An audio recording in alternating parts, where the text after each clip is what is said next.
Kitchener-Conestoga, who will be leading us in the singing of the national anthem. O Canada, our home and native land, true patriot love in all of us command. Quand ton bras s'est porté l'épée, il s'est porté la croix. Ton histoire est une épopée des plus brillants exploits. God keep our land glorious and free. O Canada, we stand on guard for thee. O Canada, we stand on guard for thee. Let the doors be opened, que l'on ouvre les portes. Statements by members. Déclaration des députés. The honourable member for Vancouver, Granville. Thank you, Mr. Speaker.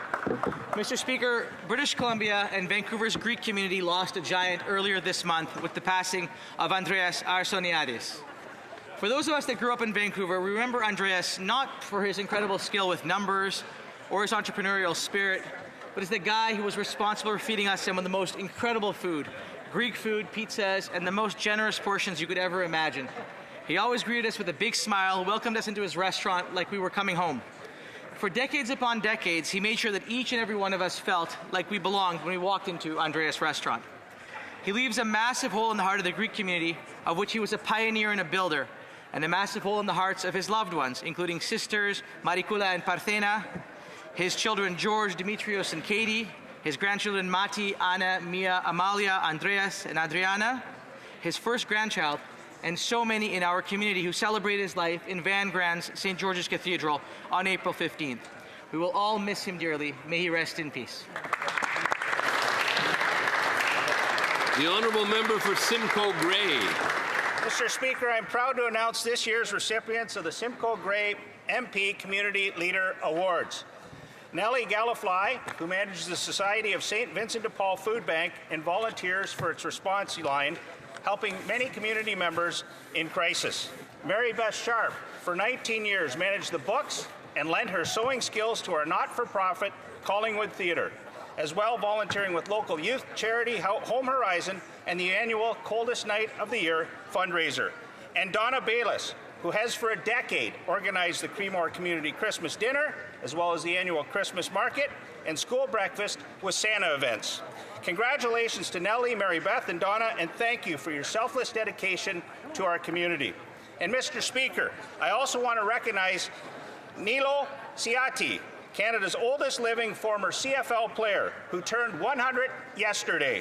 I look forward to celebrating this milestone with him and his many family and friends this weekend in Collingwood. Thank you, Mr. Speaker. The honourable member for Scarborough Centre, Don Valley East. Thank you, Mr. Speaker. Mr. Speaker, I recently had the opportunity to meet Superintendent Locke and Sergeant Peterson of the Toronto Police Service 33 Division, join a ride-along and see firsthand the important work our officers do every day to keep our communities safe. Given heightened tensions, local police are increasing patrols around places of worship, and we visited Temple Emmanuel Synagogue, which faced multiple gunshots last month. Whether it is a mosque, synagogue, church, or gurdwara, everyone should be able to practice their faith in peace and safety. I am grateful for the dedication of officers in protecting residents and responding to incidents with care and vigilance. I ask my colleagues to join me in thanking our frontline police officers, firefighters, and the first responders for their hard work to keep our communities safe. Thank you. The honourable member for Kildonan St. Paul. Over 2 years ago, Earl Mo Broberg, a beloved husband, father, and grandfather from my community in Winnipeg, went missing in the middle of winter, and he was living with dementia and despite extensive search efforts was never found and is presumed deceased. And unfortunately, this tragic story is not unique. By 2030, nearly 1 million Canadians are expected to be living with dementia. Many will go missing, and when they do, every minute matters. The risk of serious injury or death rises dramatically the longer they are not found, and Canada already has the infrastructure to issue rapid, geo-targeted emergency alerts. What we lack is a coordinated national framework to use it for missing vulnerable seniors. My private member's bill, the Silver Alert National Framework Act, would fix that and require the federal government to work with provinces and police to ensure alerts can be issued quickly and consistently across Canada. This is about giving families a better chance to bring their loved ones home safely and alive. I urge all members to support this bill, and to Canadians who agree, please contact your local MP and ask them to support Bill 263. Thank you. 263. L'honorable député de Beauport. The Honourable Member for Beauport-Limoilou. Mr. Speaker, today I rise to congratulate a women's hockey team in my riding, Beauport-Limoilou, the Limoilou CEGEP Titans. They dominated the playoffs, and last week they won the provincial college championship for the third year in a row. This is all thanks to good teamwork, supported by the inspiring leadership of the captain, Rosalie Breton. Beyond just this win, the Titans are the pride of Limoilou and remind us all that we need to support women's sports, which plays an essential role in the development of our youth. I'd like to congratulate the players, coaches, and everyone involved. Congratulations. Go Titans. The Honourable Member for Stormont, Dundas, Glengarry. Mr. Speaker, many in our community know the decades of service to the Children's Treatment Centre by the legendary Angelo Towndale. I rise today not only to acknowledge his continued contributions, but to highlight someone else who's making a difference in the city of Cornwall and making lives better. His wife, Margaret Towndale, was recognized last week for celebrating an incredible 50 years of volunteering at the Cornwall Community Hospital as a valued member of the auxiliary. For half a century, Margaret has been a constant presence every week, offering her compassion and unwavering commitment to patients, family, and staff. 50 years of volunteering is not just a number. It's a lifetime of kindness, generosity, and quiet leadership. It speaks to a deep sense of duty and care that has touched countless lives in Cornwall and beyond. Margaret's service reminds us all of the impact one person can make. Thank you, Margaret and Angelo, for everything. Your inspiration and dedication continue to motivate us all. Just a little reminder to keep the noise down during statements. The Honourable Member for Burnaby Central. Mr. Speaker, earlier this month, I had the honor of taking the floor at the General Assembly of the Interparliamentary Union in Istanbul. As an Asian, an immigrant, and proud gay member of this House, I stand here as proof that representation is about challenging barriers and changing systems. Let me be very clear, the most powerful force in system change is mindset. Policy reflects mindset, funding follows mindset, and programs are built on mindset. If we do not change how we think, we will reproduce inequality more efficiently. If we want different outcomes, we must redesign the system with intention. That means new voices, inclusive leadership, and courage over comfort. When we change who decides, we change who the system serves, and that changes everything. I urge all members of this House to address barriers facing youth, women, persons with disabilities, immigrants, those experiencing homelessness, and LGBTQIA+ individuals, and act with urgency to remove them. Merci beaucoup. L'honorable député de Mégantic-l'Érable. The Honourable Member for Mégantic-l'Érable-Lobinière. If we turn our backs on the Canadian lumber industry, we will be sacrificing our industrial sovereignty to cheap imports. That's what Charles Laflamme said. He's the CEO of South Shore Furniture, and the Liberal Minister of Finance has had that statement since February. Mr. Laflamme is now not only facing market losses because of the tariffs, but also Chinese and Vietnamese dumping. During the federal election, the Liberal Prime Minister said that he was the best when it came to negotiating with Trump. But what do we see after a year? That steel and aluminum tariffs have doubled. There are new tariffs on mold makers and finished products. Our businesses are paying a price. South Shore Furniture announced on Friday that it will be closing after 86 years. 126 people will lose their jobs. It's time for action. We need real results for our businesses and for Canadians. The Honourable Member for Jonquière. Mr. Speaker, are you familiar with angine de poitrine? I'm not speaking about the illness of angina, but rather the rock duo. They're from Chicoutimi.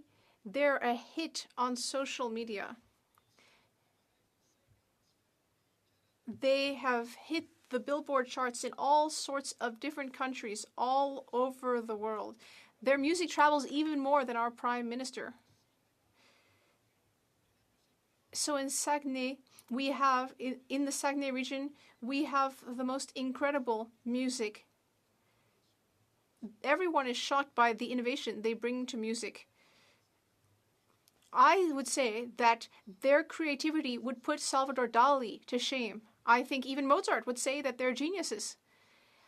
This rock duo, Angine de Poitrine, is a good example of Quebec's ingenuity and creativity. And it shows that our culture is strong enough to party and maybe even form a new country. The Honourable Member for Scarborough-Woburn. Thank you very much, Mr. Speaker. Today, I am so proud to rise to congratulate the newest inductees to the Scarborough Walk of Fame. This year, honorees include Trevor Gordino for Arts and Culture, Jesse Aceto for Business, Geetha Morthy, and John and Kathy Phillips for their community work, Andre Degas for his sports efforts, Stan Farrow and Dr. Malloy for education, Fifi Dobson for entertainment. Each of these remarkable individuals have demonstrated excellence, leadership, and a deep commitment to giving back. Their contribution have left a lasting and positive impact in our community. Scarborough is so proud of them. They reflect the best of our community and indeed the best of Canada. To all this year's recipients, thank you for inspiring us to dream bigger, give back, and continue to build a stronger, more vibrant Scarborough. Thank you so much. The Honourable Member for Provencher. Mr. Speaker, you know those moments in life when you look back and you say, I could have, I would have, I should have? We just could be at one of those moments. The Liberal government is only cancelling a third of the gas tax and for only a third of the year. Canadians don't want to get fooled, they want to get fueled. Inflation is hurting and the government can make the right decision to change that.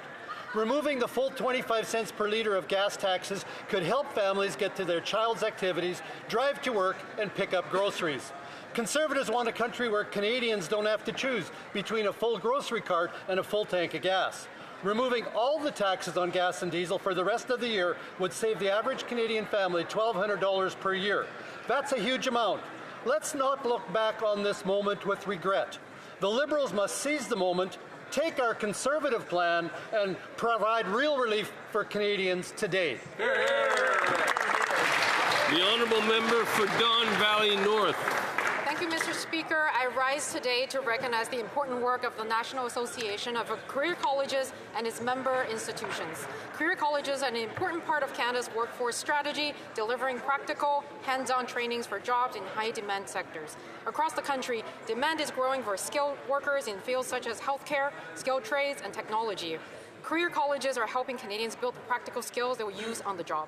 Mr. Speaker, this is where career colleges are making a real difference. They expand training capacity, respond quickly to evolving industry demand, and create accessible pathways for working adults, newcomers, and career changers.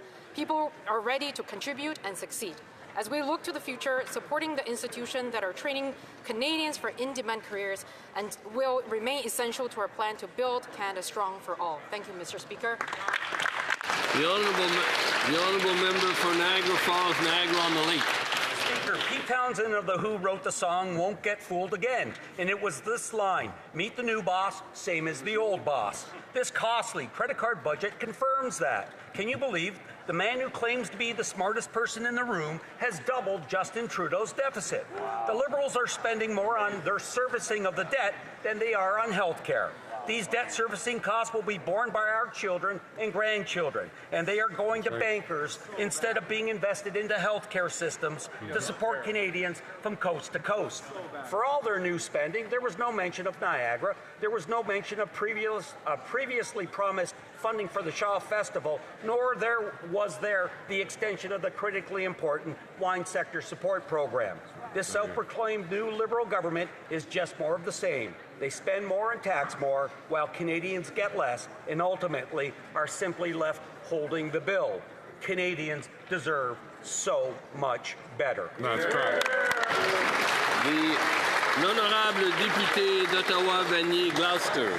The honourable member for Ottawa Vanier Gloucester. Thank you, Mr. Speaker. I'd like to take a moment to pay tribute to Gérard Lévesque.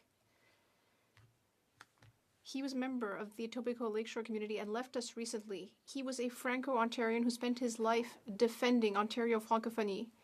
He was an experienced lawyer, and he stood up for access to justice in French and French language education in Ontario. He was courageous. He had strong convictions, and he took action to support language rights. And he's had a real and lasting impact on our community. And dialogue. Today, we deeply feel his absence, but his legacy remains very much alive. It will continue to inspire future generations. À sa famille, ses proches, toute la communauté. To his entire community, we'd like to offer our most sincere condolences. Thank you, Gérard.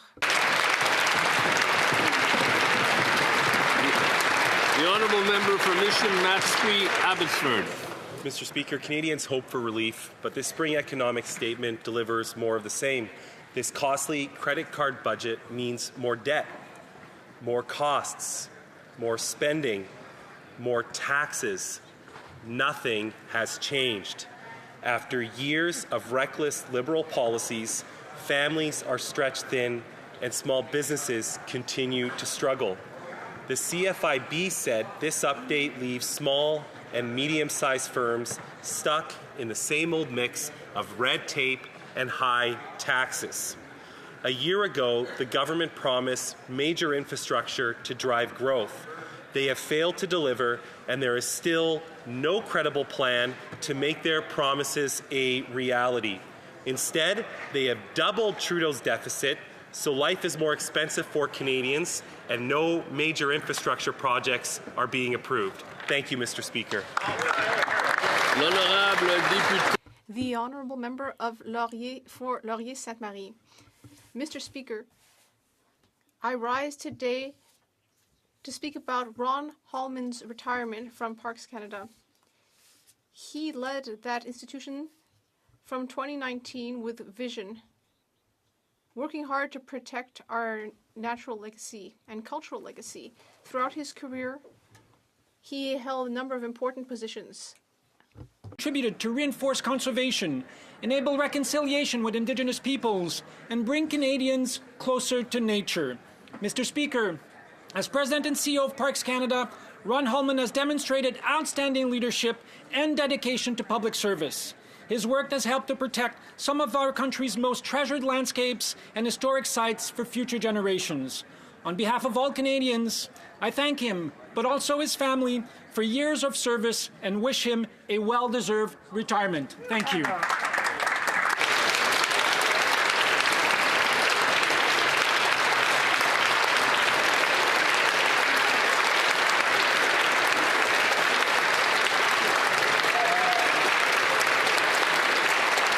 Oral questions. Questions orales. The Honourable Leader of the Opposition.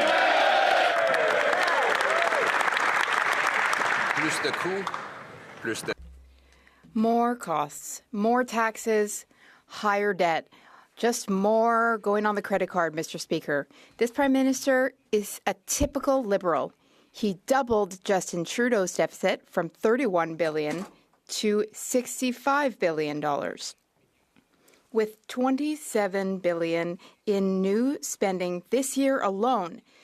And now he's forcing Canadians to pay $3,400 per family to pay the interest on the debt. Is there any limit to the Liberal credit card? The Right Honourable Prime Minister. Mr. Speaker, there is no limit to opportunities and possibilities for Canada. The spring economic update is just the next step in our plan to make Canada stronger, more resilient, more independent. We are implementing half of our initiatives to strengthen affordability, to make life more affordable for Canadians. We are also enhancing and strengthening our fiscal position, which is the strongest in the G7. Il vient de voler des lignes de... He just stole Justin Trudeau's talking lines. But he doubled just Mr. Trudeau's deficit. This Prime Minister has given Canadians the worst food inflation in the G7. His costly credit card budget is making Canadians pay $60 billion on debt service charges, more than we spend on GST or on healthcare. So the government is spending more on bankers than it is on nurses and doctors. Why? The Right Honourable Prime Minister. Mr. Speaker, I understand why the opposition leader seems obsessed with the former Prime Minister. He's obsessed with the past. This government is focusing on the future, though, the future of this great country. We have a plan to strengthen the second fastest economic growth in the G7, and we have the best fiscal position of the entire G7. We are building a strong Canada for all, Mr. Speaker. Mr. Speaker, it's just that this Liberal Prime Minister has gone from writing Justin Trudeau's policies to plagiarizing his talking points. Actually, that's not fair to Justin Trudeau. This Liberal Prime Minister has done the impossible, and that is he has doubled the deficit that Trudeau left behind. More cost, more debt, more taxes, more on the national credit card, and more interest payments for Canadians. So once again, with Canadians spending $3,000 per family on interest for the debt, is there any limit on the Liberal credit card? The Right Honourable Prime Minister. Mr. Speaker, in the face of a tariff war, in the face of an actual war, this government has reduced the deficit by $11 billion. This government has reduced the level of debt across the entire forecast horizon. This government is on track to deliver $60 billion of savings for Canadians. This government's on track to reduce spending on consultants by 20%. This government will build Canada strong. The Honourable Leader of the Opposition. Mr. Speaker, the deficit Justin Trudeau had provided for this year was $31 billion. Yesterday, the Liberal Prime Minister provided a deficit of $65 billion. 65 is bigger than 31. Yes.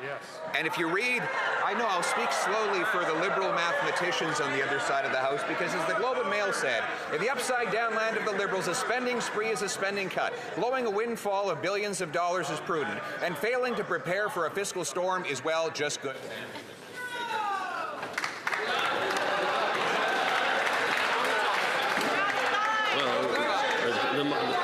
Time's up.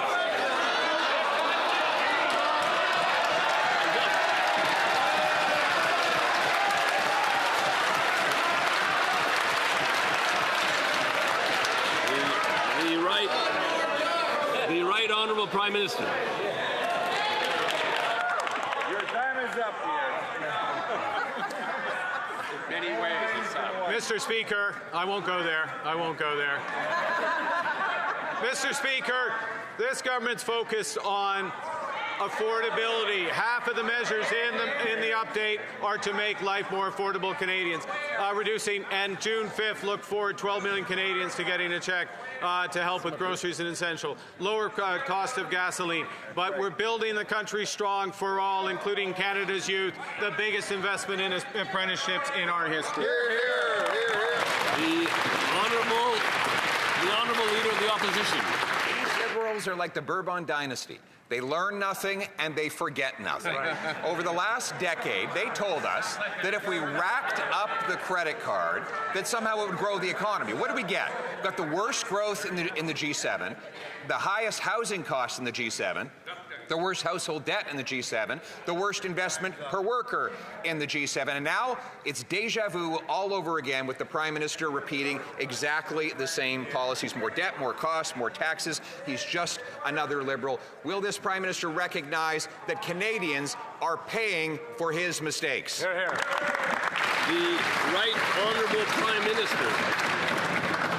Mr. Speaker, Canadians will not forget that the member opposite voted against childcare, voted against pharmacare, voted against dental care, voted against the groceries and essentials benefit that Canadians are going to see $500 checks in a few weeks. Mr. Speaker, Canadians will see the second strongest growing economy in the G7. They would like to forget. Is my time up? The Honourable Leader of the Opposition. Mr. Speaker, this Liberal Prime Minister has been wrong about every major economic issue of the last decade. He was wrong to push for bigger and broader carbon taxes. Wrong to say that we should leave 50% of our oil in the ground. Wrong to oppose the Northern Gateway Pipeline. Wrong to say COVID would lead to deflation. Wrong to say money printing would not raise the cost. Wrong to say that affordability is the best that it's been in a decade. He keeps getting it wrong, Mr. Speaker. Yesterday, he repeated the same mistakes. When will he realize that the more he gets it wrong, the more the Canadian people have to pay? The Right Honourable Prime Minister. Mr. Speaker, wrong on crypto, wrong on Brexit. I could go on. But you know what this government is right on? You know what this government is right on? It's about cooperative federalism. It is working with the great province of Alberta to make sure that Canadian energy powers the world. It's about ensuring our competitiveness. It's about working with the province of Ontario, a premier that picks up my phone call and works with us to put Darlington new nuclear into power. It is about building Canada strong for all.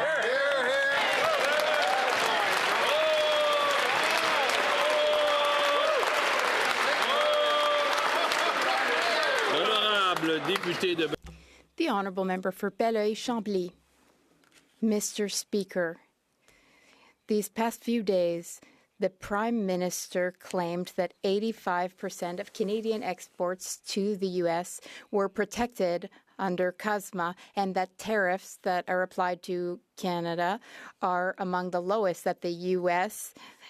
has on anyone, but actually it turns out that they are among the highest of all tariffs applied to any country in the world, especially as of April 6th. There are no measures to address this in yesterday's economic update document. Will the Prime Minister fix this and help businesses?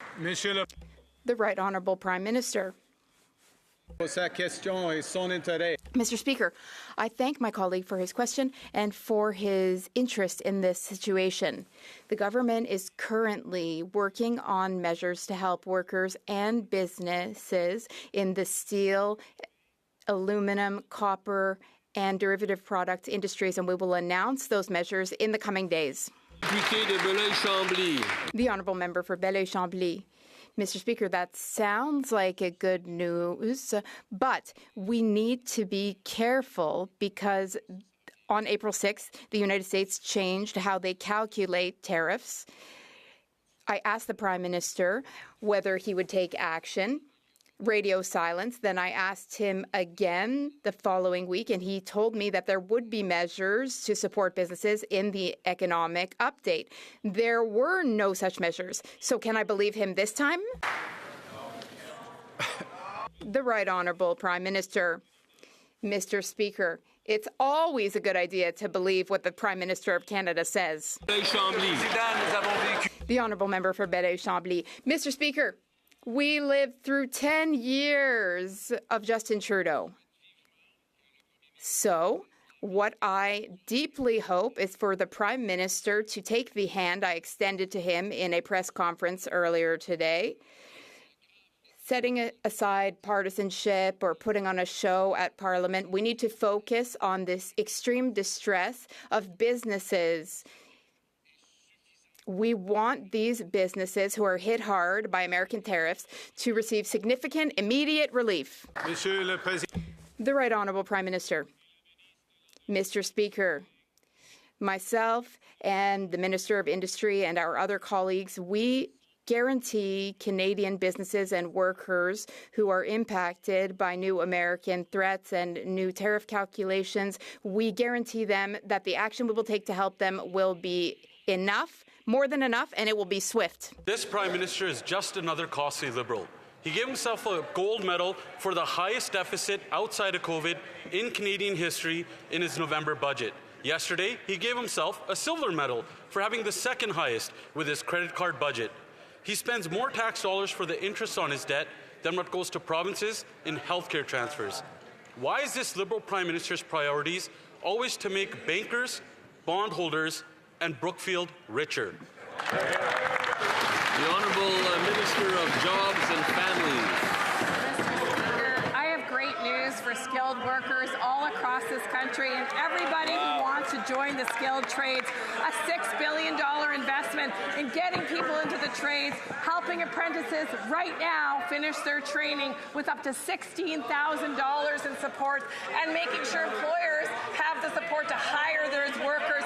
In fact, Robert Kucherin from the Canadian Building Trades Union says it's a strong statement of support and respect for Canada's skilled trades workers. I guess I'll vote against those workers too, eh? The Honourable Member for Calgary East. For a party that gave Canadians the second highest unemployment in the entire G7, it's hard to believe those trades will actually have a job after they graduate. This credit card budget was more debt, more costs, more spending, more taxes, all by the same old Liberals. Now Canadians have the highest food inflation, second highest unemployment, highest consumer debt, and housing cost in the entire G7. Will this costly Liberal Prime Minister just finally admit he's a worse money manager than Justin Trudeau was? The Honourable Minister of Jobs and Families. Mr. Speaker, this is what Sean Strickland said. He's the executive director of the Canadian Building Trades Union. He said, you know what, our members work hard, often far from home, to build Canada, but today's measures will be felt at kitchen tables across the country. And he said that this announcement demonstrates a strong commitment to helping Canada building trades meet the moment by investing in increased capacity for training, apprentice supports, support for youth. Mr. Speaker, no matter what idea and no matter who endorses it, they vote against it. Shame on them. The Honourable Member for Chilliwack Hope. These same old costly Liberals have continued their decade of credit card budgeting. More costs, more debt, more taxes, more of the same. In fact, this costly Liberal Prime Minister is now doubling the Trudeau deficit. He's literally doubling down on the failures of the past. Failures that have delivered the worst housing, worse food inflation, and worse economic growth in the G7. When will this Liberal Prime Minister end his costly credit card budgeting so Canadians can afford to put food on the table and keep a roof over their head?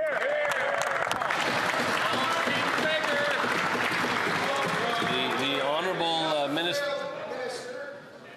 Honourable Minister of Housing and Infrastructure. Thank you, Mr. Speaker. Well, the Conservatives may be mired in the last decade or two of failure. This government is focused on the future and delivering today. Mr. Speaker, this spring update, Mr. Speaker, has an incredible opportunity for young Canadians. Up to 100,000 Canadians will have access to training and support to build the affordable homes, the community infrastructure that this country needs to build Canada strong. Thank you. The Honourable Member for Chilliwack Hope. Mr. Speaker, I understand why that minister wouldn't want to talk about the past given his horrendous record on housing in the city of Vancouver. Mr. Speaker, it's the same old story with these same old Liberals. Even Liberal-friendly Finally, columnists like Andrew Coyne have finally taken notice, saying Canada's new government is no more interested in arresting our economic decline than Canada's old government. Canadians are maxed out. They can't afford the same reckless Liberal policies of the last decade. So why have the Liberals doubled Justin Trudeau's deficit, doubled down on the costly credit card budgeting, and forced Canadians to pay more for gas, groceries, and housing?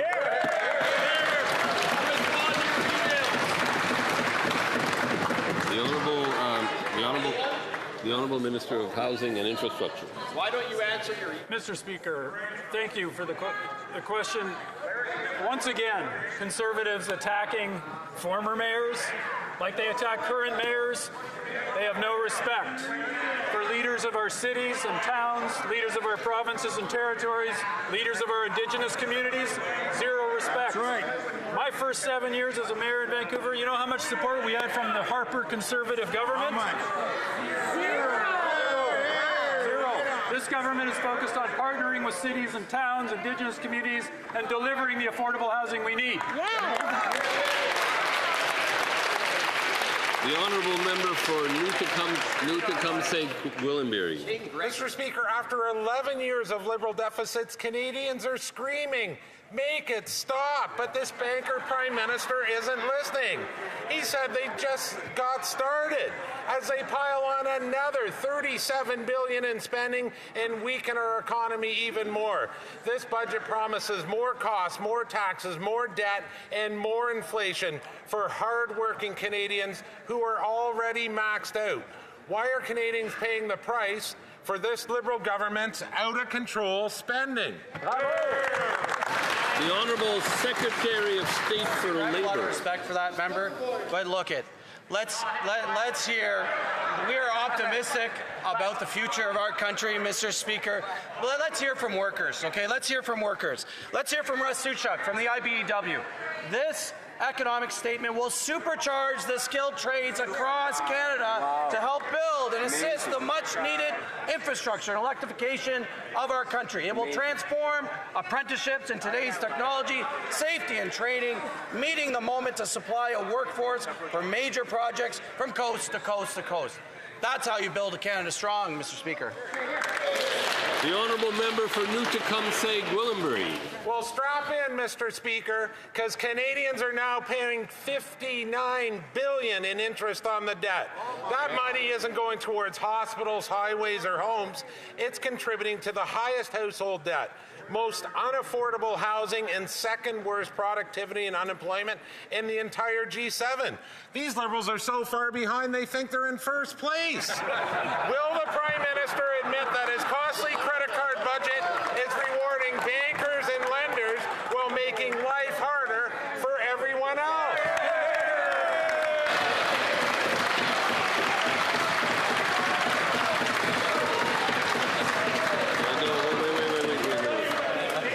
The Honourable Secretary of State for Labour. Government is fiscally responsible, reducing the deficit by $11 billion. But, Mr. Speaker, there hasn't been a single question today about workers. Let's hear from the workers. Let's hear from Mark Arsenault, the business manager for the building trades in Ontario, Mr. Speaker. The federal spring economic statement demonstrates that the government is firmly committed to strengthening the skilled trades workforce at a time of economic certainty. The significant expansion of union training innovation program, including bricks and mortar investments for the red seal trades, alongside enhanced incentive and completion grants for improved tracking and a practical approach in supporting apprentices. Mr. Speaker, that's how you build Canada strong for all. The Honourable Member for Terranova, the Peninsulas. Mr. Speaker, bankers make their money by having their clients enslaved to death, and this banker Prime Minister is no different. He's just another costly Liberal. They even said the quiet part out loud. On their graph, they showed that Canada's deficit to GDP ratio begins to skyrocket after this Prime Minister was appointed. Canadians now spend more money servicing the interest on Canada's credit card than all of our federal health care payments. Will this Liberal government commit to a real conservative fiscal plan that spends less on bankers and more on doctors?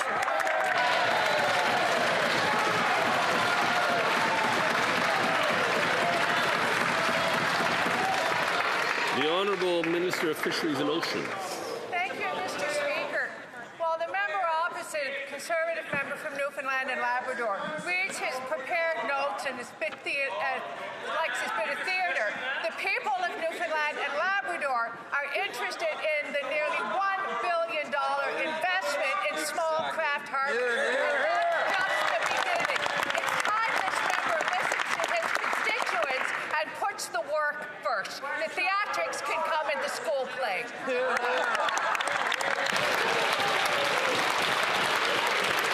L'honorable député de Jean. The honourable member for Jonquière. Mr. Speaker, in its economic update, Ottawa is investing $6 billion in workforce training for the construction industry. The problem, though, is that worker training falls under Quebec's jurisdiction. The Liberals say they'd like to come to an agreement, but there's already been an agreement for 30 years. For 30 years, Ottawa has recognized that it is Quebec that determines the plans and priorities of the labour market within its province. For 30 years, Quebec has been designing, planning, delivering, and evaluating tailored employment and training measures and services. In short, here's the question: will the government immediately transfer Quebec's share to Quebec unconditionally? Merci beaucoup, The Honourable Minister of Government Transformation. Thank you very much, Mr. Speaker, and I thank my colleague for his question. We are investing in the labour force, in skilled trades, because there are needs. There are needs in Quebec. In fact, Quebec's construction industry will need 80,000 workers over the next 5 years. We will, of course, work in a way that respects Quebec's jurisdiction. We have been respecting their jurisdiction since our original agreement on labour force jurisdiction, and I look forward to working with Minister Poulin so that we can improve things for Quebec as quickly as possible. The honourable member for Jonquière. Mr. Speaker, the very last thing we need is a squabble that Ottawa starts. As I said earlier, workforce training has been under Quebec's jurisdiction for 30 years. Quebec decides what its labour market needs and how to meet those needs. Quebec has jurisdiction over that. Ottawa's role is to provide the money for that. Quebec has the know-how. We don't need a government that doesn't have jurisdiction over this to meddle with it. As we all know, Ottawa is the champion of making the labour market more Anglophone. So when will Quebec receive its fair share of the funds with no strings attached? The Honourable Minister. Thank you, Mr. Speaker. April 29th is a historic day. It's historic because it's the first time I've heard the Bloc Québécois say that the last thing they want is a Quebec-Ottawa squabble, because that's all I've ever seen over the past 10 years is them looking to pick fights. We are going to deliver for Quebec. We're going to deliver for the labour force. We've promised to do so, and that's exactly what we will do. The Honourable Member for Richemont-Arthabasca. Thank you, Mr. Speaker. Mr. Speaker, the Prime Minister is trying to get us to believe that he's creating a sovereign wealth fund. That is not true. A sovereign wealth fund is built on years of surpluses, budget surpluses, and developing our natural resources. You don't build a sovereign wealth fund by putting $25 billion on Canadians' credit cards. The Liberals have just run up a record deficit, record with the exception of COVID years. A record deficit, and there's no evidence of any sound management of public finances. How can the Liberals shamelessly run up a tab on future generations' credit card like this? The Honourable Government House Leader. All right, let's talk about future generations. My colleague just said that it's important to train the labour force. We have labour force needs in Quebec and across Canada. Mr. Speaker, we need to invest in ourselves, in major projects, in infrastructure. We will allow Canadians to benefit from building a better Canada. There will be better job opportunities for young people. There will be better job opportunities in construction-related jobs. We will benefit from our labour force and our investments. That's what building Canada means. Merci, Monsieur le Président. The Honourable Member for Richemont-Arthabasca. Labour training? Well, Quebec wasn't even aware of this new program before it was announced yesterday. Mr. Speaker, a $37 billion increase in spending is not a spending cut. That is what the Globe and Mail said just this morning. They said, in the Liberals' upside-down universe, a spending spree is a spending cut, and squandering billions of unbudgeted dollars is fiscal prudence. Mr. Speaker, I hope you're sitting down because you're in for a shock here. By 2031, the Liberals will have added $321 billion in debt on the backs of our children and grandchildren. How can the Liberals spend so recklessly when Canadians are struggling to make ends meet? The Honourable Government House Leader. Mr. Canadian, Mr. Speaker, but you are Canadian, of course. What's really disheartening is this member and the members who surround him and his party. On this side of the House, we are enabling young people to have access to great jobs. We're helping young people have affordable homes. We are giving young people back the dream of a better future, economically speaking, in Quebec and in Canada. That's what we are doing here on this side of the House. We are soundly managing our finances. The Honourable Member for Bellechasse et Mr. Speaker, the Liberals are continuing their decade-long streak of costly credit card budgets. This Prime Minister has doubled the deficit left by former Prime Minister Justin Trudeau. Who could have even believed this upside-down universe where this government's spending spree is being portrayed as prudence? The Liberals are spending more, but Canadians are getting less. When will this Prime Minister put an end to his costly budget so that Canadians can make ends meet? The Honourable Minister of Industry. Thank you, Mr. Speaker. We are building a strong economy, and the data backs that up. We have the second fastest economic growth in the G7. We also have the strongest economic situation in the G7. What are we doing? We're taking action to help workers and businesses impacted by the tariff war. We're building a sovereign wealth fund for economic nationalism. That's exactly what Quebec did in the 60s when we decided to be masters of our own province. This is our vision. It shows that we can defend ourselves and create prosperity in Canada. The Honourable Member for Bellechasse, Les Saint-Lévis. Well, the way they've chosen to do this is not right. The Prime Minister is continuing the same boring policies as his predecessor. Economists are sounding the alarm. Without strong measures to boost productivity, the debt-to-GDP ratio will rise to a breaking point, Mr. Speaker. And we're already experiencing the worst food inflation in the G7. Why are the Liberals stubbornly sticking to this path that forces Canadians to pay more for gas, groceries and housing when nothing's changed in the past 10 years? The Honourable Minister of Industry. I think my Conservative colleagues are not understanding the urgency for the Canadian economy. Well, they would just look at this trade war and twiddle their thumbs. And what we're doing is lowering operational expenses for the government to spend less on one end, and at the same time we're investing in everything that is capital expenditures. So everything is working, and the IMF has confirmed this, and we're going to continue to create prosperity in our country. The Honourable Member for Montmorency-Charlevoix. Mr. Speaker, the more things change, the more things stay the same. These Liberals have doubled the deficit in 1 year. The former Prime Minister, a drama teacher, was talking about a $35 billion deficit. Now with this economic-savvy Prime Minister, the deficit is nearly $65 billion. It's more tax and more on Canadians' credit cards and more debt.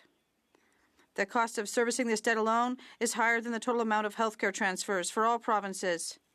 Why is it with these Liberals, there's always more spending, more tax, and more risks with the money of Canadians? The Honourable Secretary of State. Mr. Speaker, in the economic update from yesterday, we've proposed to invest more than $6 million to hire skilled young people. These are new workers that will help us to build a strong Canada and implement strong projects. We're investing in our young people in our country, and I hope the members across the way will support this plan that was presented yesterday. The Honourable Member for Hamilton West, Ancaster Dundas. Thank you, Mr. Speaker. Our government is making generational investments in major infrastructure projects that will support Canada's economic future. Within 8 years, Canada will need more than 1.4 million additional workers. Listen to that noise. So disrespectful to Canadians. Canada needs more. I know it's tempting. I know.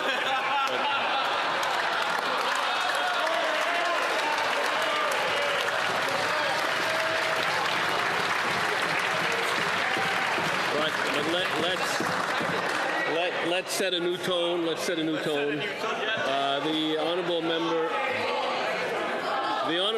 may continue. Thank you, Mr. Speaker. I don't know why they're so afraid of good news. Because our government is making generational investments in major infrastructure projects that will support Canada's economic future. Within 8 years, Canada will need more than 1.4 million additional workers in the trades to build these projects. Canada needs more than 20,000 trades.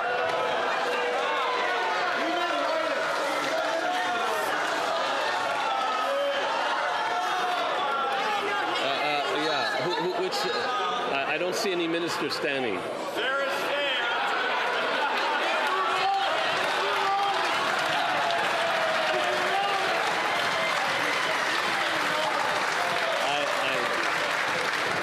I don't know if the minister heard the question, but I have a feeling she knows the answer.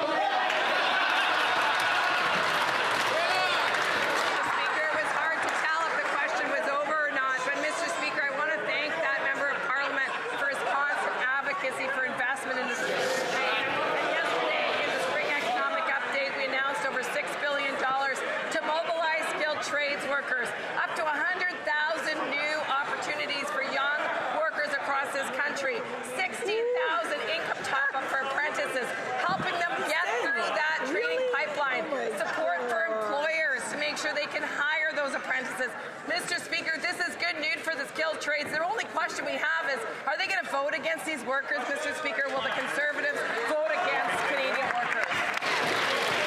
Okay. The honourable member for Kildonan St. Paul. The upside-down land of Liberals, a spending spree is a spending cut. Blowing a windfall of billions of dollars is prudent, and failing to prepare for a fiscal storm is, well, just good fiscal management. That's the scathing review from the Globe and Mail editorial board, Mr. Speaker, because yesterday the Liberals promised Canadians they would continue their decade of massive deficit spending, which means rising cost of living for Canadians will also continue with no end in sight. So when will this Liberal Prime Minister finally show some responsibility, some fiscal restraint so that Canadians can afford to live? The Honourable Minister for Northern Arctic Affairs. Thank you. Mr. Speaker, you know what Manitobans want, especially young people? They want a job. They want opportunity. Right. And that's what this government is delivering. The spring budget delivers real momentum for Manitobans. We're seeing infrastructure investments that keep the province moving in the right direction, from transportation upgrades to community facilities. We're expanding real Red SEAL training. Mr. Speaker, the member opposite continues to deny what we're delivering on.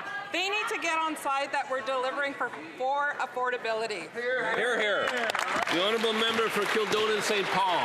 Liberals can dress this up however they like, but there is a glaring omission in the fiscal update, and it's urgency. They have no urgency in resolving the U.S. tariff dispute that's costing thousands of the Canadian manufacturing jobs. And what's worse, according to the Financial Times, Canada's leading industry groups say the Prime Minister's efforts to cut red tape is floundering, costing the country billions more in trade losses than Donald Trump's tariffs. But Liberals have no urgency to resolve that issue either, despite it being 100% in their control. So rather than massive deficits, why don't they cut red tape so our workers and industries can survive? Way to go. The Honourable Minister. Great job, Mr. Speaker, we're investing so Manitobans can step into good jobs. Yes. What is she not seeing here? We're strengthening Manitoba aerospace sector. Right. We're advancing the Economic Wealth Fund. We're investing $6 billion in the trades so that young people could get jobs. The member opposite continues to downplay this work, and these measures are directly supporting Manitobans. That's right. Hear, hear. The honourable member for Okanagan Lake West, South Kelowna. Mr. Speaker, Canadians were promised change after a decade of costly Liberal government under Justin Trudeau. Yesterday, they didn't get change, they got more of the same, asking for every Canadian household to shoulder roughly $3,400 of new debt from a Prime Minister who said he would be different. This costly credit card budget delivers more debt, more costs, more taxes, doubling the deficit while life gets more expensive. So which promise was false? The promise of change or the claim that doubling the deficit would somehow make Canadians better off? The Honourable Minister of Veterans Affairs. Mr. Speaker, Conservative and BC ridings are telling me this week that our new government is delivering the things that they need. We're bringing major projects like LNG2 and Red Crisp Mine, which are going to invest in our natural resources and build BC's economy. We're delivering the Team Canada Strong program, which is going to recruit, train, and hire over 80,000 new skilled workers. This means jobs for British Columbians, Mr. Speaker. That's good news. The honourable member for Okanagan Lake West, South Kelowna. The only thing this government delivers, Mr. Speaker, is more talking points recycled. So even the Globe and Mail says that in this upside-down Liberal world, quote, a spending increase of $26.8 billion is not a spending cut, end quote, and that for every $100 in new revenue, the government spends 97% of it. So will the government admit this costly credit card budget proves nothing has changed, or are Canadians now supposed to believe that doubling the deficit is fiscal responsibility? The Honourable Minister of Veterans Affairs. Mr. Speaker, I had a conversation with the Greater Vancouver Board of Trade this week, and you know what we were talking about? We were talking about the need for skilled workers in British Columbia. Right. Yesterday's spring economic update, we announced that we're investing in the recruiting, training, and hiring of skilled trades with more than 80,000 skilled workers. And we're going to grow the Canadian economy. We're going to invest in those projects. We're doing what BC needs. The honourable member for Sherwood Park, Fort Saskatchewan. Mr. Speaker, those apprentices desperately need projects to go forward that they can work on. Now, Canada faces an unemployment crisis most severe among youth, yet this Liberal costly credit card budget plans further increases to EI premiums. Increasing the tax on jobs now will make it harder for businesses to create jobs and make the jobs crisis even worse. Why are Liberals paying for their costly credit card budget with further tax increases on jobs? Shame. The Honourable Minister of Energy and Natural Resources. Mr. Speaker, they only read half the newspaper, obviously. If they would have read the other half, they would have seen the CEO of Shell say it's never been as attractive a time to invest in the energy sector in this country. They would have said they're excited about the development of LNG in this country. They're excited about the jobs that are going to be created.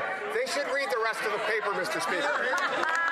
The honourable member for Sherwood Park, Fort Saskatchewan. Mr. Speaker, I'm not at all surprised to hear that minister spends a lot of time talking to CEOs. But on page 122 of their fiscal update, it's clear that they are increasing the tax on jobs at a time when we already have a massive youth unemployment crisis. This credit card budget proposes to squeeze small businesses and workers even more at the same time as these Liberals are voting against allowing student grants to go to those at vocational institutions. They're attacking young people, attacking jobs. Mr. Speaker, when will it end? The Honourable Minister.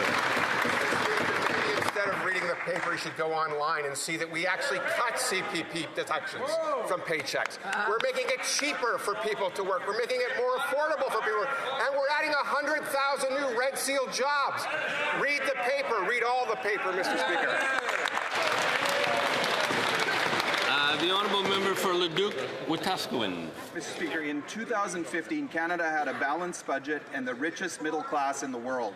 Coming out of a global economic meltdown, Canada's federal debt stood at $616 billion. Yesterday, we found out that after a decade of Liberal economic experiments funded on the national credit card, our debt this fiscal year will hit $1.4 trillion. The Liberals are trading away Canadians' future prosperity to fund this tiresome daily Liberal QP routine of riffing off ever-increasing lists of things they're charging to the national credit card. Is there someone over there with the courage to stand up and say enough is enough? The Honourable Minister of Foreign Affairs. Mr. Speaker, it is clear that Canada has one of the strongest positions fiscally in the G7, and in addition to maintaining and growing that position, we are also delivering for Canadians. $6 billion investing in the skilled trades, more than $700 million for athletics in this country from playground to podium. Mr. Speaker, building Canada's homes by providing low-cost financing and ensuring that there's a groceries and essentials benefits. We ask the Conservatives rationally to get... The Honourable Member for Leduc, Wetaskiwin. typical Liberal world, budgets balance themselves. In the current Prime Minister's theoretical world, the national credit card has no limit and the bill never comes due. But we live in the real world where this Liberal government's addiction to borrowing has real consequences. This Prime Minister is now spending more on interest than on the Canada Health transfer. According to his own economic update, this is quite astonishing, Mr. Speaker, in 2030, the entire deficit will go to paying interest on debt the Liberals have added since being elected. In this new world, Liberal debt becomes self-generating. When will this experiment end? The Honourable Minister of Foreign Affairs. Mr. Speaker, Canada has the lowest debt to GDP ratio in the G7, and at the same time, in direct response to my colleague's question, we have reduced the deficit by $11 billion as announced yesterday. And one thing that the Conservatives have failed to do is to vote for Canadians, vote for dental care, vote for pharmacare, vote for the groceries and essentials benefit, vote for housing, vote for supporting school food lunch programs on a permanent basis. I ask them, get over. The Honourable Member for Medicine Hat, Cardston Warner. Mr. Speaker, no matter how much lipstick they put on this budget, a pig is still a pig. Liberals' costly credit. I mean, you know, I think, you know, something is unparliamentary if it creates disorder. I think that kind of language is, you know, has a tendency to create disorder. Perhaps the member could use other language. The Liberals' costly credit card budget is more of the same, Mr. Speaker. More debt, more spending, more taxes, and higher inflation. The Prime Minister has doubled previous annual deficits. He had still added $54 billion in new spending, with $59 billion now costing Canadians in credit card or in debt interest charges to cover it. His $25 billion sovereign debt fund is just another deception. When will the Prime Minister set aside his illusions and his deficit and bring his deficit under control so Canadians can afford to live? The Honourable Parliamentary Secretary to the Minister of Finance. Mr. Speaker, I know it's a lot to ask, but if the Conservatives could finally give up their infatuation with our former Prime Minister and just face reality for once. Canada is strong and resilient and only getting more so under this government's leadership. The evidence is in the spring economic update, $11 billion less in the deficit. The fiscal track with the declining deficit to GDP. Operating expenses being managed responsibly. Canada has triple the job creation, double the foreign direct investment per capita than U.S. counterparts, the most competitive tax rate in the G7, and the strongest fiscal position. The Honourable Member for Bourassa. Mr. Speaker, over the past year, Canadians have had to adapt to a rapidly changing world, a world that is more unpredictable, more complex, more unstable, and much more expensive. Last fall, on this side of the House, we responded to these changes with a solid budget for 2025. A plan that aimed at building a stronger, more resilient Canadian economy, thus reducing costs for Canadians. Yesterday's economic update is the next step in this plan to truly continue the work. Could the Minister of Government Transformation explain how this update builds on progress already made? The Honourable Minister. Thank you very much, Mr. Speaker. I'd like to thank the member for Bourassa for his question. Yesterday, the Finance Minister presented a plan for a strong Canada, and it involves the grocery benefit, which will help 12 million Canadians, and they'll receive their first payment on June 5th. It's involving skilled trades support and more than 100 million to support 60,000 jobs across the country. We have a prudent and responsible plan. Thank you. The Honourable Member for Leeds, Grenville, Thousand Islands, Rideau Lakes. This Liberal Prime Minister's costly budget is going to add another $37 billion in new debt this year, continuing his Liberal predecessor's tradition of borrowing and spending. What's worse is that interest alone on the national debt will be an additional $59 billion this year, which is $3,400 for every Canadian who's already struggling with the rising prices of gas and groceries and housing. This Prime Minister has the opportunity to show he's not just another Liberal. Will he instead break from type and offer relief and affordability for Canadians?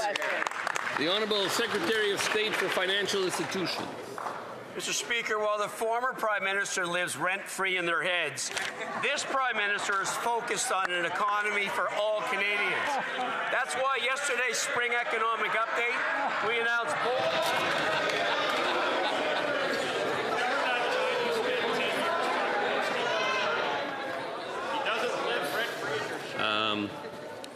The member may continue. Mr. Speaker, the former Prime Minister lives rent-free in all their heads. This Prime Minister's focused on building an economy for everyone. Yesterday's spring economic update, we announced bold changes to the disability tax credit so more Canadians with disabilities can get the support they need. We also reinvested in the community volunteer income tax program, which will help. It's run by volunteers. It does taxes for our most vulnerable, Mr. Speaker. Over 1 million Canadians, 17% of them haven't filed for. Okay, the Honourable Member for Leeds, Grenville, Thousand Islands, Rideau Lakes. The reality is that with this Liberal Prime Minister, and just like his Liberal predecessor, Canadians are struggling now more than ever. Groceries, gas, homes have never been more expensive. And don't take my word for it. The Globe and Mail said in a scathing review, quote, Canada's new government is no more interested in arresting our economic decline than Canada's old government, end quote. We should be the richest. We should be the most affordable country on earth. But instead, they're borrowing today and making Canadians of future generations pay it back. Why won't they deliver relief? The Honourable Minister of Artificial Intelligence and Digital Innovation. Mr. Speaker, these guys will find any excuse to talk down Canada, talk down investing in Canada, even in a trade war. Our credit rating is the highest in the world. We've just lowered the deficit by $11.5 billion, and we're using that money to invest in Canadians. We are making the largest investments in the skilled trades in our history. 100,000 jobs in the skilled trades. They should support it. Look, our plan is simple, and I'll put it simply. Build in Canada, buy in Canada, believe in Canada. Let's go. The Honourable Member for Vaughan Woodbridge. Liberals claimed in their latest update they would show discipline. Instead, Canadians got more debt, more spending, more of the same. The deficit's now projected to be double Trudeau's. And as debt rises, taxpayers pay the price. Public debt charges are projected to be more than $54 billion this year, rising to $81 billion in 5 years. That's money that can't go to tax relief, it can't go to housing, and it can't go to health care. It's no wonder, Mr. Speaker, that the Globe and Mail said it's a bit rich for the finance minister to be claiming fiscal responsibility. So when will this Liberal Prime Minister end his costly budgeting so Canadians can afford to live? The Honourable Minister of Industry. Mr. Speaker, you know what is a bit rich is the fact that the Conservatives are not defending our auto workers. And this spring economic update is all about our auto strategy and supporting our 5,000 auto workers, including those working in the parts sector of the auto sector. And you know what? Good news today. GM just announced in St. Catharines more than $690 million of investments in the next generation.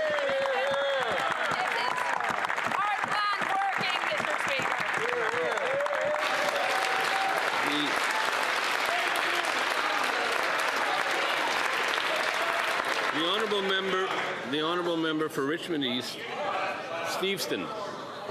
Mr. Speaker, respecting the spirit of truth and reconciliation, Richmond residents in my hometown are seeking clarity following last summer's Cowichan decision and recent federal agreements with First Nations in British Columbia. To dispel this misinformation, It's important that we continue to provide clear, factual information and constructive leadership as Canada moves forward with the important work of advancing reconciliation. Can the Prime Minister outline the government's position and explain how the government is working collaboratively to uphold reconciliation while protecting private property rights for residents and businesses?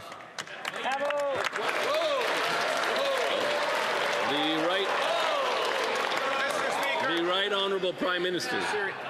Mr. Speaker, I'd like to thank my colleague,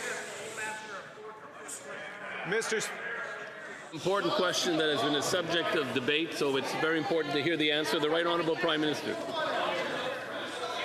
Thank you, Mr. Speaker. I would like to thank my colleague for this important question. Private property rights are fundamental, and this government, indeed this House, will always protect them. This government fundamentally disagrees with the BC Supreme Court's decision on Cowichan. We immediately appealed that decision alongside the government of BC, the City of Richmond, and other First Nations. We will always advance viable legal arguments to protect private property. Federal agreements, including agreements about Aboriginal title, have always and will always protect private property. No modern treaty, negotiated agreement, or federal approach.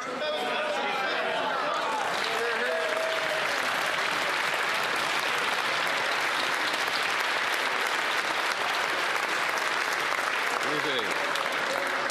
The Honourable Member for Flamborough-Glanbrook, Brant North. Mr. Speaker, yesterday's statement proved nothing has changed. More debt, more costs, more spending, more taxes, more of the same. The worst housing costs, worst growth, and worst food inflation in the G7. As the Globe and Mail said, this new government has no interest in arresting our economic decline. Why have the Liberals doubled Justin Trudeau's deficit, doubled down on costly credit card budgeting, forcing Canadians to pay more for gas, groceries, and housing? Government House Leader. Well, as we conclude this question period with about 32 identical questions from the Conservative Party straight off of the Leader of the Opposition's desk, let's conclude it this way.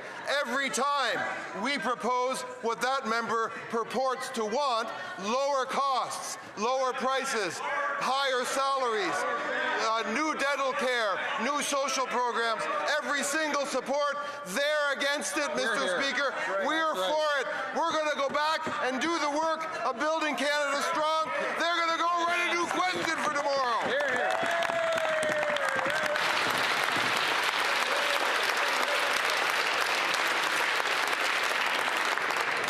The Honourable Member for Courtenay Alberni. Mr. Speaker, the Liberal government's decision to end the Canadian Corps of Commissioners' preferential contracting threatens jobs for veterans who rely on it for stable work after service, while potentially shifting contracts to for-profit firms. For decades, the Commissioners have supported their transition from serving our nation in the Canadian Armed Forces or the RCMP with dignity. Why is the Minister of Veterans Affairs moving ahead without any consultation with the Commissioners? And will she instead reverse these arbitrary procurement changes before veterans pay the price? The Honourable Minister of Veterans Affairs. Mr. Speaker, government policies must evolve as the goals they speak to change. In 1945, the first right of refusal was designed to respond to the needs of soldiers returning from war. Today, this policy no longer meets the needs of veterans. Today, the average age of a releasing veteran is 34. They have a range of transferable hard and soft skills. These skills are in demand in the Canadian economy. Mr. Speaker, Guard Services will continue to be one option for veterans, and I will continue to advance all options for veterans. I wish to draw the attention of members to the presence in the gallery of the Honourable Brian Jean, Minister of Energy and Minerals, and the Honourable Nathan Newdorf, Minister of Affordability and Utilities, both for the province of Alberta.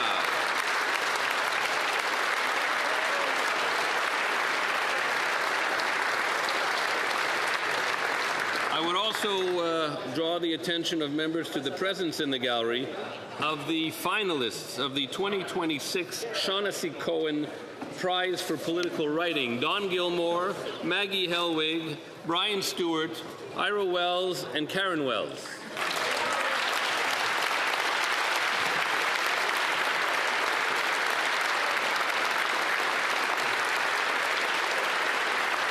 Mr. Westlock has a point of privilege.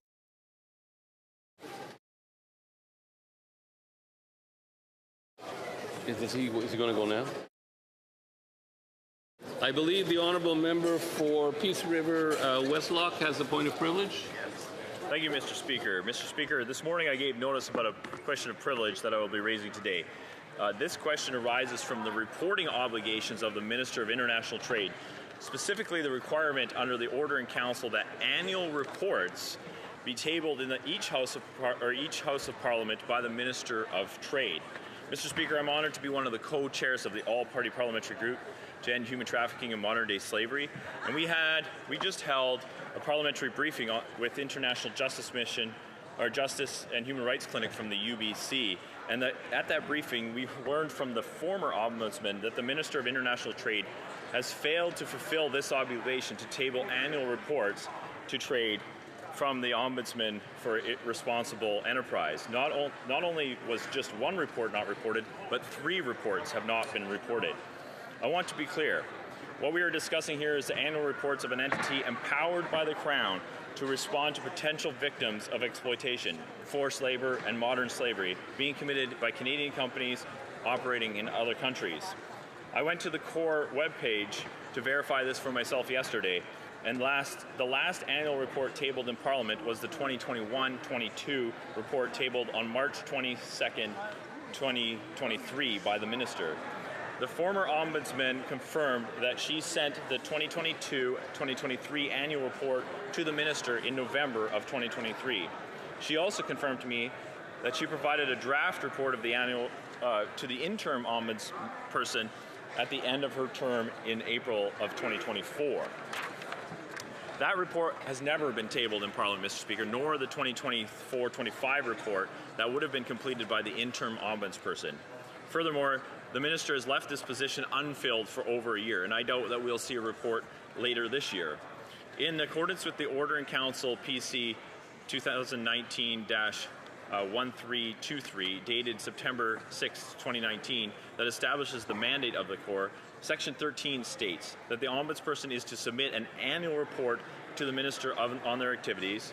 2, that the Minister is to table that annual report in each House of Parliament, and 3, that the Ombudsperson is to publish the annual report after it is tabled in Parliament. Mr.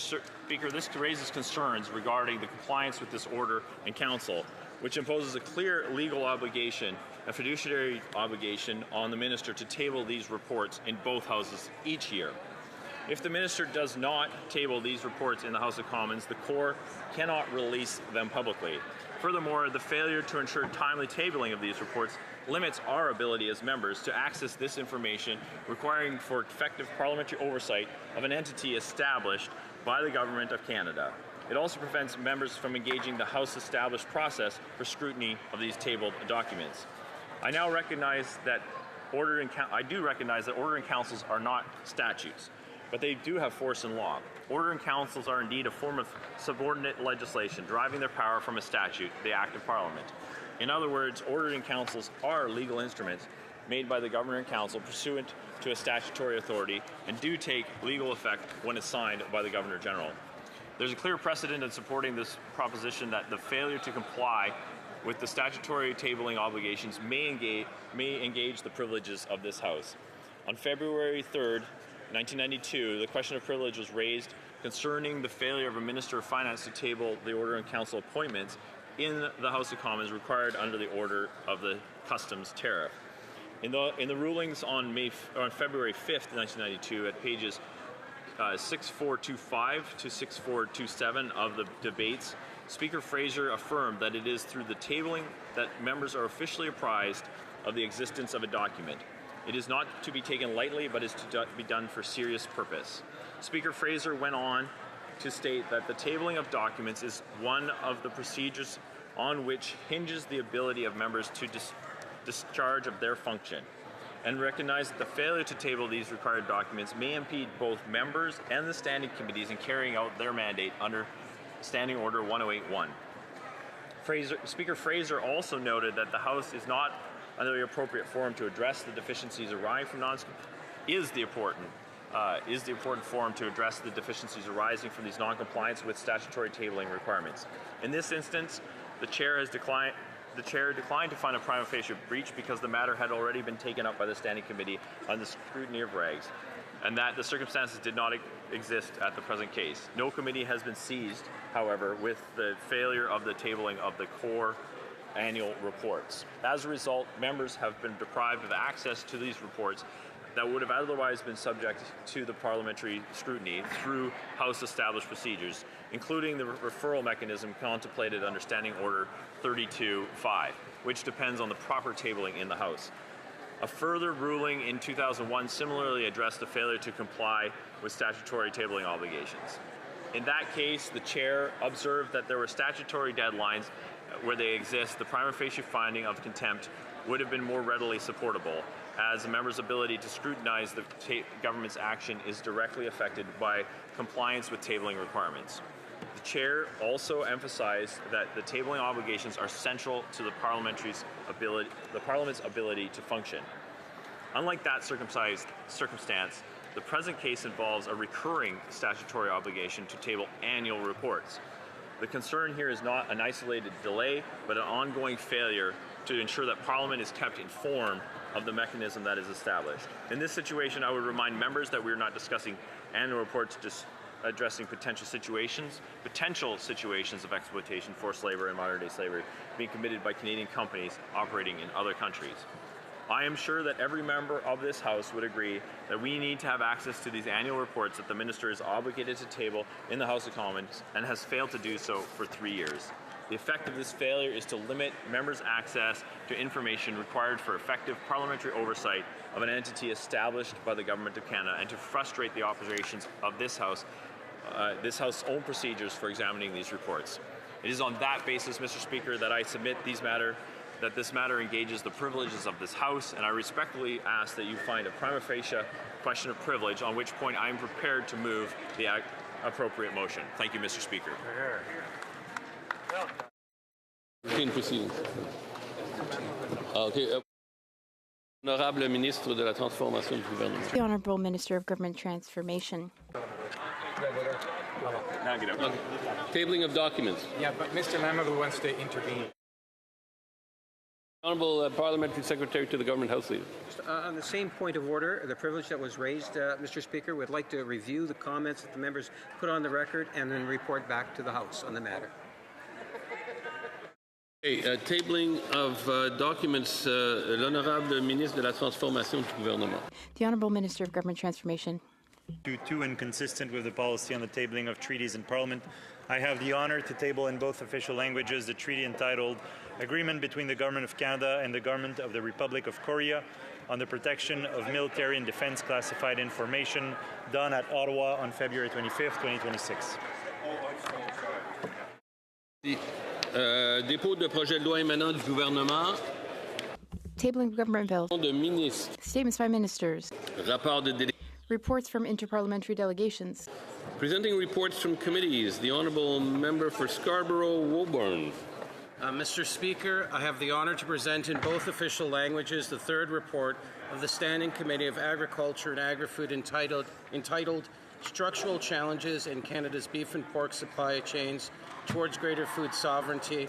Pursuant to Standing Order 109, the committee requests that the government table a comprehensive response to this report. Here,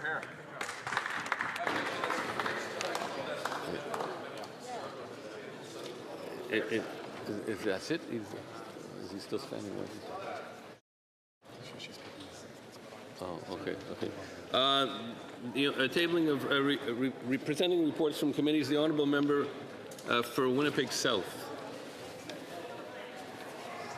Speaker, I have the honour to present in both official languages the second report of the Standing Committee on Natural Resources entitled Main Estimates 2026-2027, Vote 1 under Atomic Energy of Canada Limited, Vote 1 under Canadian Energy Regulator. Vote 1 under Canadian Nuclear Safety Commission. Vote 1, 5, and 10 under Department of Natural Resources. Vote 1 under Northern Pipeline Agency. Thank you, Mr. Speaker.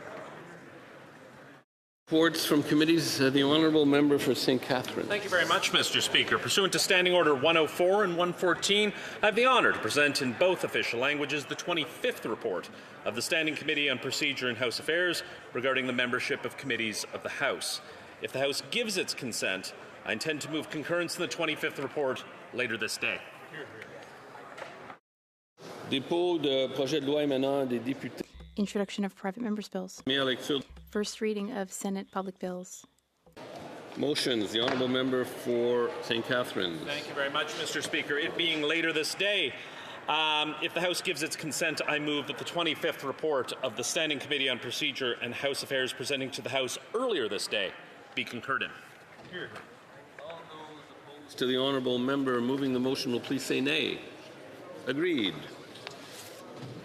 So I read this. In terms of the motion, all those opposed to the motion will please say nay. Carried. Presenting petitions. The Honourable Member for Courtenay Alberni. Mr. Speaker, it's an honour to table a petition on behalf of constituents on Vancouver Island. They're highlighting that Canada is experiencing a mental health and substance use crisis that was exacerbated by the COVID-19 pandemic. They highlight that too many Canadians are unable to access mental health or substance use supports in a timely manner, that the lack of access to community-based mental health and substance use services increases demands on hospital emergency rooms and primary care providers, and that untreated and inadequately treated mental health and mental illness carry significant social and economic costs. They're calling on the government, Mr. Speaker, to support Bill C-201 and legislate parity between physical and mental health in Canada's universal public healthcare system to ensure timely access to evidence-based, culturally appropriate, publicly funded mental health and substance use services beyond hospital and physician settings, and thirdly, Mr. Speaker, and lastly, to establish the Canada Mental Health Transfer that the Liberals promised to sustainably fund the provision of mental health and substance use services and immediately disperse an initial investment of $4.5 billion for mental health care and substance use services to the provinces and territories. Thank you. The Honourable Member for Oakville West. Thank you, Mr. Speaker. I rise today to present a petition signed by 8,089 residents from my riding of Oakville West and from across Canada. The petitioners draw the attention of the House to individuals currently in Canada under the TS 2023 temporary public policy who were welcomed on humanitarian grounds and have built their lives in Canada following the devastating earthquakes in Turkey and Syria. The petitioners highlight, despite ongoing reconstruction efforts abroad, the impending expiry of work permits is creating uncertainty for these individuals. Therefore, the petitioners call upon the Government of Canada to extend work permits and consider a pathway to permanent residency for those who are contributing to Canadian society and economy.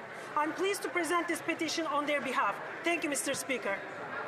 Member for Saanich Gulf Islands. Mr. Speaker, it's an honour to present this petition on behalf of concerned residents of Saanich Gulf Islands and others who know that what we learn from the empirical evidence is that those who suffer from drug abuse are not assisted, and it's not effective to alleviate the burden to society nor to the individual or their family to incarcerate people who are dealing with mental health issues and substance abuse. Therefore, the petitioners call upon the government to cease incarceration of those who suffer from drug abuse, use rehabilitation of those people back into society through treatment programs, such as is done in Portugal. Thank you, Mr. Speaker. Presenting petitions, the Honourable Member for Mission Matsqui Abbotsford. Thank you, Mr. Speaker. I rise again today on behalf of residents of Mission Matsqui Abbotsford and surrounding constituencies who are concerned about the future of the recreational fishing industry in British Columbia. For all of our history as a province, we have seen salmon as a common property resource managed in good faith by the Government of Canada. Proposed changes by the Ministry of Fisheries and Oceans to deprioritize recreational access to coho in Chinook would damage our recreational industry, supporting businesses and the cultural way of life of all British Columbians who simply want to access our rivers and take part in something all British Columbians have always done, and that's fish to feed their families. Thank you, Mr. Speaker. Member for Winnipeg South. I rise to table e-petition 7165 for Canada Water Week, signed by hundreds of Canadians.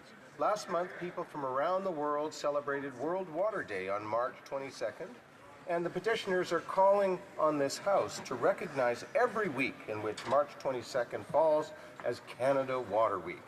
Leading up to World Water Day, a group of students at Toronto Metropolitan University, affiliated with the Bruce Fellowships in Canadian Freshwater Policy, led this petition to establish Canada Water Week, and I am happy to table this petition on their behalf.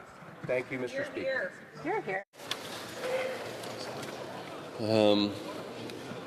Questions on the order paper. The Parliamentary Secretary to the Government House Leader.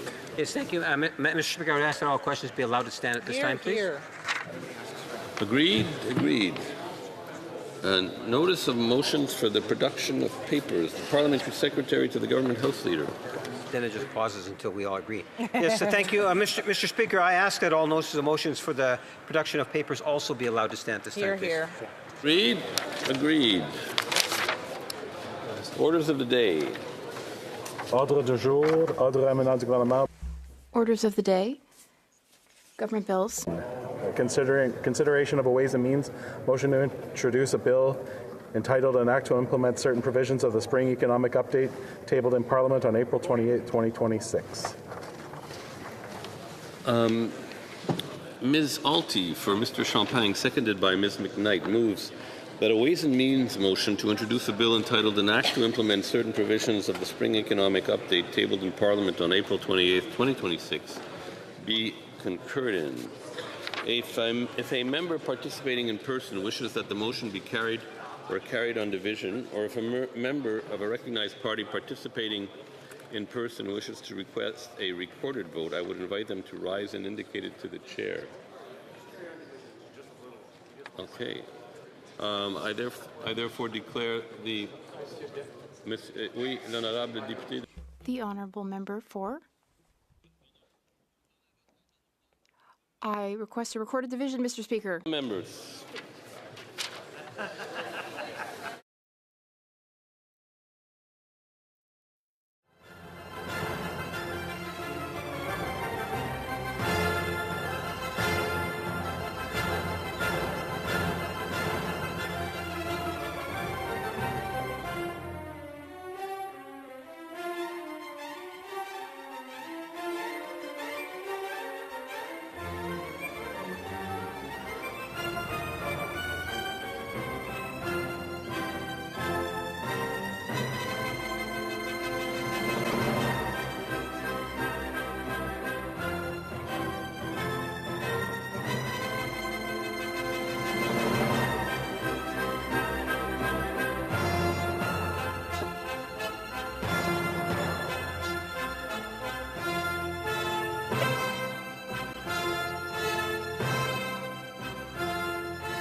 La question est la suivante. The question is as follows. Mr. Champagne, seconded by Ms. McKnight, moved that a Ways and Means motion to introduce a bill entitled An Act to Implement Certain Provisions of the Spring Economic Update, tabled in Parliament on April 28, 2026, be concurred in. Période de 10 The 10-minute period for members voting electronically has started, and the House will now proceed to the vote for members participating in person. All those in favor of the motion will please rise. Monsieur McKinnon-Gatineau. Monsieur McKinnon-Gatineau. Madame Diab. Madame Diab. Mr. McGuinty. Mr. McGuinty. Mr. Robertson. Mr. Robertson. Ms. Thompson. Ms. Thompson. Mr. Ananda Sangari. Mr. Ananda Sangari. Mr. Sidhu Brampton East. Mr. Sidhu Brampton East. Mr. Solomon. Mr. Solomon. Ms. Gould. Ms. Gould. Ms. Chagger. Ms. Chagger. Monsieur Guilbeault. Monsieur Guilbeault. Ms. Fry. Ms. Fry. Ms. Jazek. Ms. Jazek. Mr. Osborne. Mr. Osborne. Mr. Fragascatos. Mr. Fragascatos. Mr. Fuhr. Mr. Fuhr. Ms. Sahota. Ms. Sahota.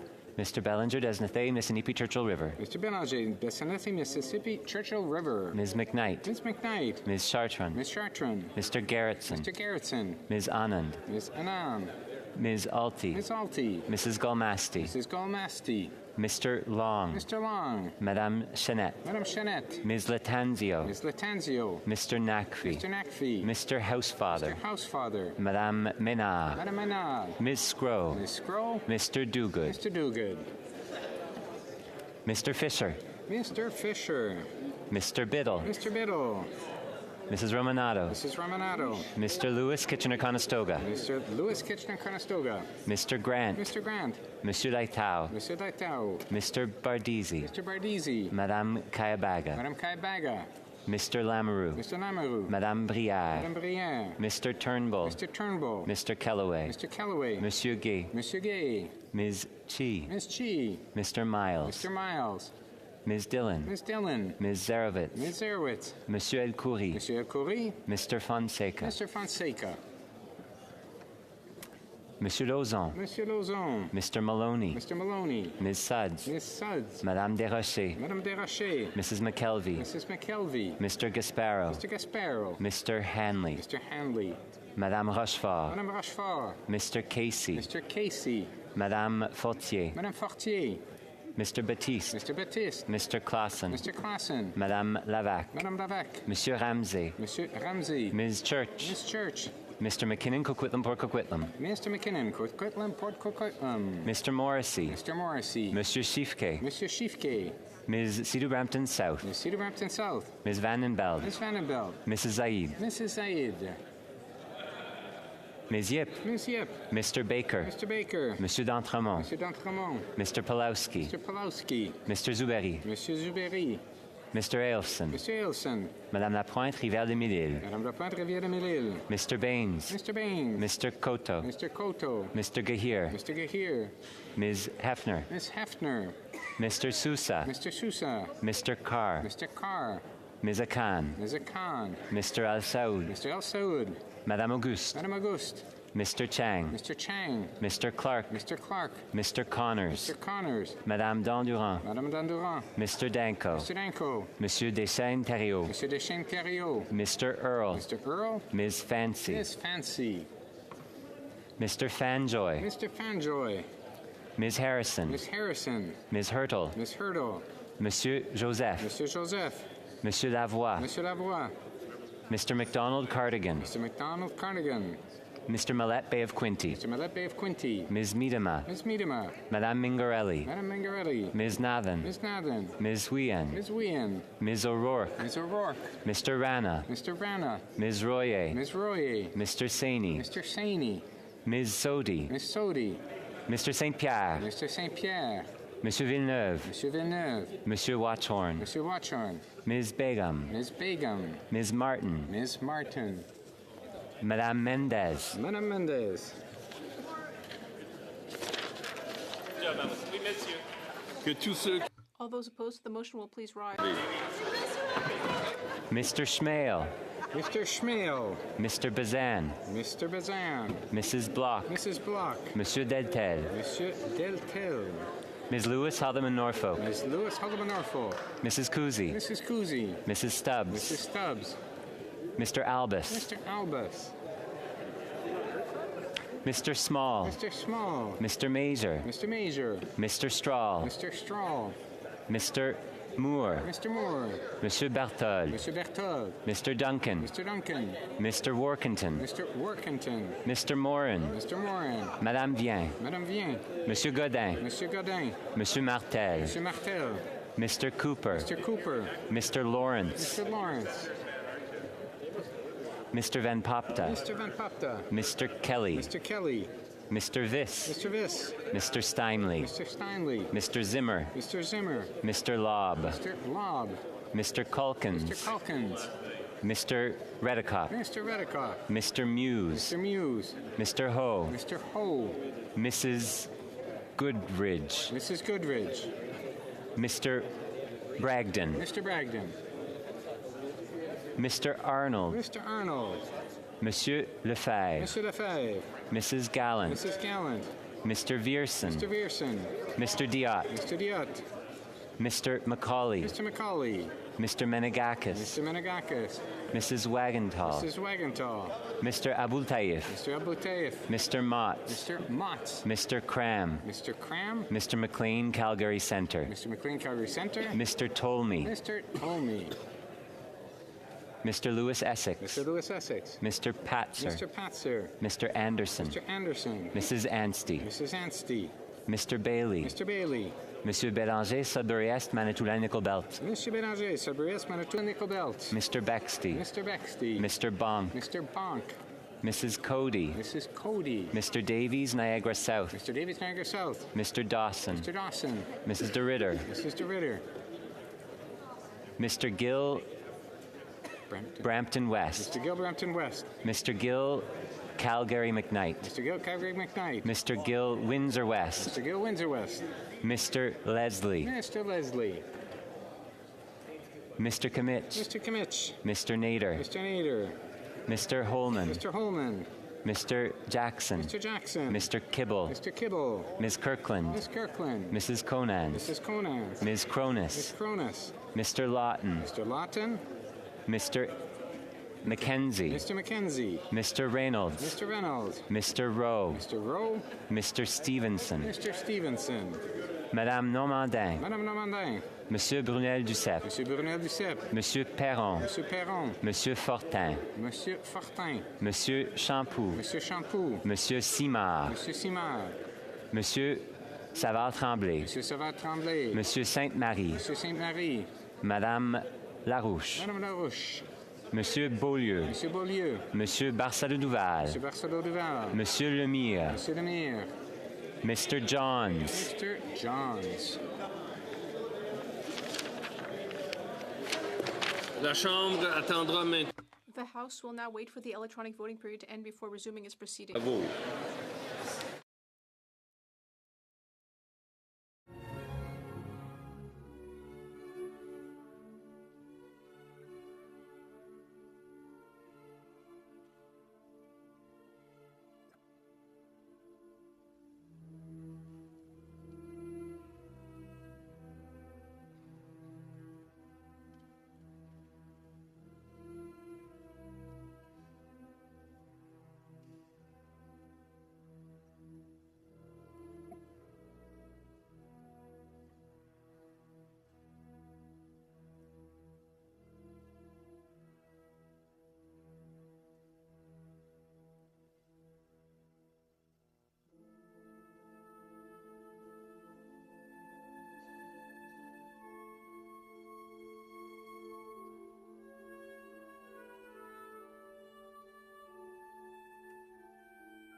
Je désire informer la I wish to inform the House that the electronic voting period has ended. If members were not able to vote due to technical difficulties, they may now use the raise hand function and the chair will recognize them. reconnaîtra. Je ne vois aucune main levée, donc je vais demander. I don't see any raised hands. I will ask the table to compile the results of the vote. Yeas pour 173, 173. Noyes contre 161, 161. Je déclare la motion adoptée. I declare the motion carried.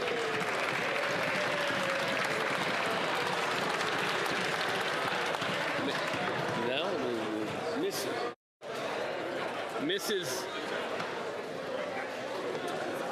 Alty for Mr. Champagne, seconded by Ms. McKnight, moves for leave to introduce a bill entitled An Act to Implement Certain Provisions of the Spring Economic Update, tabled in Parliament on April 28, 2026. This motion is deemed adopted. Ms. Alty for Mr. Champagne, seconded by Ms. McKnight, moves that the bill be now read a first time and be printed. The motion is deemed adopted. Bill, première lecture de ce projet de loi. When shall the bill be read a second time? At the next sitting of the House. Orders of the day. Orders of the day. Ordre du jour. Projet de loi émanant du gouvernement Sénat. Government bills, Senate. The second reading of Bill S3, an act to amend the Weights and Measures Act, the Electricity and Gas Inspection Act, the Weights and Measures Regulations, and the Electricity and Gas Inspection Regulations. Ms. Alty for Ms. Joly, seconded by Ms. McKnight, moves that Bill S3, an act to amend the Weights and Measures Act, the Electricity and Gas Inspection Act, the Weights and Measures Regulations, and the Electricity and Gas Inspection Regulations be now read a second time and referred to the Standing Committee on Industry and Technology debate the Parliamentary Secretary to the Minister of Industry. Thank you, Mr. Speaker. It's a great pleasure to speak to this bill, which has come to us from the other place, which amends various acts related to weights and measures here in Canada.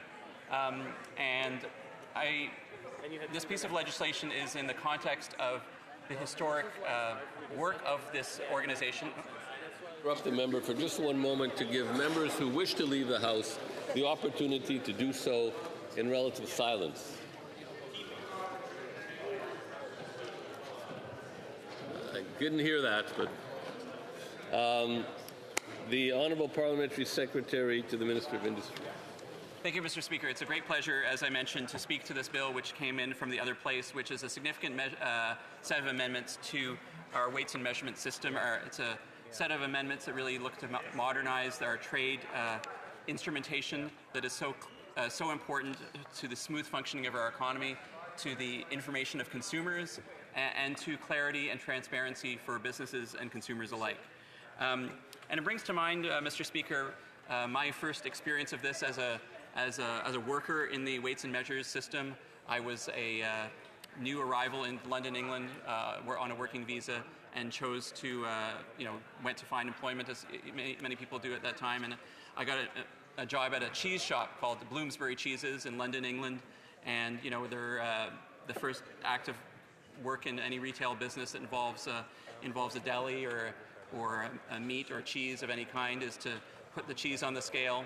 And I remember putting that cheese on the scale, whether it was Cornish Yard or nice Stilton or Lancashire, because this is in the English context. People love their cheeses there and love their English cheeses, and engaging with customers, and the customers would look at what was provided and say, okay, that's the weight of the item and that's how much it costs. And I remember one customer saying to me, because we used to put a little piece of wax paper under the cheese to make sure that the cheese was not contaminating the scale and vice versa. And the customer said to me, well, what's the weight of that wax paper? And are you charging me for the wax paper and not just the cheese? And I didn't have a good response to that customer. Perhaps it was a good sign that retail was not my forte, nor the sector I should be in, and I was soon dismissed by both the customer and Bloomsbury Cheeses. But it was a good reminder of the trust that is needed in this sector. And it's also a good reminder and a good opportunity to mention two of the very finest cheese shops in my riding of Tyacon Parkdale High Park, the Cheese Boutique, a legendary cheese shop on Ripley Avenue, as well as the Thin Blue Line in my neighborhood of Roncesvalles on Roncesvalles Avenue. And this work of weights and measures is really related to trust. When we amend a piece of legislation like this, which is related to an organization which goes back to the 1870s, in fact, weights and measures is in the Canadian Constitution. Section 91.17 of the BNA Act, now the Constitution Act, gives the responsibility for weights and measures solely in the federal eye. In 1873, we had the first Weights and Measures Act of this Parliament, and that set up the system for the kind of work that is done to help the economy operate in a smooth way and in a very important way. Of course, later on, we may remember the most recent major amendment that was done before this set of amendments we're talking about now is the 1971 set of amendments to the Weights and Measures Act, which very crucially, and I think to the ultimate satisfaction of most Canadians, recognized the use of metric in Canada, and also required metric measurements on most product labels. And if any of us have any parents or grandparents, or some of those of us who might have lived through those times and remember the kinds of measurements, the kinds of things that were provided in that era. And Canadians embraced a metric, and it's not just for athletic measurement, it's for all kinds of measurement that we use the metric system for. And the U.S. remains a bit of an outlier, although in the trade system, you'll notice that the Americans, in fact, do adopt metric, the metric system. And so this is about trust. This is about the trust of the tools, about the information that is provided in this very key part of the goods-facing economy. Measurements Canada, which is a significant organization of 320 hardworking Canadians from coast to coast to coast, with offices in many parts of our many communities in our country. Measurements Canada, which used to be called Weights and Measures Canada, is probably best known by Canadians for those labels on the consumer gas pumps, which we've been visiting. And each of those visits is a bit more painful of late since the war in the Middle East, and I'm very glad that our government has brought forward measures to bring real excise tax relief in this moment of real challenge for Canada, and Canadians are seeing the benefits of that. But Measurements Canada, and again, you'll see their work on those consumer gas pumps, but their work spreads far more widely. It touches a number of sectors. It touches energy sectors. It touches export-oriented sectors.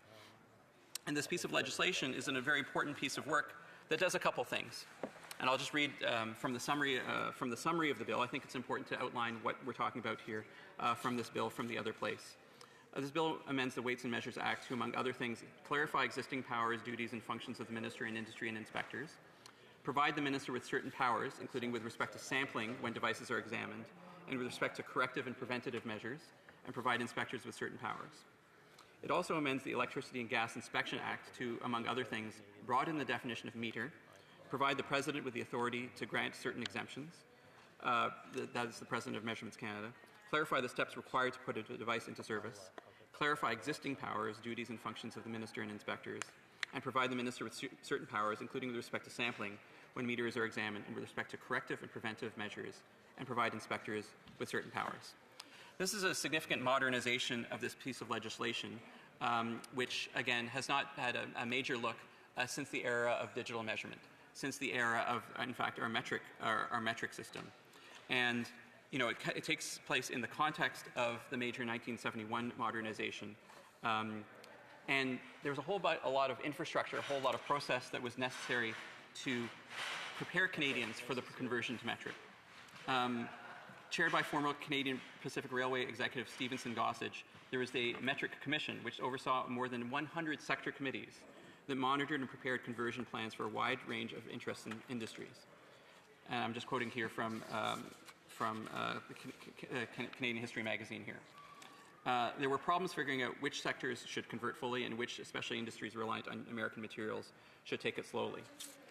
And so again, we have this, this system of weights and measures, which is really the lifeblood of the economy, which is supporting sectors far and wide in the energy space, in the consumer product space, in the retail space, and beyond.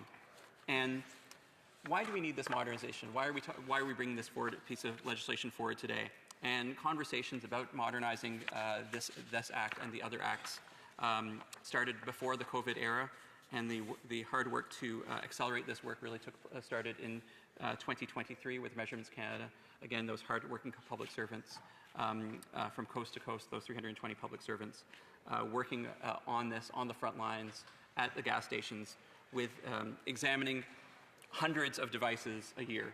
And I'll just want to pause and give a tribute to the work of Measurement Canada and their workers.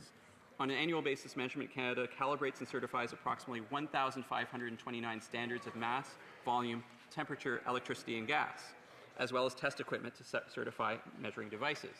So we measure things and we need to test the things that do the measurement themselves. On an annual basis, the Measurements Canada evaluates and improves around 300 new prototype measuring devices and technology for use in trade in Canada. Each year, the organization audits oversees more than 230 authorized service providers and 700 registered technicians to inspect and certify approximately 95% of measuring devices used in trade on its behalf. All those gas pumps, all these measuring devices, whether it's in the trucking sector, in the goods movement sector, in the consumer movement sector, all kinds of goods. Obviously, there's a key relationship here with our export and the need to diversify our exports. And not only diversify our exports, but protect ourselves from the tariffs that we are being faced with right now. And Measurement Canada is at the center of all this work, and I think it's really important work to point out and to celebrate the hardworking men and women who do this work on the front lines.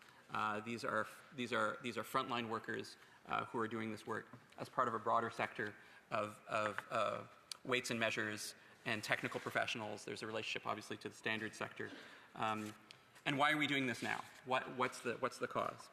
Well, the reality is that devices today have capabilities that were just not possible decades ago. They're not strictly mechanical. That scale that I referred to, or a very simple digital interface, that scale I referred to at Bloomsbury Cheeses in my short-lived time as a cheese retailer, there's now lots more sophistication. They now include sensors and lasers. Devices have software updates that happen instantly. Smart communities transmit data about electricity and natural gas use in milliseconds. And the context of all this is the context of trust. You know, when you receive a bill for a consumer product that involves some sort of weight or measurement, you want to know that the measurement is correct.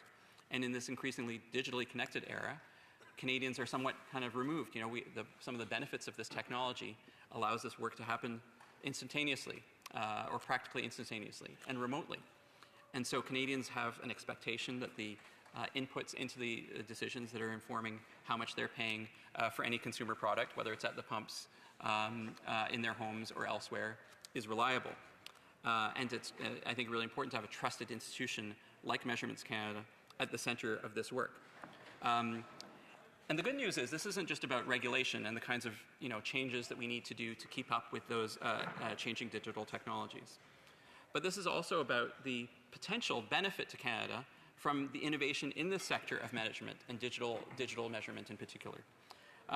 The reforms that we're bringing about here, I believe, will increase competitiveness.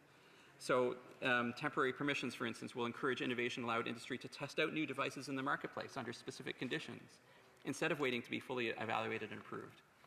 We hear from our innovators constantly, let me get my device, let me get my product out into the market.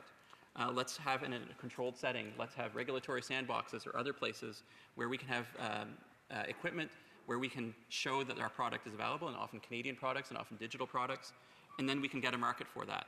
And if we do that here in Canada through this amendment to the legislation, then we'll have created a test bed, a set of experiences for these digital product innovators in particular, as well as other forms of innovators, to then take their market experience, take the effective endorsement that might result from their deployment of the market in the marketplace in this new accelerated way, and then go and look to export.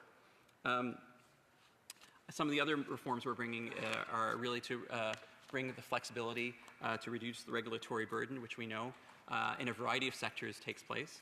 And so this set of legislative amendments, I think, is part of an attempt to reduce the regulatory burden in a certain subset of sectors, in the measurement sector, but which touch pretty much all goods servicing sectors. It's also, I think, fiscally prudent. So we know that when these devices come on board, that they come on board in batches and bulk. And if we require inspection of every single device, that is an undue burden. If we can inspect a sampling of the devices and ensure that the manufacturing processes that are making sure that all devices being produced under that line meet a certain quality, then maybe we don't have to have as much burden on inspecting every single device, taking a risk-based approach to inspection work. And the proposed amendments will allow inspectors to inspect thousands of devices of the same type using any means, including statistical sampling, to align the acts and increase the overall efficiency of the agency's operations. So there's a competitiveness to industry that we're doing with a bill like this. There's also quite a bit of efficiency that can be enabled with this work. And I think this kind of legislation, it's a very interesting lens and window into the full continuum of transportation and energy-related sectors. And we sometimes hear from the other side, celebration of only conventional energy. On this side, I think we've taken a more well-rounded position that we can have both conventional and clean electricity and clean energy generated.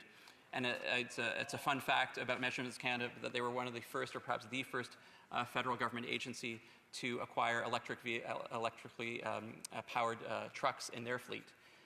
And so Measurements Canada, on the front line of acquiring an asset that's both good for the planet, good for the pocketbook, but also at the front line of the work itself that they're doing. Because the EV sector, and I went recently and announced on behalf of my colleague, the Minister of Natural Resources and Energy, a significant funding towards electric charging vehicle infrastructure across Canada. And Canadians know that we are coming out with an electric vehicle charging infrastructure strategy, as well as a national electricity strategy. Well, these technologies, this work of bringing the electric vehicle experience to as many Canadians as possible requires standards. It requires a different form of measurement. And when I was at the Electric Vehicle and Charging Expo in Toronto a few weeks ago, making that announcement on behalf of the Minister of Energy and Natural Resources, the number of companies that are popping up with digital solutions to the electric vehicle charging demands and needs and potential is truly quite impressive. And so through some of these through the amendments to the legislation I'm talking about today, we have the opportunity, I think, to catalyze an economy that is coming into being, that is ready to do its part for Canadians, and to help create new companies on behalf of Canadians. Just some other facts about Measurements Canada and where it's engaging. I mentioned obviously the electricity sector. Well, the Canadian Gas Association has shown its support for this legislation in its comments when it went through the other place. Electricity, natural gas utilities, and other energy suppliers are keenly interested in this legislation, as are other agencies and departments like the Canadian Grain Commission, Department of Fisheries and Oceans, Canadian Food Inspection Agency, Transport Canada, and Natural Resources Canada. And I'm looking out across the aisle to see if any of my friends across, I know some of them represent some of these communities, but Measurement Canada employees and Measurements Canada has offices in Vancouver, Kelowna, Calgary, Edmonton, Saskatoon, Regina, Winnipeg, Thunder Bay, Sudbury, London, Stony Creek, Mississauga, Markham, Belleville, Ottawa, where the laboratories and the headquarters of Measurements Canada also exist, Montreal, Quebec, Moncton, Dartmouth, and St. John's, Newfoundland and Labrador. The work is resource, travel, and labor intensive. It depends on specialized purpose-built test equipment, and it continues to expand into new areas, as I mentioned, not only electric vehicle charging, but also clean fuels, and even things like the automation of measurement-based financial transactions. This is a really important public service work, and it is all in the context of trust. If Canadians can trust the inputs into their economic decisions, they are more likely to trust the outputs. And I think this piece of legislation plays a very important role in doing that. Je vais juste partager en français quelques paroles. I'd like to share some thoughts in French. S3, an act to amend the Weights and Measures Act, the Electricity and Gas Inspection Act, the weights and measures regulations, and the electricity and gas inspection regulations. This bill seeks to modernize legislation or laws that haven't been modernized in about 50 years. One significant change was introducing the metric system in Canada, but it's been over 50 years since that. Now, the system is more digital, more automatic, and those who work in this need better tools, and they need changes to the weights and measures system.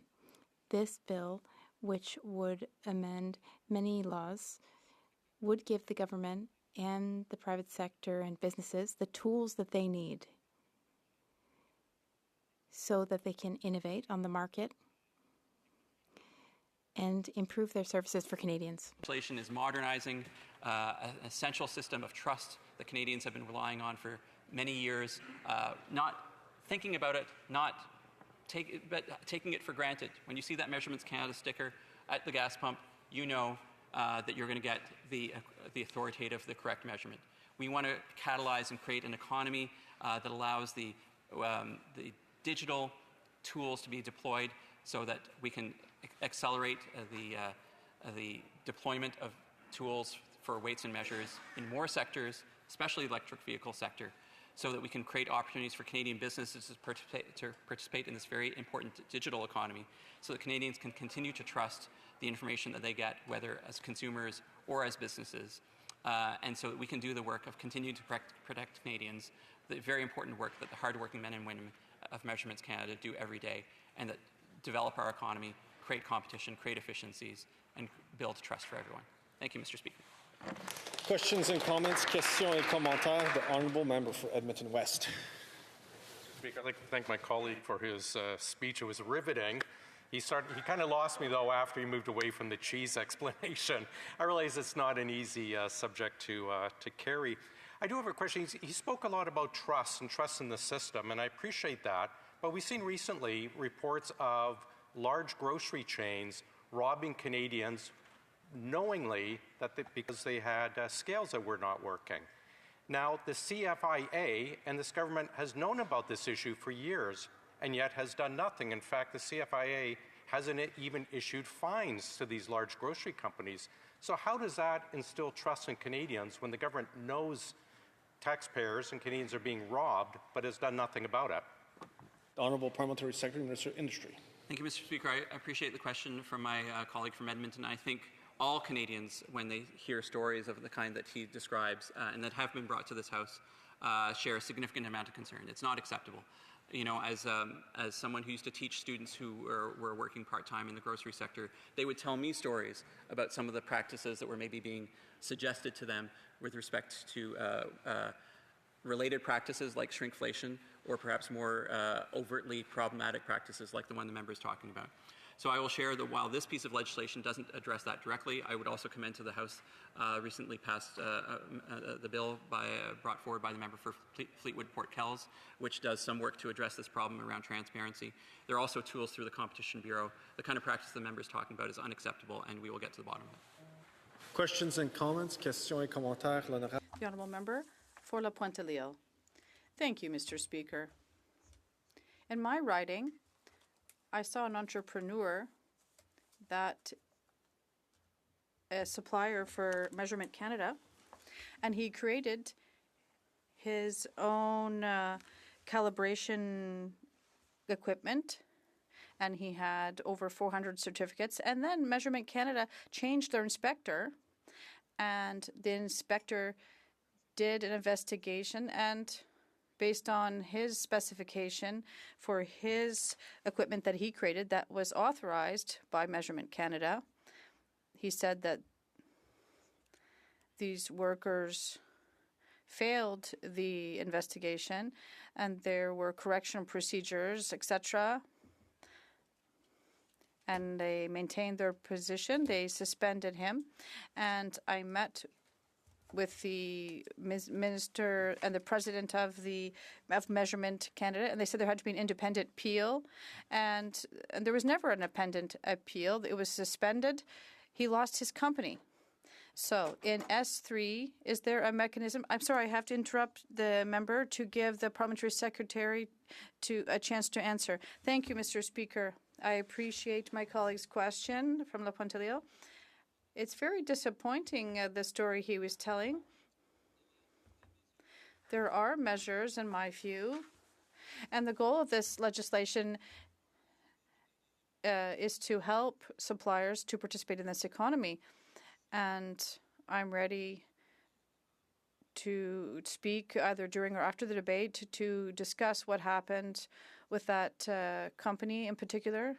The goal of this legislation is to truly help suppliers to have good relations with Measurement Canada so they can launch their products. Thank you. Questions et commentaires. The Honourable Parliamentary Secretary to the Government House Leader. Yes, thank you, Mr. Speaker. I really do appreciate the comments the member has put on the record with regards to Bill S3, because it is actually a very important piece of legislation.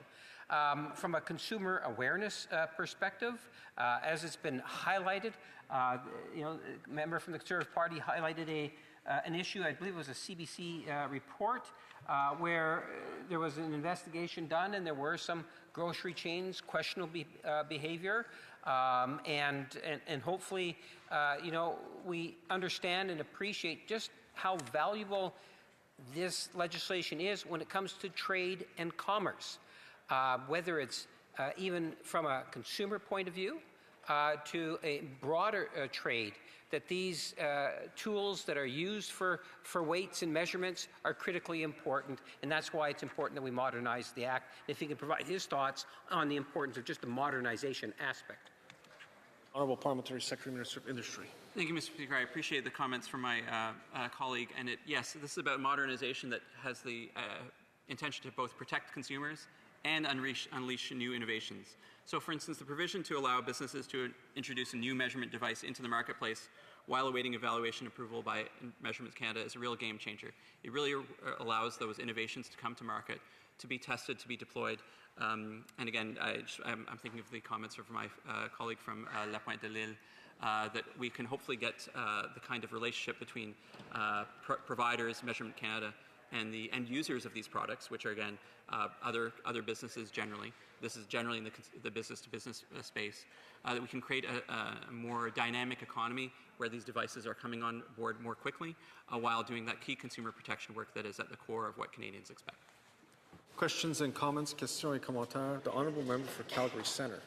Thank you, Mr. Speaker. I'm going to correct something my colleague across the way mentioned in his speech, because he mentioned that his party was the one that was for all sorts of energy, and the party across the way was the one that was only stuck on one form of energy, and I will directly contradict that, because my party, this opposition party, His Majesty's Loyal Opposition, believes strongly in all forms of energy and how they fit in the mix that is both sustainable, which is very important, affordable, which is very important to Canadians, but also reliable. The number one thing in any energy system is the reliability of that energy system. And I also note that my colleague's background was to visit a policy upon the people of Ontario that cost them billions of dollars, ramped the province of Ontario up to the highest debt of any subnational jurisdiction in the world because of horrible energy policies. It's taken the province of Ontario a decade to try and dig out from those horrible energy policies. So I'll ask him if he'd like to consider the broad mix and why his party would continue to be so prejudicial against one of the most sustainable forms of energy we have in Canada around the world. Honourable Parliamentary Secretary, Minister of Industry. Thank you, Mr. Speaker. I appreciate the question from my colleague from Calgary Centre, and I just want to inform him in the House that Alexandra Moro, our parliamentary internship PIP intern, who was in his office, did assist me with some of the research for this speech. However, any errors, including the one that the honourable member is alleging, are definitely my own. And perhaps I'll take opportunities to talk about the record of the Wynne and McGuinty governments in which I served as a staffer another time. But I will invite my colleague, if he is indeed supportive of that broad range of opportunities and in the electric, in the clean energy space to get behind our national electricity strategy, the rebates for electric vehicles, and our clean electric vehicle charging infrastructure strategy. Questions and comments? Questions et commentaires. L'honorable. The Honourable Member for La Pointe-à-L'Île. I would just like to add what I said earlier. Measurement Canada doesn't seem to have an appeal process that's independent. And every time when this company in my riding made a appeal request, it's always the same people that re-emit the same judgment. I even participated in a third appeal process. It was independent, but they didn't really take account of this file and why this entrepreneur was suspended. And then he tried to go before a court, but he didn't have a lot of means in comparison to Measurement Canada. He lost on a technicality. He lost his company. And so I think we could talk about this later, and I thank my colleague for his openness. But should there not be an ombudsman or some type of appeals process? Because this is important. The Honourable Parliamentary Secretary to the Minister of Industry. Mr. Speaker, I appreciate my colleague's comments, the idea of an appeals process when we have a conflict between Measurement Canada and an entrepreneur is something to think about. Perhaps we could consider it at committee. Thank you. Resuming debate. Reprise de débat. Oh. Merci pour le rappel. Alors, conformément à la... Pursuant to Standing Order 38, I would like to inform the House that the questions to be raised tonight at the time of adjournment are as follows. The Honourable Member for Riding Mountain, Immigration, Refugees and Citizenship.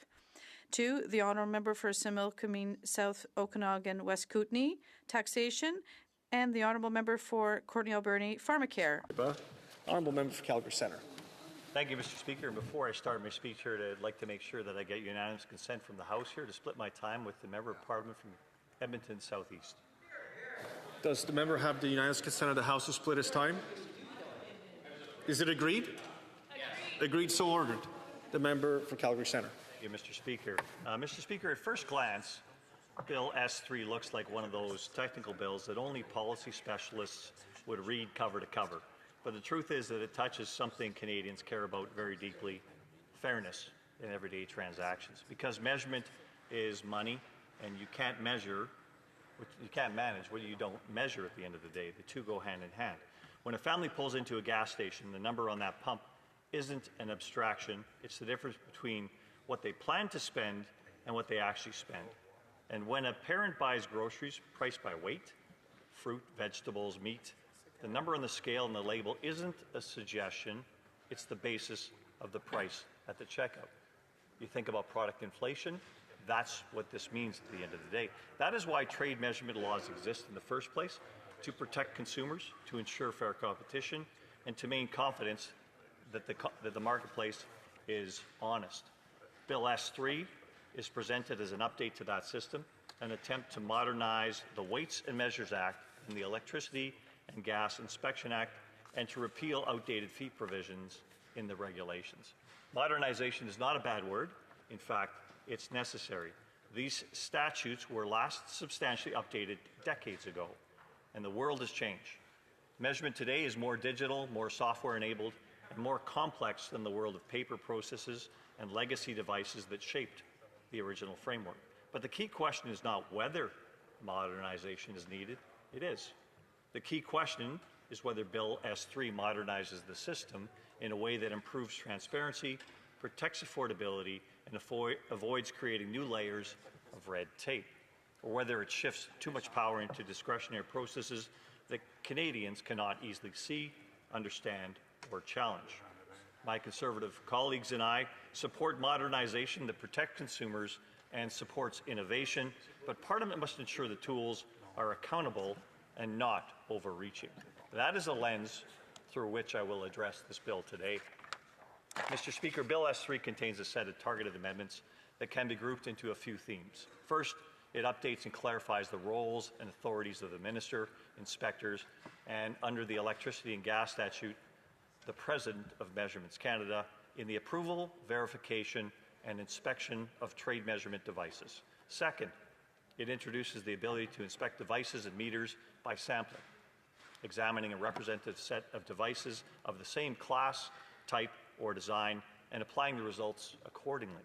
Third, it creates temporary permissions to allow certain measuring devices and certain electricity or gas meters to be used on a temporary basis under conditions set by the regulator, even without the usual approval or examination steps, again, under defined conditions and with notice and an opportunity to make representations in the event of suspension or revocation. Fourth, the bill expands and modernizes inspection powers, including the ability to access and reproduce data from computer or telecommunication systems, and it treats remote access by telecommunication as a form of entry for the purposes of inspections. It also enables telewarrants in certain contexts. Fifth, it adds compliance tools aimed at preventing or remedying contraventions, such as orders requiring corrective or preventive measures and directions regarding compliance procedures. Sixth, it repeals certain outdated regulatory provisions, including prescriptive fees, schedules, and legacy requirements. And it introduces mandatory reviews every 10 years, with reports to be tabled in Parliament. That is the architecture of the bill, and it is precisely because the bill creates new tools, new flexibilities, and new forms of rulemaking that transparency and affordability have to be at the center of our scrutiny. Mr. Speaker, for Canadians, the system only works if it passes what I call the trust test. Do Canadians believe that when they pay for 50 litres of fuel, they get 50 litres? And do Canadians believe that when government changes the rules, those changes will protect them, not increase costs that get quietly passed on? Let me give an example. Biofuels. So when you buy 50 litres of fuel at a gas station, it used to be petroleum fuel. You got a certain distance with there. When you watered it down with biofuels, you actually got less distance. So when you're buying a tank of fuel, are you really buying a tank of fuel, or are you buying the distance from A to B? Because suddenly that distance got shorter with the government-imposed clean fuels regulation, and Canadians didn't seem to notice. But that is where governments lose trust. Suddenly you're paying more, and you're getting less. That leads to inflation, that leads to costs to society, that leads to inefficiencies throughout society. Those questions may sound simple, but they are fundamental, because the moment consumers lose confidence, it's not merely a technical failure, it becomes a cost of living issue. And that is why I want to highlight something that came out clearly during the Senate committee study of this bill. During the Banking, Commerce, and the Economy Committee's hearings, Senator Elizabeth Marshall, an auditor by profession, put her finger on the public mood. She noted that when she spoke to people about what Parliament was studying in Bill S3, people were suspicious and feared it would end up costing them more. Surprise! That cynicism exists for a reason. Canadians have lived through too many examples where modernization meant new administrative costs, new compliance burdens, and new uncertainty, and then those costs appeared later in higher prices. So the task before this House is not simply to update a framework, it is to ensure that the updated framework actually produces confidence, clarity, and affordability. Mr. Speaker, I want to step back for a moment because there is a broader principle here, one that connects directly to consumer trust and affordability. Trade measurement works because people believe the rules are fair and the system is transparent. When the rules are clear, published, and consistently enforced, people have confidence. The same principle should apply to government itself, especially when it comes to public money. Canadians deserve clear, transparent reporting about how government presents key fiscal indicators, because those indicators are used to justify spending decisions, borrowing decisions, and policy decisions that affect affordability for every household. And one reason Canadians get frustrated is that fiscal headlines can be built on different definitions that produce very different impressions. Even in the public debate, we can see dispute about how to measure debt and how to compare it across countries. For example, Statistics Canada reports net debt measures in ways that can include or exclude major public pension funds like the Canada Pension Fund and the Quebec Pension Plan, precisely because those funds are different from other financial assets and are not supposed to be available for general spending to this government. These are Canadians' pensions, not the government's slush funds. And commentators have pointed out that when you include pension fund assets in net debt comparisons, it can materially change the picture, sometimes making the country appear less indebted on that metric than it would under a normal debt approach. At the same time, reporting bodies like the Parliamentary Budget Officer may treat pension plans differently when assessing assets held by the federal government. Now, Mr. Speaker, my point is not to litigate every accounting standard in a speech. My point is simple. Canadians deserve transparency. They should be able to see what measure is being used, what is included, and what is excluded, and why. Because when definitions change and when headline numbers rely on assumptions that are not clearly explained, trust erodes. And when trust erodes, cynicism grows. And that cynicism matters because it shapes how Canadians respond to policies that touch their wallets and therefore their lives.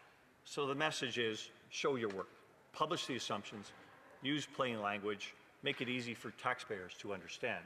That is how governments earn confidence, and that is how we protect affordability, not just at the pump and at the checkout, but in the long-term decisions that shape our economy.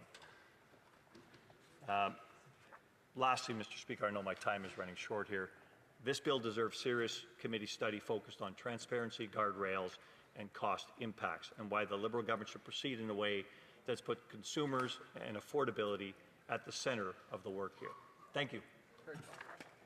Questions and comments. Questions et commentaires. The Honourable Parliamentary Secretary to the Government House Leader. Yes, thank you, Mr. Speaker. And it's because of consumers and the issue of affordability is the primary motivation in terms of bringing the legislation forward and looking in terms of what it is that the Senate has done.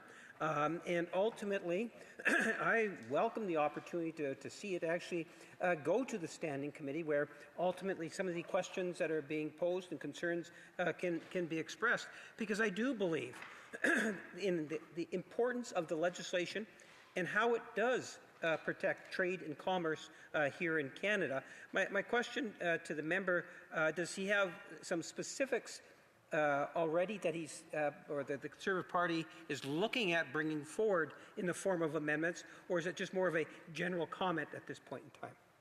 The Honourable Member for Calgary Centre. Well, thank you very much, Mr. Speaker, and I appreciate my colleague's question across the way. The specifics are going to be determined at the Industry Committee, so there are many questions here about how we make sure we maintain trust in the measurement systems across the country. Those analyses, as my colleague knows, across the way happen, and we dig into the legislation and actually make sure that we actually bring forth the amendments that will maintain trust. So we've actually, in this House here today, we've gone through a question and answer session about how we actually need to build on the principles, but the details, as he knows, will be ironed out at the committee level. I believe it's the Industry Committee, and if you'd like to attend, I'm certain they'd enjoy having him there. Questions and comments. Questions et commentaires. L'honorable député de The Honourable Member for Joliette. Thank you, Mr. Speaker. I'd like to thank my colleague for his speech. It was very interesting. I have two questions for him. First, in my colleague's riding in La Pointe-à-l'Île, there was a company that had issues with Measurement Canada, and the appeal processes were not effective, and they were deficient, and justice wasn't rendered. Would my honourable colleague be in favour of an appeals and process for Measurement Canada that is more accessible to fight the rights of entrepreneurs so that they can appeal decisions? There should be an ombudsman. And secondly, this bill seems to give more powers to the minister. Is this a good thing for parliamentarians, for the minister to have more powers in this area? The Honourable Member for Calgary Centre. Thank you, Mr. Speaker. I'd like to thank my colleague for his question. Well, there's two, but I agree. Yes, the first question is there too much red tape in this process for Measurement Canada? For his colleagues' constituents, yes, it has to be more efficient. Second, the second question with regard to the powers of the minister in this legislation, this is something that I think,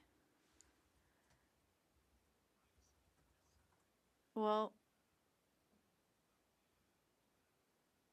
perhaps we'll see more details at committee, at the industry committee. We need to examine this there. Thank you. Questions and comments? The Honourable Member for Edmonton West. Speaker, I'd like to thank my colleague from Calgary Centre for his excellent speech and bringing some more information to this very interesting subject.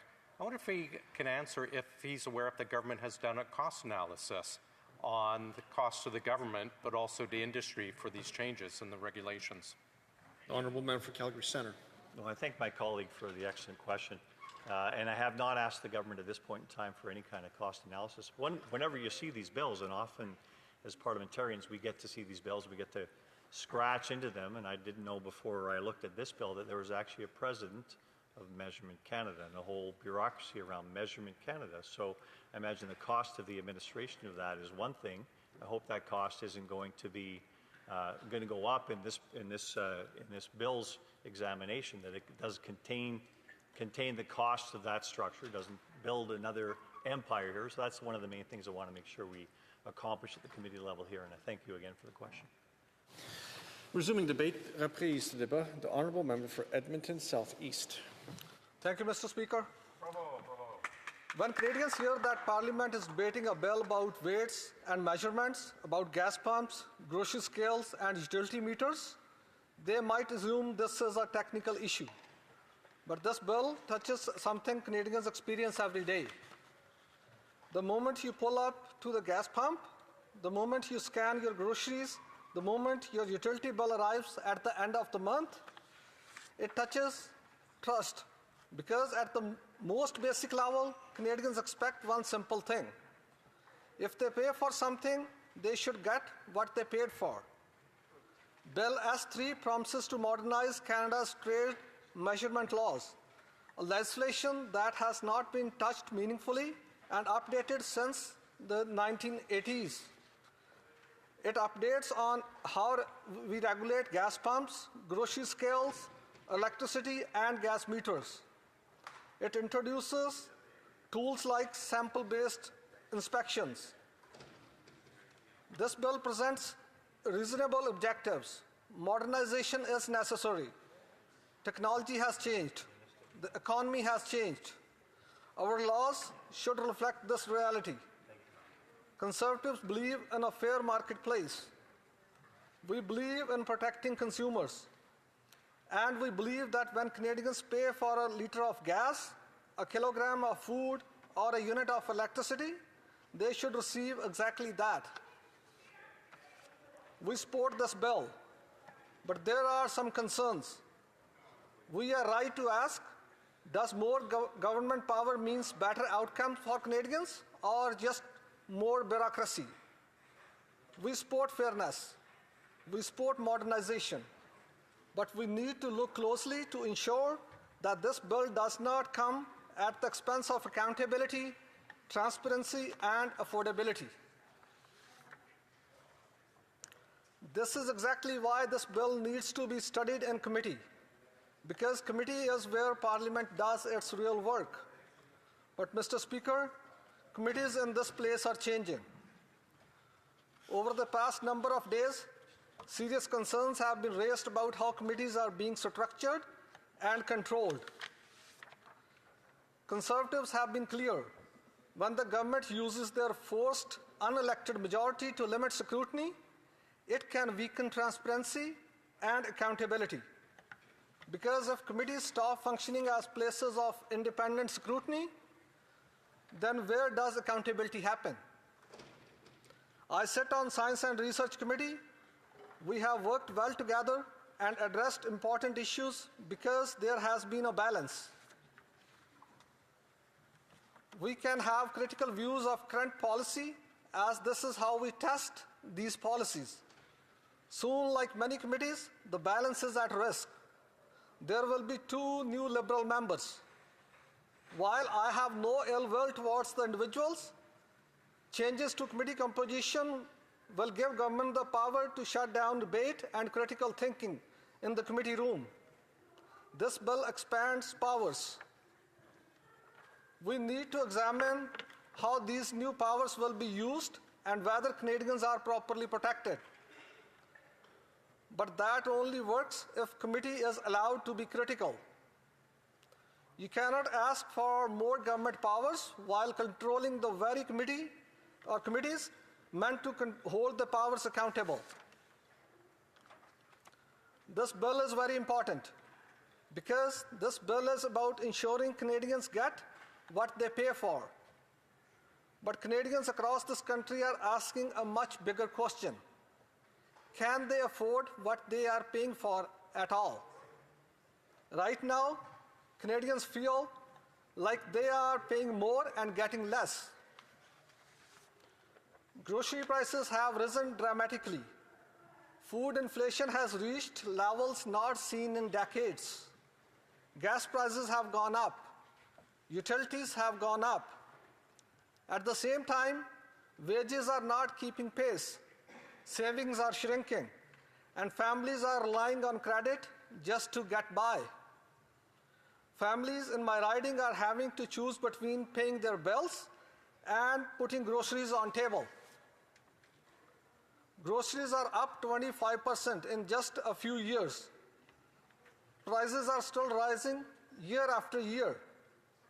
Beef, vegetables, dairy continue to climb. The average family is expected to spend over $1,000 more for food this year alone.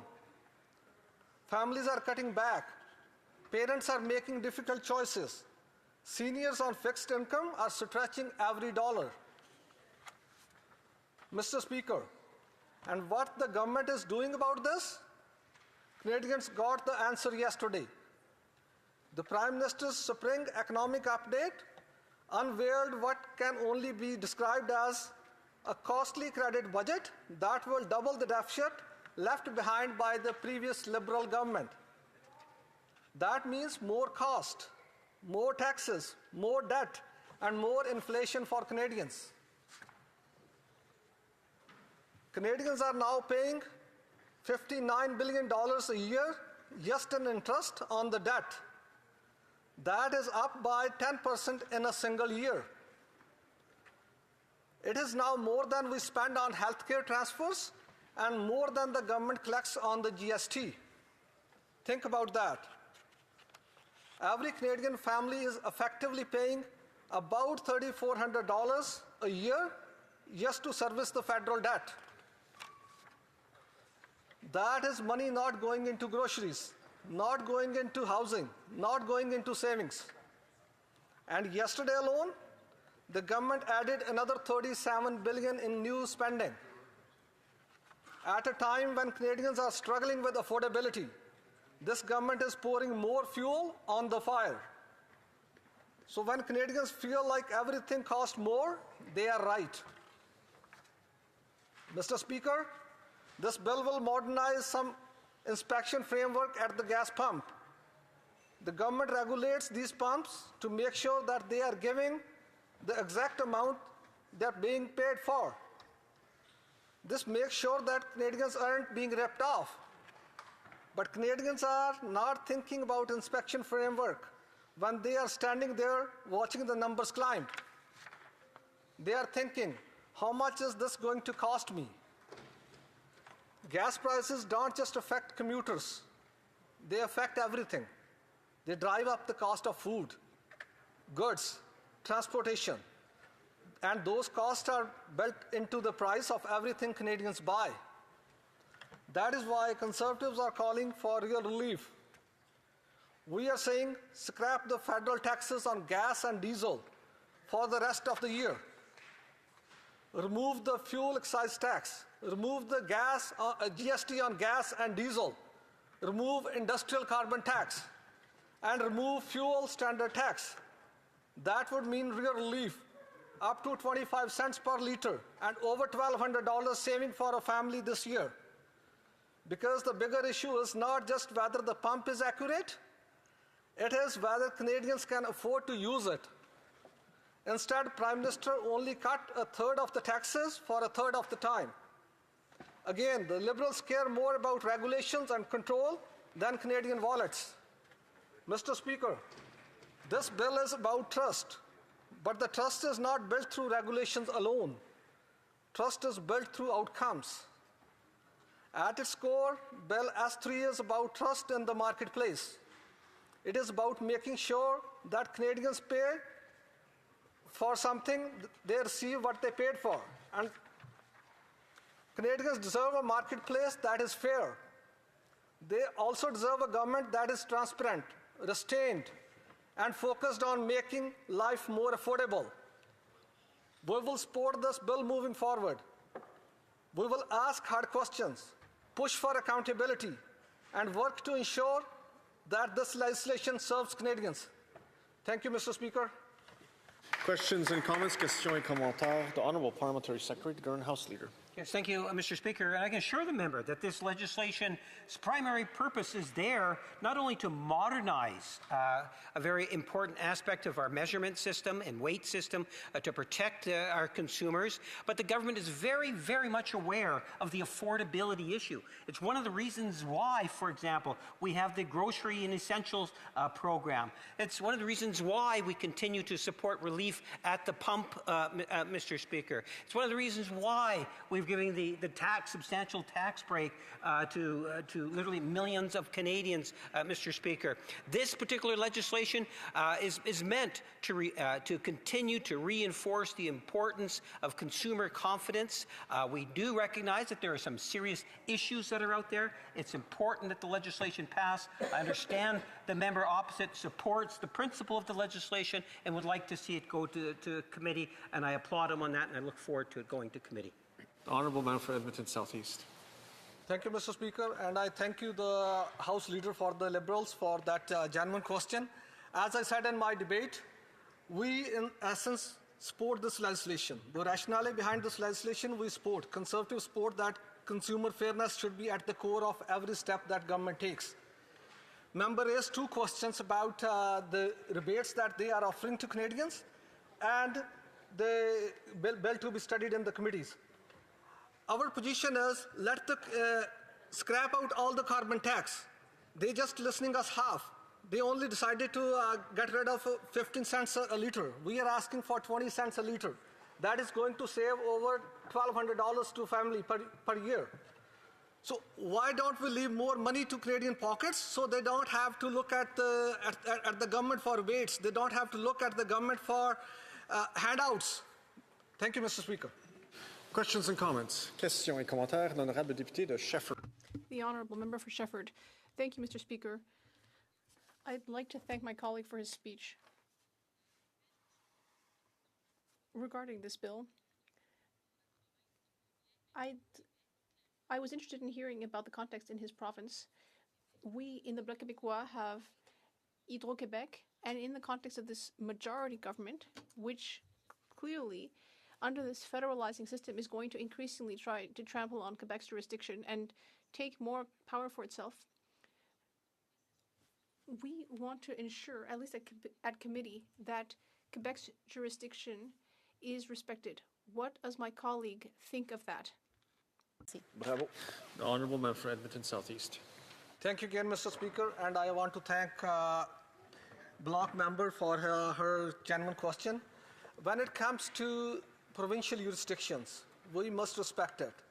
Any bill that comes to this House and goes to committees should be let those committees to decide on based on the rationale, based on the logic, why and why not that bill should be passed, and what changes should or should not be done.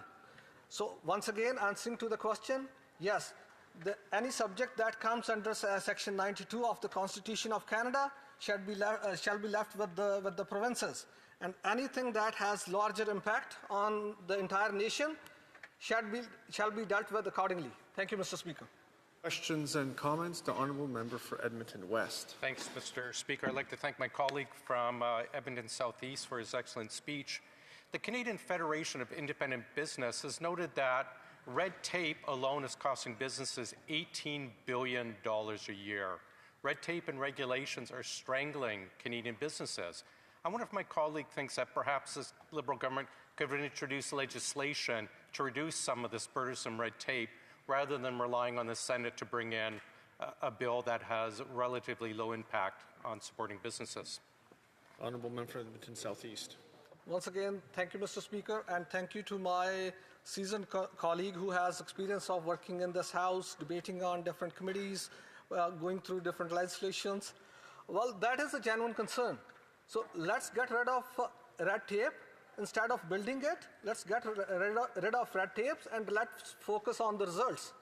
Let's make sure that all the legislation that we pass does not burden the common Canadian with additional red tapes. Rather, let's focus on the results. Let's cut it short and focus on the results so that Canadians can afford to pay their mortgages, afford to buy a cheap home, an affordable home, and have an affordable life. Thank you, Mr. Speaker. Resuming debate, reprise de débat, l'honorable député de Joliette.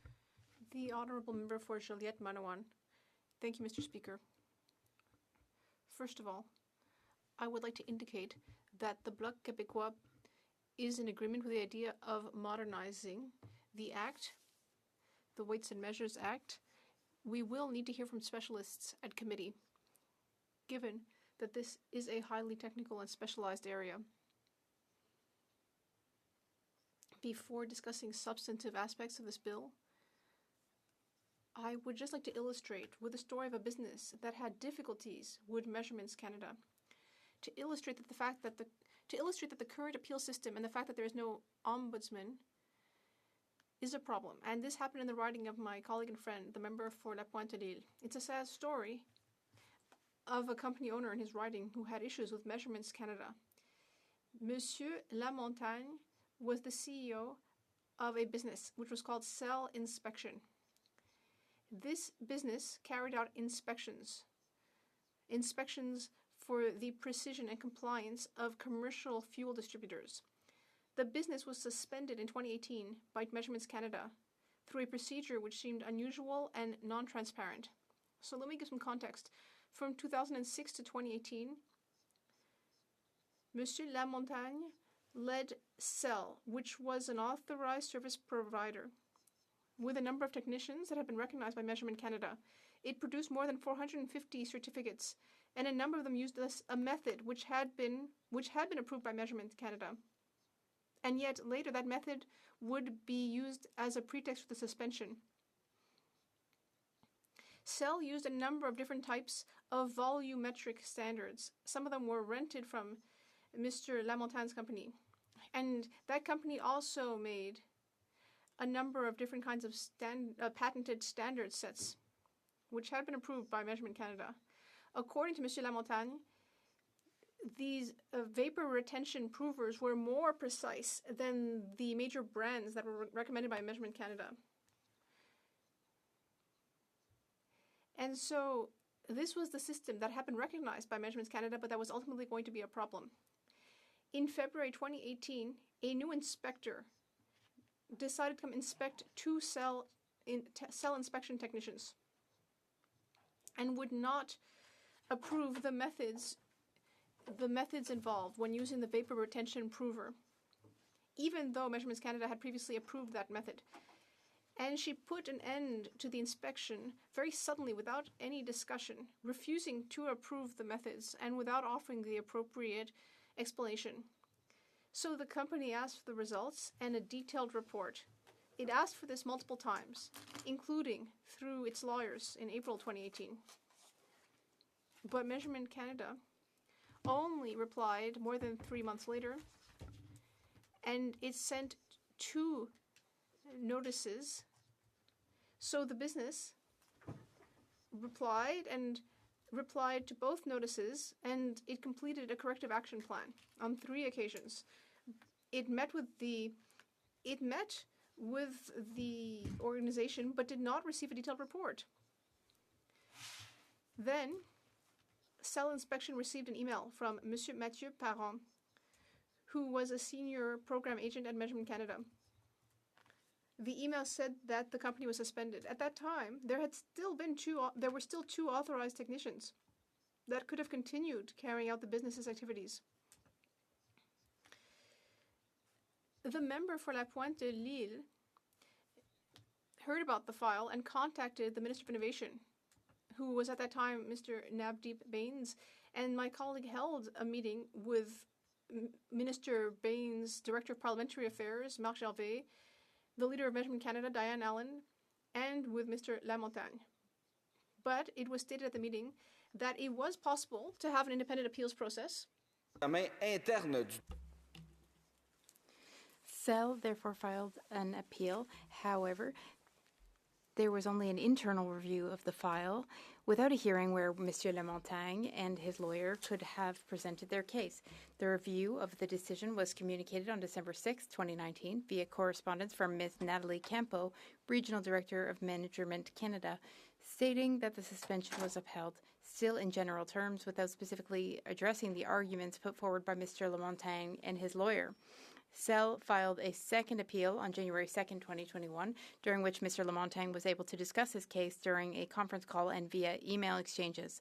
The second review resulted in a brief two-page document reiterating the suspension and stating that if his specific calibration setup requires a unique operating sequence, he should report that to the regional volumetric specialist. So that's highly technical. It's just technicalities, even though it had already been approved and certified by Measurement Canada's chief engineer. My fellow MP then attended Mr. Lamontagne's third appeal. Initially, the chair of Measurement Canada stated that she wanted to exclude the parties involved in the first and second appeals, as well as their reports. Excluding the previous parties from the decision-making process seemed justified, since this was an independent appeal, but failing to review and use the information regarding the facts that led to the suspension and its upholding during the previous appeals was, to say the least, unusual, Mr. Speaker. Investigating the facts that led to the suspension was clearly no longer a priority. Instead, the president or chair attempted to persuade Cell to take further steps to regain its certification, refusing to compensate the company. She then generally reiterated the previous decisions. As a last resort, Mr. Lamontagne initiated legal action, but he lacked resources comparable to Measurement Canada's resources for legal. He lost his first appeal mainly on procedural grounds, but could not afford to pursue a lengthy court process. So he had to give up because he couldn't get a lawyer. In short, there's evidence of serious misconduct and an abuse of power by Measurement Canada, which caused significant harm to the company, Cell, and to the manufacturer of the standard carts, Jacques Lamontagne. Even standard pumps with designation certificates were affected by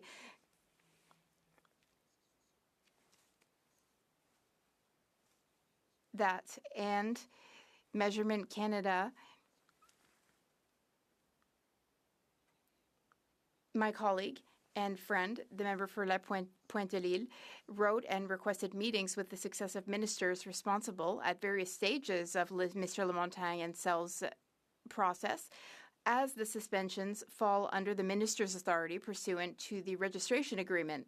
His first request to Minister Bains led to a meeting with the minister's parliamentary director and Miss Diane Adam, president of Measurement Canada, where it was agreed that Mr. Lamontagne could initiate an independent appeal process. Subsequently, in a meeting with the minister's parliamentary assistance, my colleague noted that the company was merely referred to Measurement Canada's supposedly independent appeal process. More recently, the former Minister of Industry, now Minister of Finance, has been reluctant to intervene, noting that Measurement Canada is a quasi-judicial body. So, Mr. Speaker, there was the sad story of how a Montreal company was likely the victim of an error by Measurement Canada and how that error was not able to be corrected or fixed. We need legislative change so that this cannot reoccur. We should study this because it's very technical. Will it be possible to implement a true system for recourse in the case of a legal dispute? Yes, without a doubt. Should there be an ombudsman position created for this purpose? That would be a great idea. We will look into it. This is a matter to be followed up on. I urge the government to improve the functioning of the appeals process in disputes and to enhance the impartiality of the process when decisions that appear unfair are challenged. The matter is ongoing. As far as I know, the business had to cease all its activities. There was a change of technician, of Measurement Canada technician, and the technician did not approve the more precise device and had the power to send a business into bankruptcy. It's unacceptable. Then my colleague went with the business to meet the minister's team. They had to go to an independent tribunal, and then it went to the courts.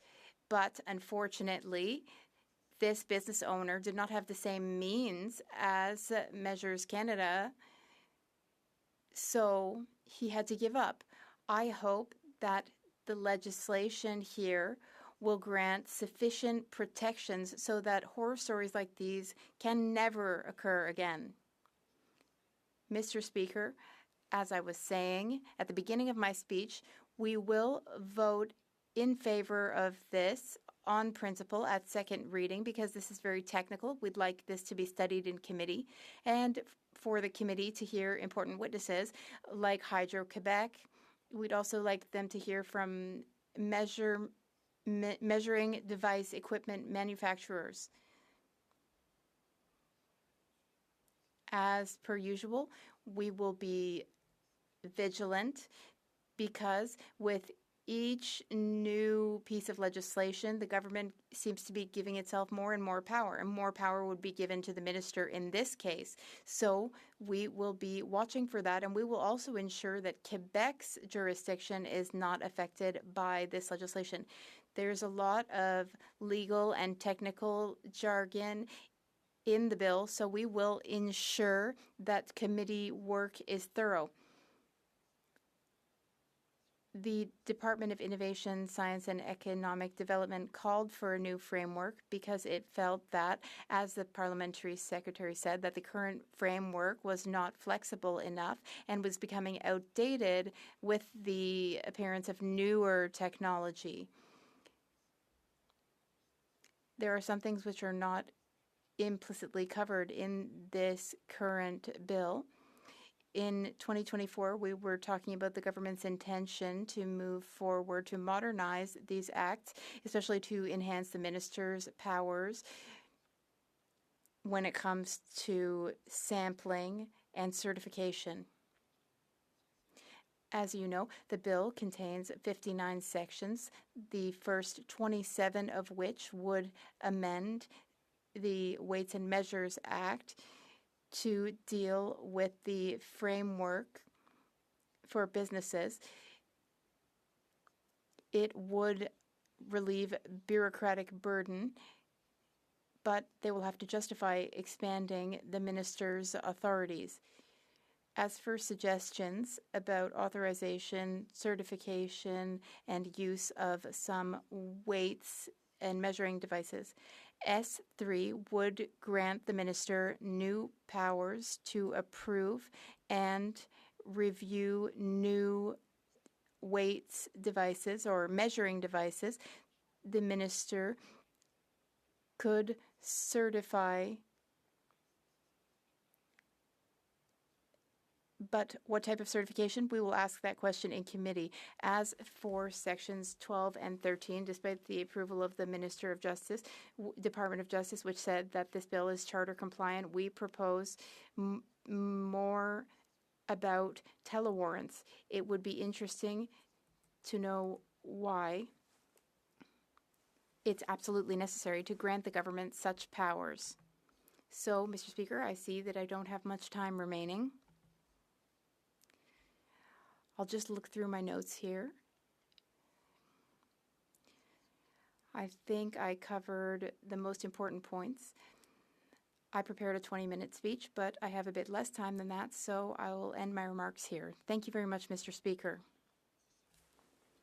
It being 5:30, the House will now proceed to private members' business as listed on today's order paper. Député, first time considering at second reading, Bill C-260, Preventing Coercion of Persons Not Seeking Medical Assistance in Dying Act. Standing in the name of Mr. Jennis.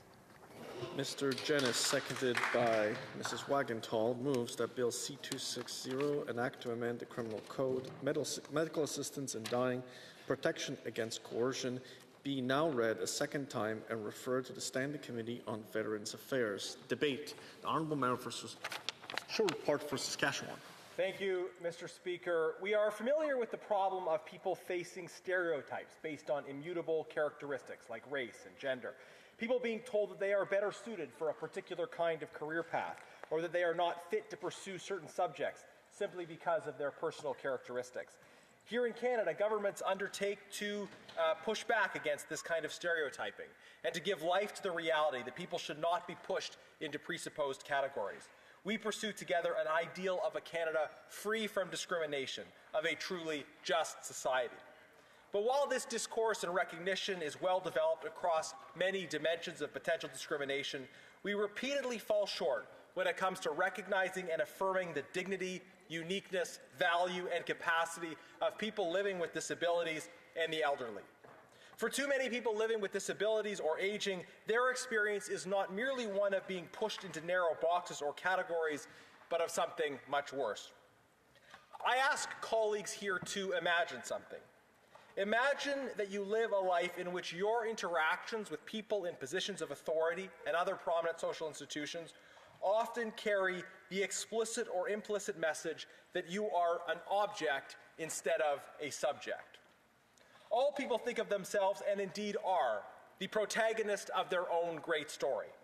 Persons are not merely the potential recipients of someone else's support. Every person has a potentially heroic story arc of their own, a story arc that involves successes and setbacks, and that bring triumphs and contributions that are consequential for the lives of others and of the communities in which they live. Persons with disabilities are persons in this profound sense. Yet many forms of discourse, rarely directly but often subtly, deny the agency, power, and full humanness of those with disabilities. This is evident in the fact that those with disabilities are the only community wherein facilitated dying is offered to those who are not dying. The implication of this often unsolicited offer of death is not merely that you are better suited to a certain kind of vocation or career path, but that these changes in capacity mean your life is no longer worth living, that you are useless and good for nothing. Imagine regularly experiencing this kind of discourse directed towards you, the kind of extreme stereotyping and presumption that famous playwright George Bernard Shaw defended in 1931. In his defense of eugenics, Shaw said, "I don't want to punish anyone, but there are an extraordinary number of people I want to kill, not in any unkind or personal spirit, but it must be evident to all of you, you all must know half a dozen people at least, who are no use in this world, who are more trouble than they are worth." Speaker, there is a direct line between arguments about eugenics and uselessness presented by people like Shaw and the gas chambers, to which many with disabilities and others deemed more trouble than they are worth were ultimately consigned. The implication of some utilitarians is that people and things are to be valued based on their usefulness rather than on their inherent qualities.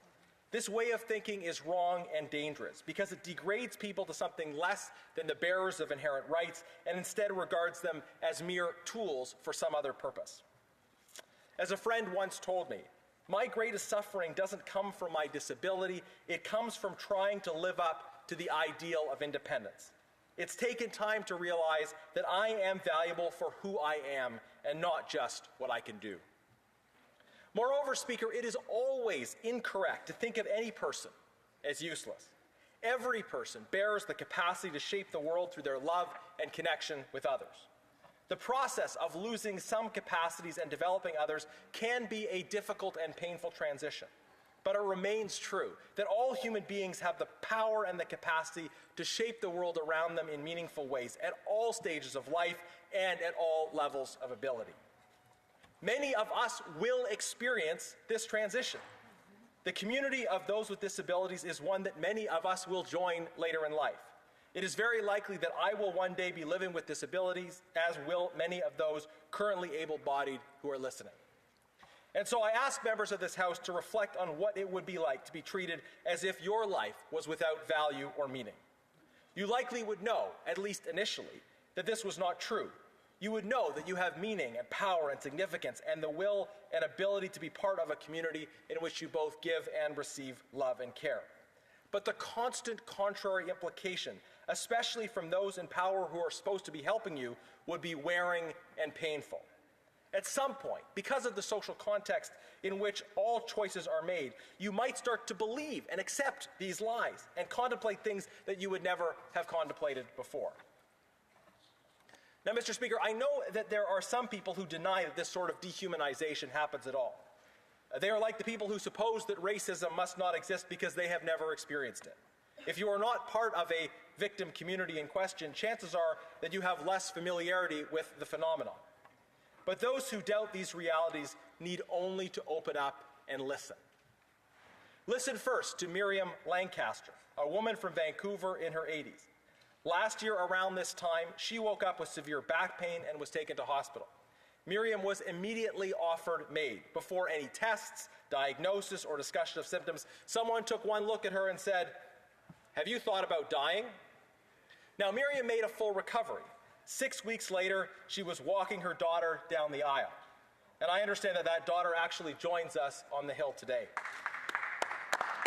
Mr. Speaker, Miriam just celebrated another birthday. And in the intervening time, she has traveled the world and even climbed a volcano on horseback. Imagine that. Imagine that. Now, there are many more of these stories. Meet David Baltzar, a Canadian hero from St. Catharines, who did 2 tours of duty in Afghanistan. While struggling with a post-traumatic stress injury, he called Veterans Affairs Canada for help. Instead of receiving the help that he was seeking, he received the unprompted suggestion of facilitated death. Consider the story of Heather Hancock, a successful author living with cerebral palsy, who had every desire to keep living. But she was told by a nurse, "You should do the right thing and consider MAID. You are being selfish. You're not living, you're merely existing." There is the well-known case of Christine Gauthier, another heroic former member of the Canadian Armed Forces and a Paralympian, an accomplished, successful, powerful woman who was simply fighting for a home wheelchair ramp. Instead of giving her the equipment that she needed to live, bureaucrats proposed facilitated death and offered her the equipment for that instead. Meet Catherine Mentler. She faced mental health challenges and wanted to become a counselor in order to help others. The Tyee reported on how she was treated in the midst of crisis. Mentler found herself in crisis and took herself to Vancouver General Hospital's Access and Assessment Centre to get help. "That day, my goal was to keep myself safe," she says. Mentler says she told the counselor she was scared she'd never not feel horrible. She also discussed her history of mental illness and self-harm. Mentler says the counselor then told her the mental health system was completely overwhelmed. "It was pretty disheartening and made me feel helpless," Mentler says. "I'm coming here because I'm looking for help, and you're telling me there is no help." That's when the counselor suggested to Mentler that she consider medically assisted suicide. Mentler says she was shocked and sickened because she came to the Access and Assessment Centre for help, not for recommendations on how to kill myself. Mr. Speaker, these stories are not one-offs. These stories reflect the regular experience of many people with mental health challenges and with disabilities here in Canada, and also of some who are aging as they interact with the healthcare system and other systems that are supposed to be providing them with services. As Krista Carr from Inclusion Canada told the Finance Committee, people with disabilities are now very much afraid, in many circumstances, to show up in the healthcare system with regular health concerns. She later identified that she heard complaints from people with disabilities on a weekly basis about this problem. This is the sad reality of what has come to happen in our Canadian society. The people with challenges, but also with immense potential and capacity, are repeatedly being told when they try to access unrelated public services that they should die instead.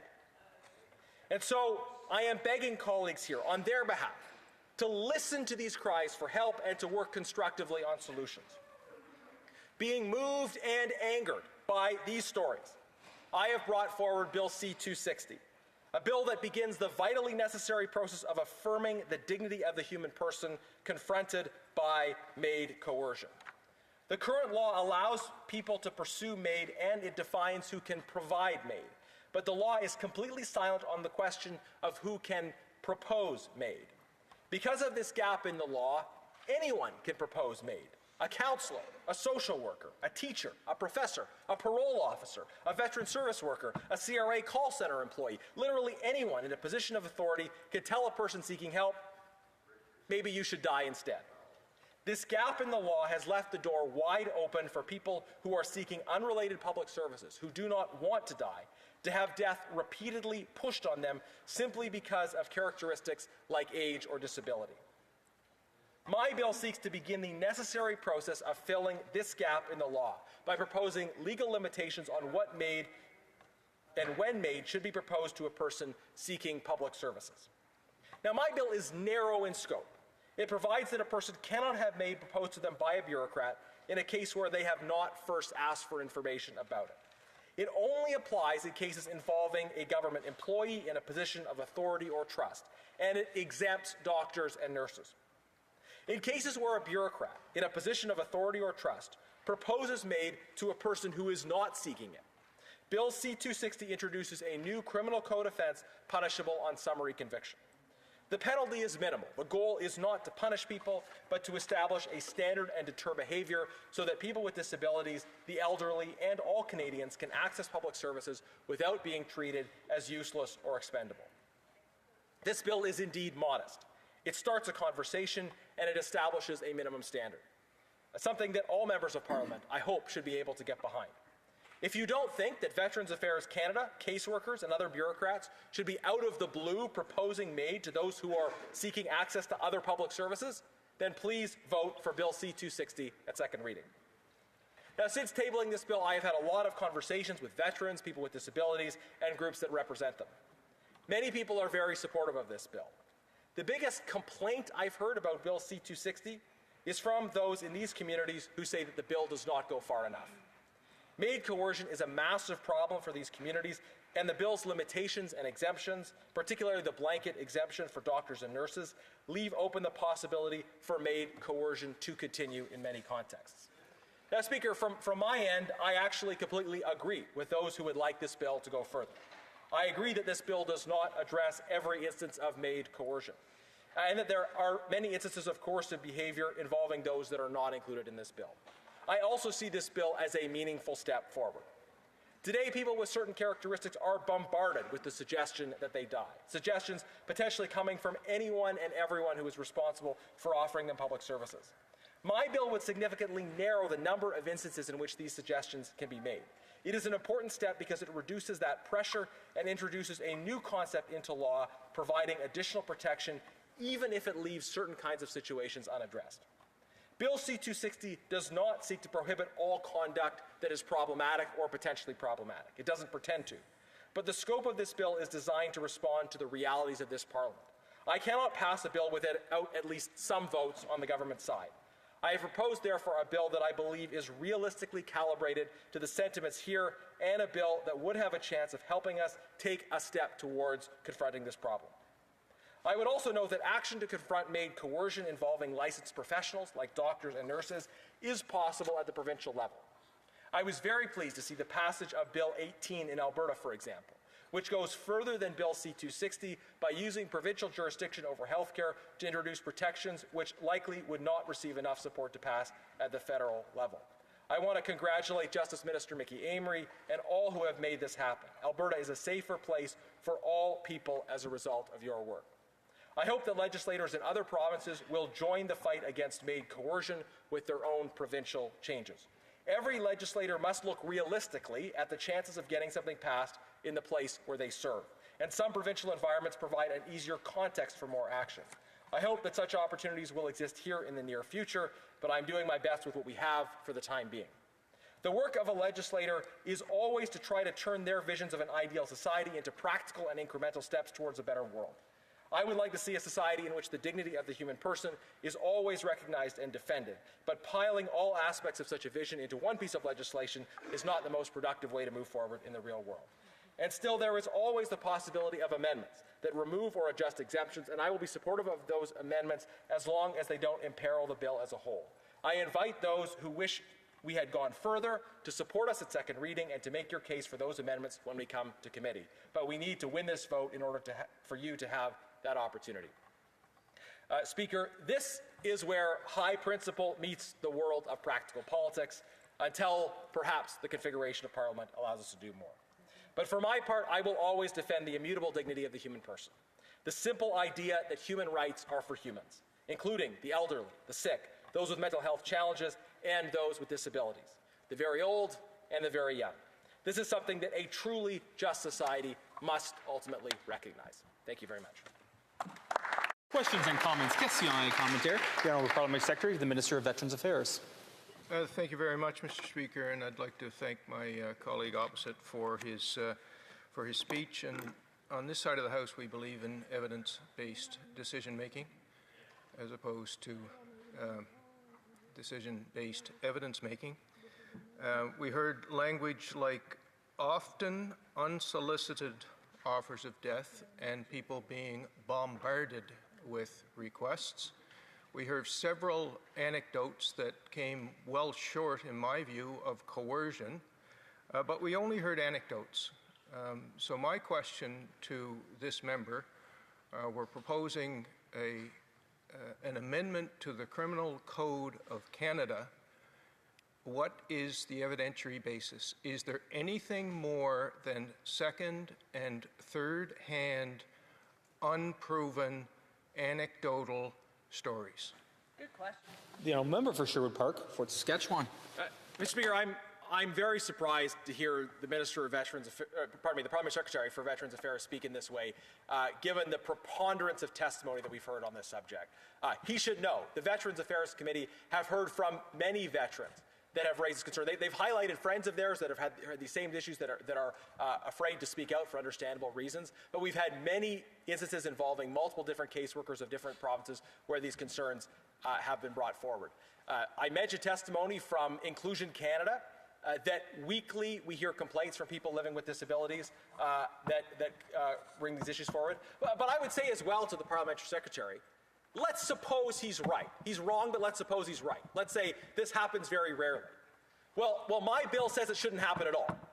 So even if you think this doesn't happen very often, then you should still support the bill, because the bill prevents this from happening in the cases where it does.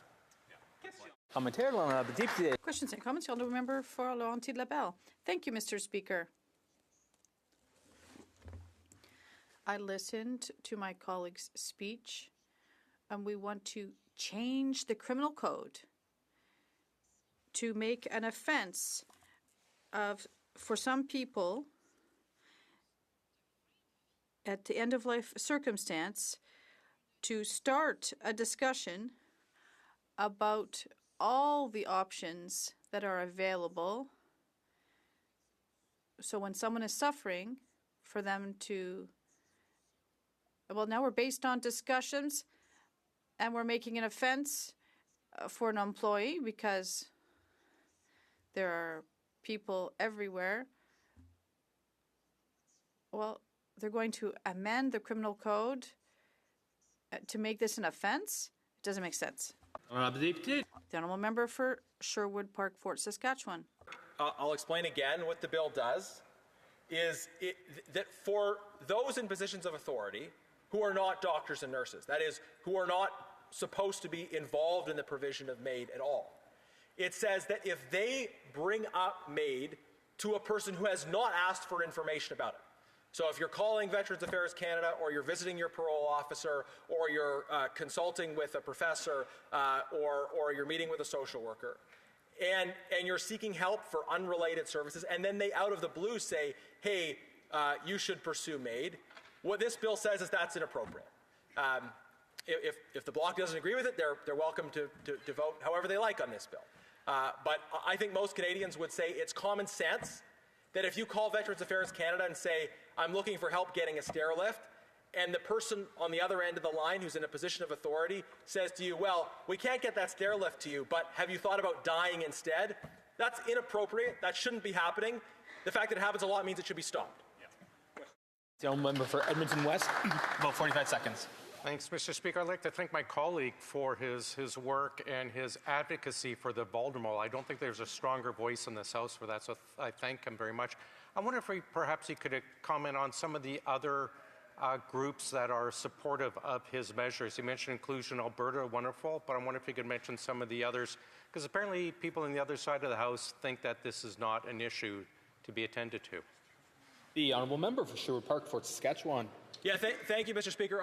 I do want to be transparent with the member that a lot of the feedback that I've received from Canadians living with disabilities and organizations that represent them is that they want us to go much further. That they would rather this didn't even have the exemptions it did. They would like it to go much further. And as I said in my speech, I'm very sympathetic to that. I would like it to go much further as well. But I think we hear from the questions that we're still at a level where people in this House are struggling to listen to those with disabilities and even understand and appreciate that this is a problem at all. So I would encourage members to open their ears, to talk to people with disabilities in their communities and understand the problems that they are facing in this regard. During debate, reprise du débat, the honourable parliamentary secretary, the Minister of Veterans Affairs. Thank you, Mr. Speaker. Medical assistance in dying is deeply personal. It's also exceptionally complicated with ethical, religious, constitutional, and political elements. Make no mistake, Bill C-260 is the most recent installment in the conservative pattern of repeatedly sowing fear among communities of faith. During last year's election campaign, many Canadians bought into the conservative messaging that the Liberals planned to remove charitable status for faith-based organizations. This, of course, was not true, has never come to pass, but the fear stoked by it mobilized voters and donors. Mission accomplished, I suppose. Off the success of that misinformation campaign, we witnessed the drawn-out spectacle of the debate with respect to the exemption for religious speech as hate speech, where logic and precedent had no place, only fear, hyperbole, and yes, fundraising. Communities of faith deserve better. They deserve respect. They can handle the truth. They can appreciate and understand nuance. Today, then, is the latest attempt to use anecdotes and either anonymous or unverified accusations to build a case designed with fear in mind and faith communities as the target. Make no mistake, Bill C-260 is a solution in search of a problem. Nowhere is this more true than in the allegations that you just heard with respect to veterans. As Parliamentary Secretary to the Minister of Veterans Affairs, I can assure this House and all Canadians that the very foundation of our department, its raison d'etre, is to honour and commemorate those who have served in the Canadian Armed Forces and the RCMP, and to ensure that they receive the support they need once they leave military life. Veterans have spent their lives at the service of our nation, often at great personal expense. And Canada owes them respect and care, as well as commitment to help them continue to live in dignity once their service is over. It is essential to understand that medical assistance in dying has never been a program or a service of Veterans Canada, and employees have never been instructed or encouraged to broach this topic with veterans.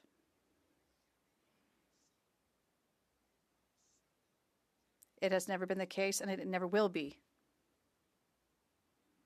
22, when it was brought to the department's attention that a Veterans Affairs employee spoke inappropriately about medical assistance in dying, VAC immediately apologized to the veterans involved, launched a comprehensive investigation, and put safeguards in place to prevent something similar from ever happening again, including but not limited to robust training and unambiguous expectations of conduct.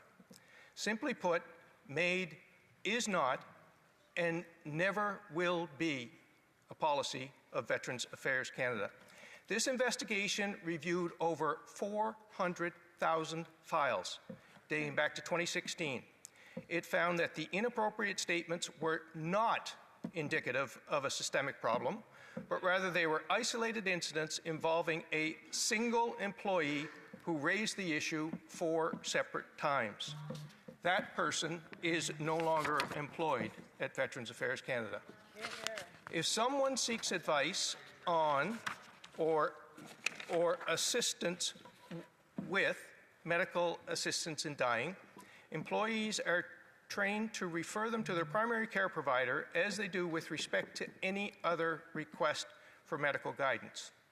These measures, communicated clearly in writing and supported by ongoing training, reinforce VAC's commitment to providing veterans and their families with high-quality, respectful, and appropriate support while maintaining strict boundaries regarding medical assistance in dying.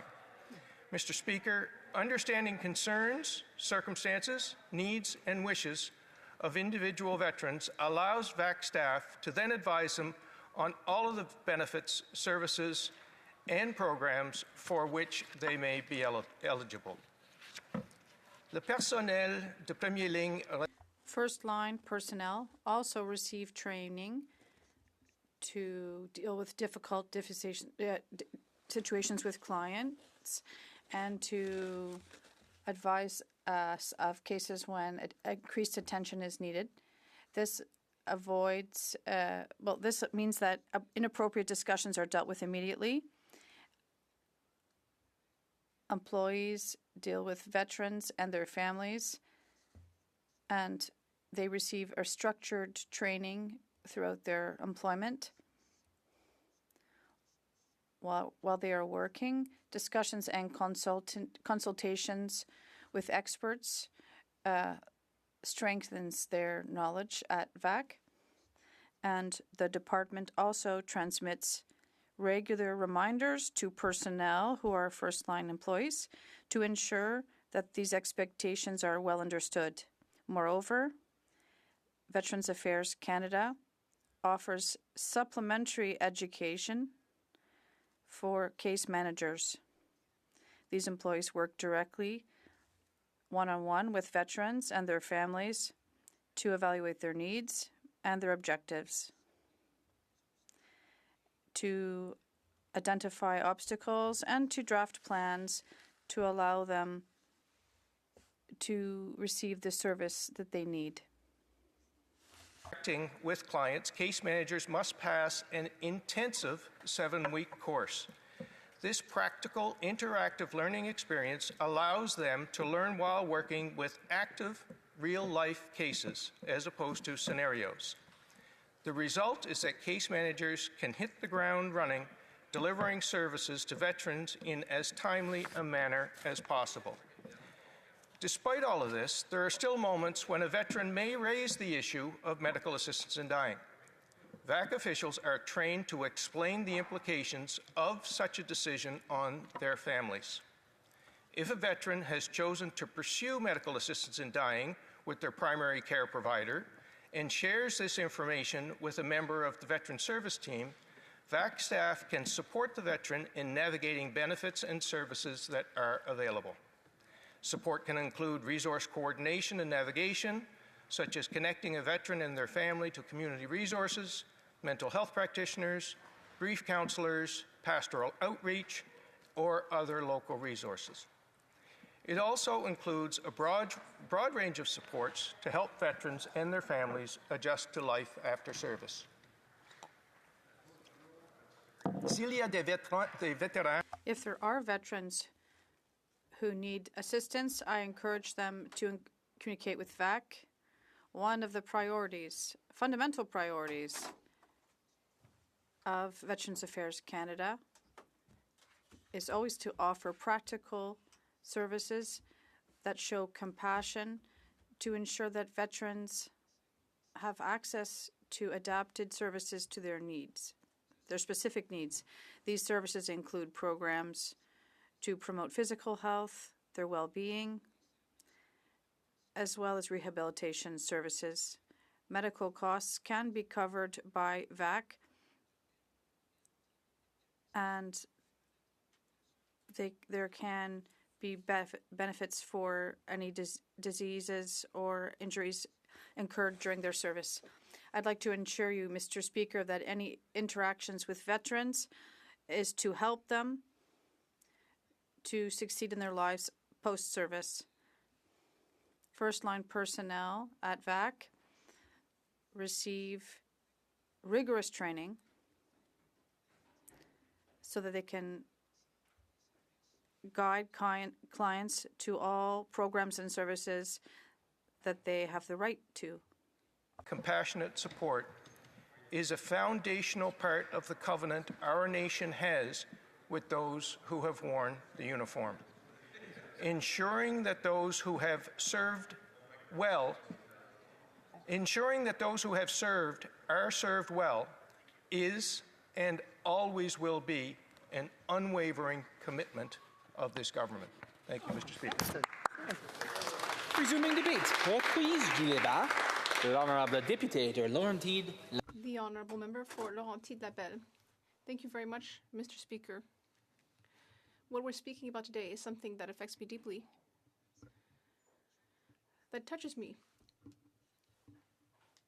And I would just ask the question right now for those who are listening. Who among you was with someone when they chose to use medical assistance in dying? Just raise your hand if you did, if you were there. If you ask people who actually have had that experience versus those who are so afraid, it's a bit like Voldemort. They're afraid of speaking about death. But death is part of life. And tonight, we're talking about changing the criminal code. We're talking about changing a serious offense because we want to talk about death. And that's the issue we're talking about here. And I'd like to come back to the history that we've seen on this topic in Quebec.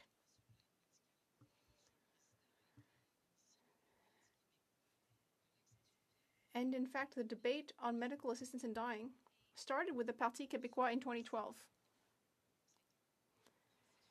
And not only was it a process that was deeply humane, but it also showed a great deal of human dignity. I'd like to thank Véronique Yvon, who put aside partisanship.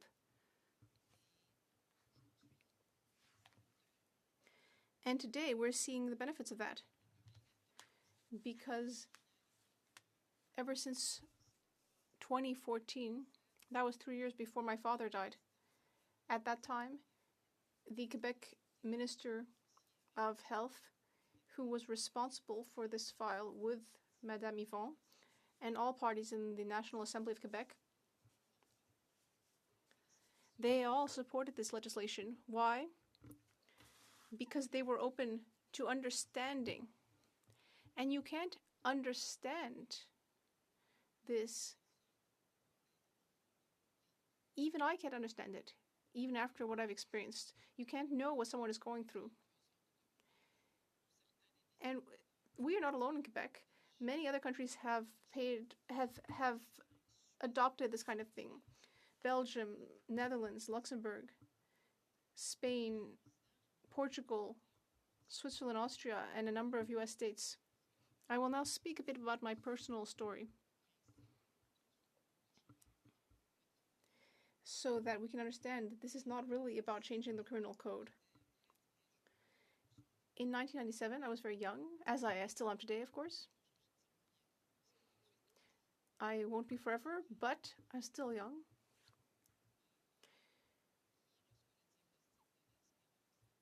We learned that my father had ALS. For those who knew Maurice Bélanger, who was previously here in the House of Commons, you will know that illness can degenerate quickly. But in my family, it took 20 years. Little by little, my father lost all ability to move around, to be independent. He had to depend on other people for everything. I had many conversations with him. We never wanted to talk about what we will all experience one day. The fact that we exist, we are alive, but we will die.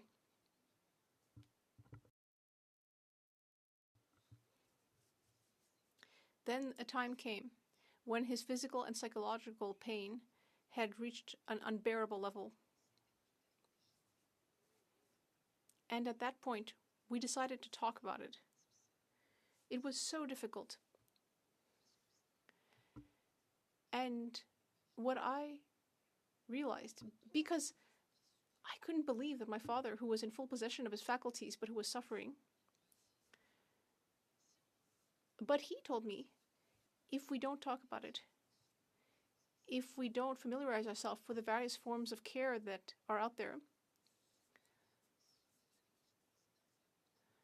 I'm sorry, Mr. Speaker.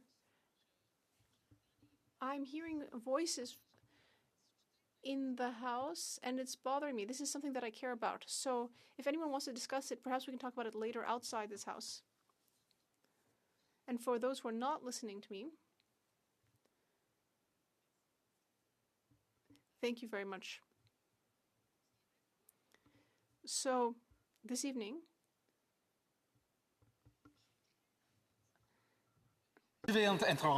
I will just interrupt.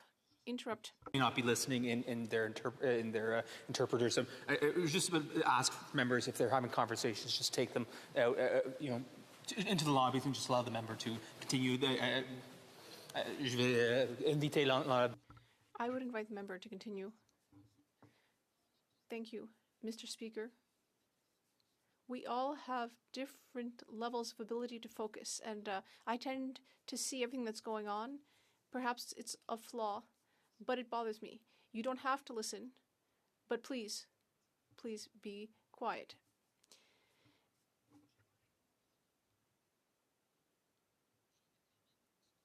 I didn't stop the clock on my speech, so I'm going to keep talking about my personal experience.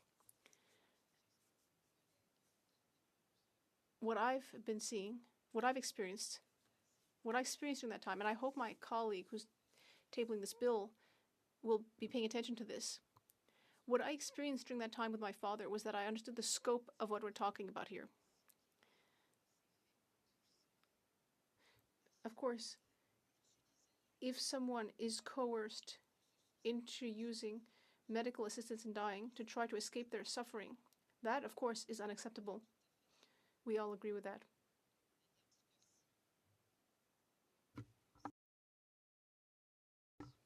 But in this case, the goal is to punish a discussion of the possible forms of care that someone might want to use for their own life. That's quite another matter.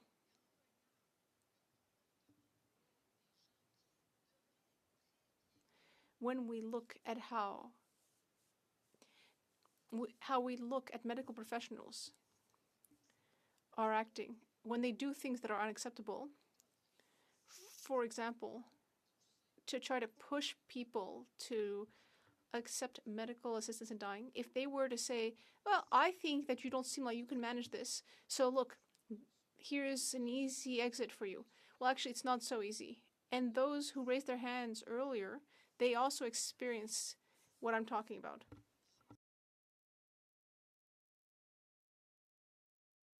But the problem, and I hope we're going to really pay attention to this, we're talking about a type of care, of a type of treatment to help people. Currently, at the Veterans Affairs Committee, we're studying the partners in Canadian veterans rehabilitation services. And currently, we see that there are specialists who don't have everything they need to support our veterans. On the one hand, they do not know about the issues, the trauma, the various delays. Mr. Speaker, some people are waiting 3 years. And of course, it makes it very hard because you've tried to serve your homeland. And then what do you get? You try to defend your country with your own life, and then when you come back, you're told, listen, take a number. We're not going to be able to help you right away. So we're trying to validate whether the program is actually working and whether the people offering the services are actually competent. It's really unfortunate that today, Mr. Speaker, that we are once again actually trying to dodge the real issue because there's a committee that's actually looking at this. I think if we can speak openly about this topic, we will understand that this bill makes no sense. It doesn't make sense. It doesn't actually help us punish people who really are trying to hurt dying patients. Resuming debate. Reprise débat. The honourable member for Airdrie Cochrane. Thank you, Mr. Speaker. And sometimes when we debate bills such as this, we're debating a problem that could exist in the future, that may exist. In this case, that is not at all what we're talking about here. We're talking about something that's not a hypothetical problem. We're talking about something that has happened and that frankly is happening to veterans in this country.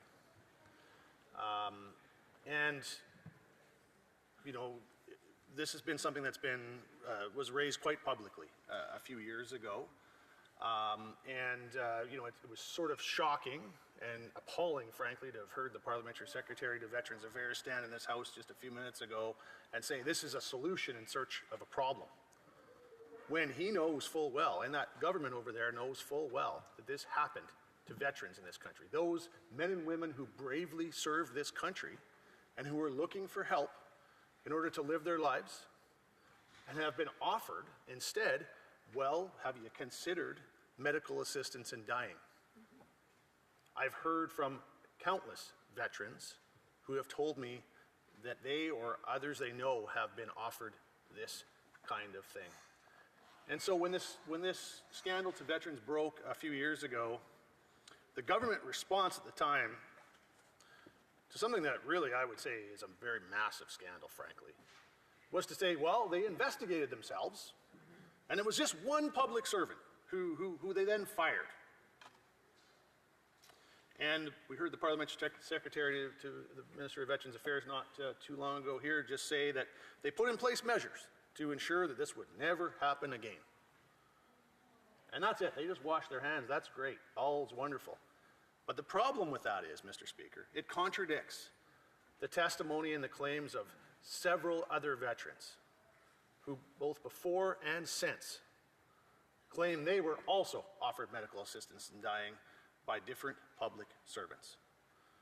This includes being made by bureaucrats who were male, despite the government claiming it was only one female employee who had gone rogue, apparently. So despite claiming that this issue has been put to rest, we put forward an order paper question that returned just a few months ago, which revealed that there were behind-the-scenes lawsuits by families whose loved ones were, in fact, made by the Government of Canada, and that there was even a settlement paid and non-disclosure agreements that were signed. Do lawsuits, settlements, and non-disclosure agreements sound like this issue has been put to rest, Mr. Speaker? I think not. So we can establish the following three things. Canadians, I would say, certainly veterans, do not trust this Liberal government.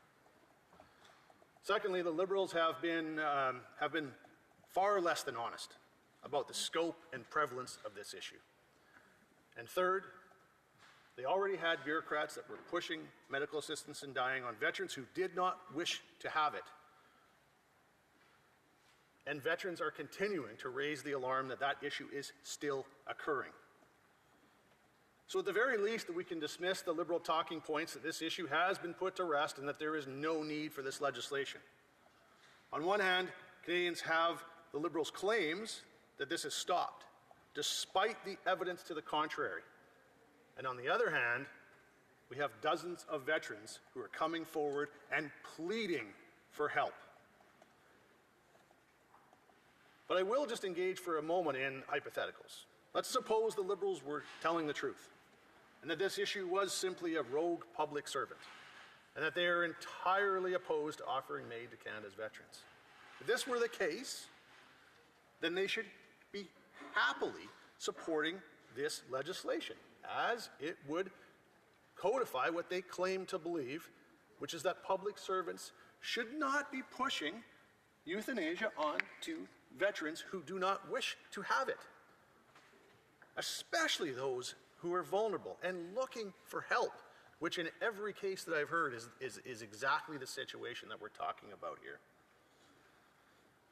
The Liberals like to claim, and we heard it even here today in the House, that this issue is just being manufactured, that veterans are making this up, opposition MPs are making this up, and they cite the fact that no veteran has approached them to reveal that these cases are happening. Well, what they're failing to consider is that the dozens of veterans who've reached out to myself and others concerning this issue are completely terrified of the retribution that they will face if they come out publicly.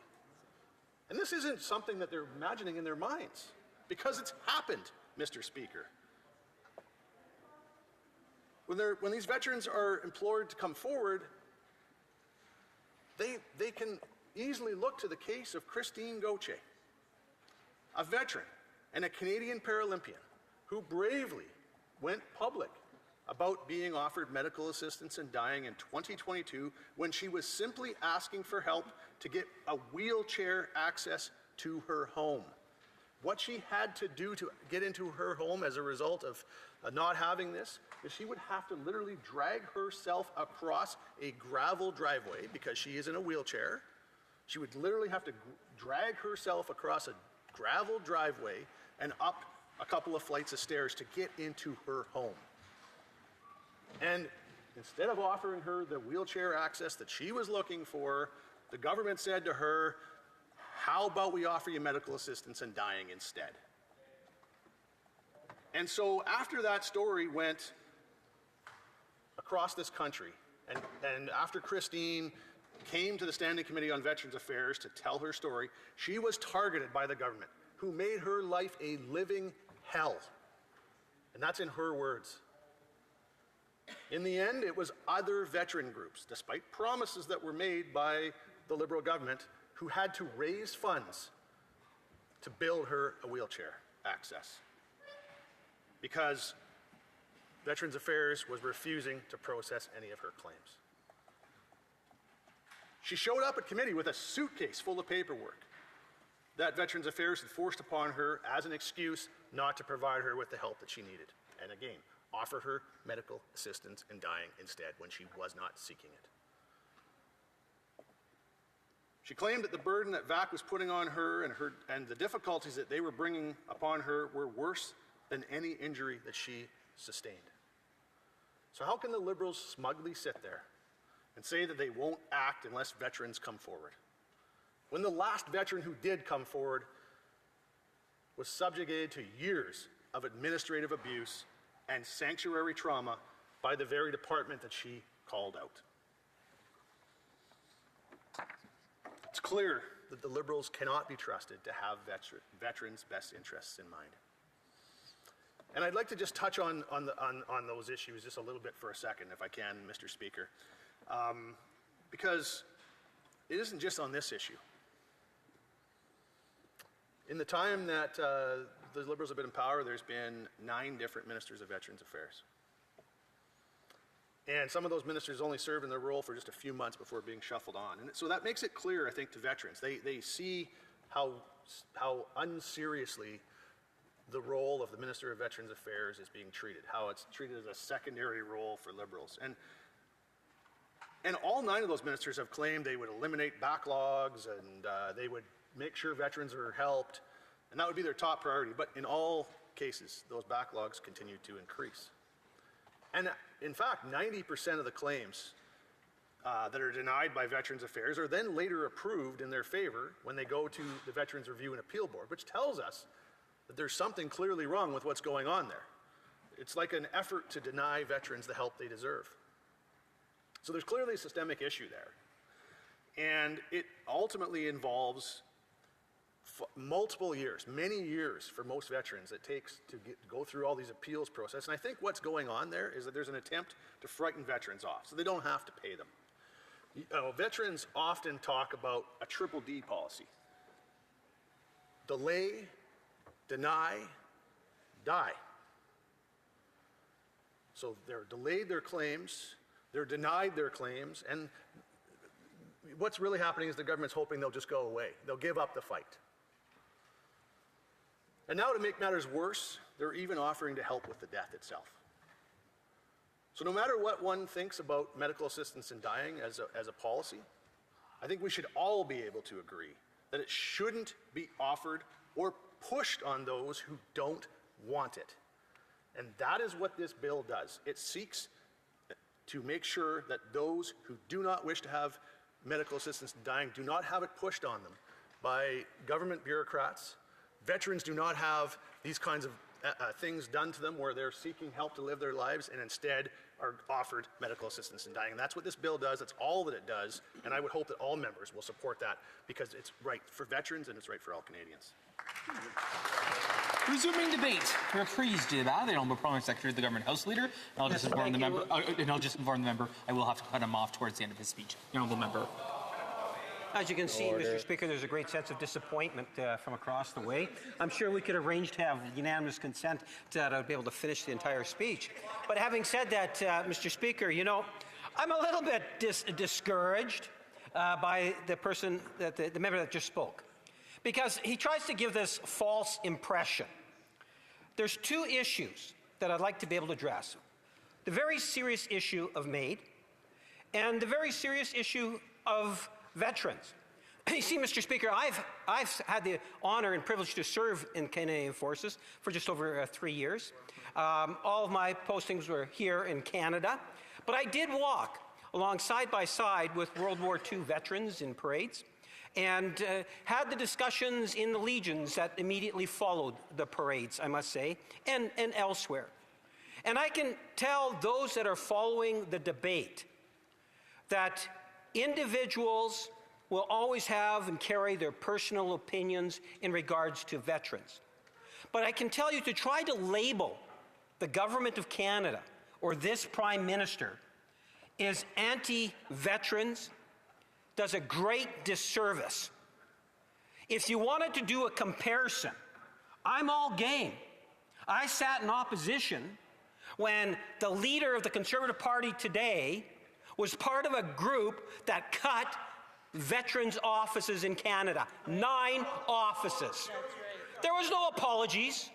No sincere, well, you know, we have to do this or anything of that. No justification.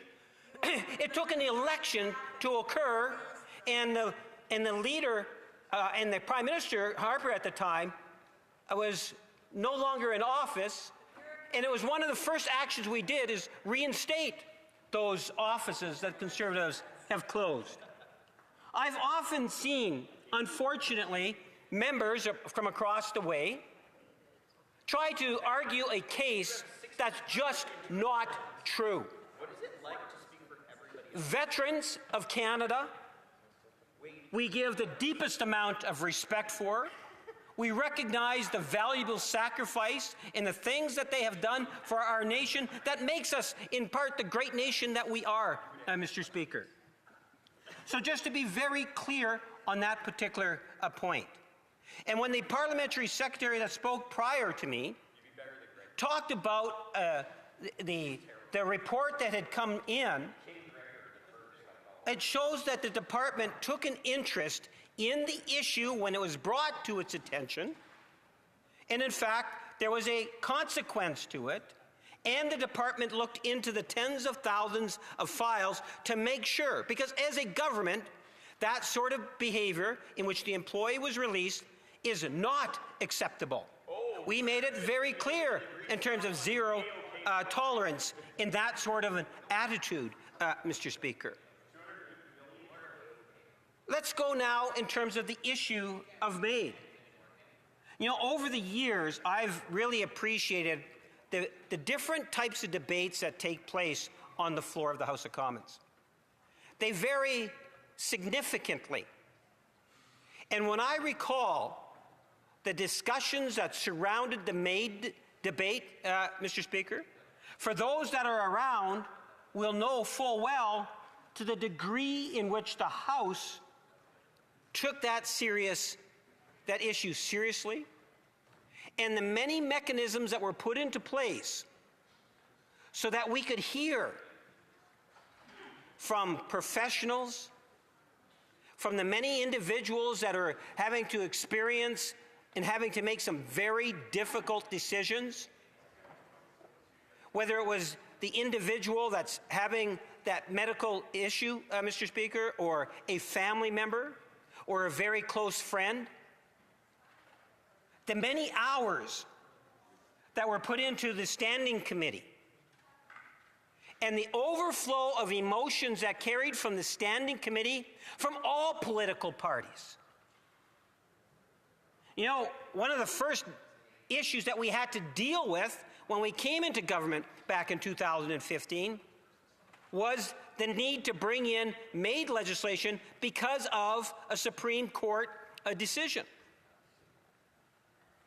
And I can recall very clearly where we had members that were standing up on all sides of the House in tears talking about personal experiences or reflecting on what was taking place in our standing committees, Mr. Speaker. I believe that every single member that has been a part of that debate from the very beginning to this moment in time today, there is no one that should ever feel pressured into a decision about their own health that is something that all of us agree on, Mr. Speaker. This is a very personal decision.